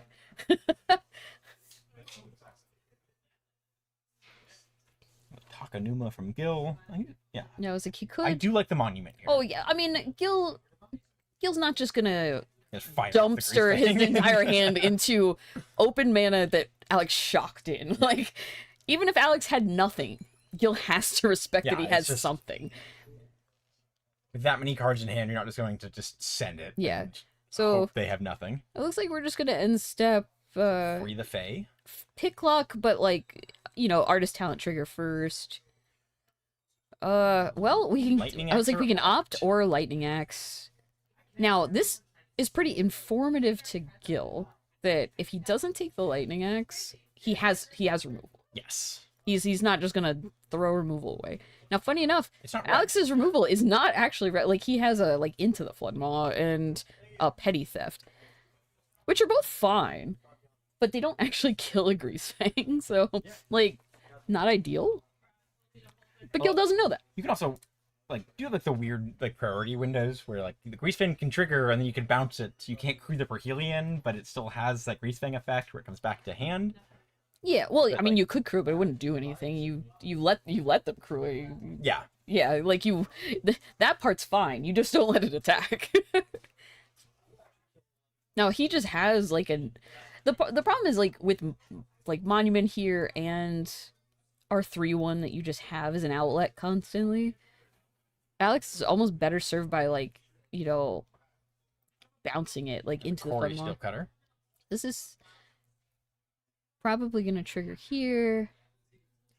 It's like he could just use the Floodmaw here. I mean, and he just probably doesn't. He can't do it now, because then he could still just discard the Parhelion and respond on tap. It's just Yeah. it's not ideal. We're gonna get a little trigger here off. discard. I think he pitches the Brazen Borrower from what I can see in that little corner of the screen. Okay. If I was Gil, I'd be terrified. Like, Yeah. what do you I didn't pick up a Lightning Axe. Pitched a Brazen Bar. like? the What is, Brazen like, Borrower to draw a like random what is in your card, like- hand? Like, am I ever gonna win this game? I'm just never casting the Greasefang. It's not lands. I'm literally just attacking for 3 and then pitching a card. Like, Which, to be fair, is a 3-turn or less than 3-turn clock. 'cause we Yeah. have the so we're gonna sleight of hand trigger again. Now, I mean, as long as Alex has another land untapped, didn't before that and draw. I was thinking so- maybe he found one, which is why he's okay with doing this. Let's hope so. Yeah, he's gonna need it. Otherwise, if he passes the turn tapped out, Yeah, he is at 13, which is the magic number. So we're gonna attack here. Okay. I wasn't sure if he was gonna lean on this being slightly more defensive. Oh no. Oh. Oh no. Ooh. Oh, we're in danger. We're in danger, friends. Uh-oh. Yeah. Well. Okay. That was a... Unfortunate. It was...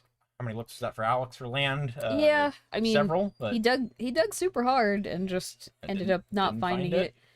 I mean, very unlucky for Alex that Gil just had the Grease Fang combo literally both turns. Yeah, Like, it's just... Alex tapped out and Gil turned 3'd him. I mean, not much else to say about that. Grease Fang does the thing sometimes, and Gil showed it two games in a row to, you know, take down the final. So, did the thing. Congrats, Gil. You got it. Grease Fang and fast, furious victory. Showed how you can attack for 13. Yeah, congrats to Gil. Taking it down. And then, you know, good job, Alex. Solid run. Made it to the finals. Anyway, Love to see it. Hey, we played some Pioneer. Plenty of people had fun. We saw a lot of cool decks today. I saw some of them firsthand. Hated it. A little too up close and personal. Little too many bad rolls on my part. Get But to see the very cool winner's pin over there on Gil's side of the field. So, hey, we're all done for today. Thanks for hanging out with us. Well, hanging out with Joe mostly, and then me after I crashed and burned. But After Michelle came back. for the moral support. Our next Rocket Series event, first weekend in December, that's going to be Legacy. Super excited. Oh, yeah. Now, we're going to switch it up a bit because, Joe, you're going to get to play. I'm getting in there. And I will be your host with possibly Joe joining me later, depending on how he does. Fingers crossed. Fingers crossed. I'm running deep on this one. So we'll hope for the best, and you know, at worst, I'll be here to hang out with you. So you know, tune in, join us then, and you know, keep an eye on all of our socials for updates on anything else we're doing. So again, I'm Michelle Tanner. I'm Joe Vetti. And thanks for hanging out with us, and good night.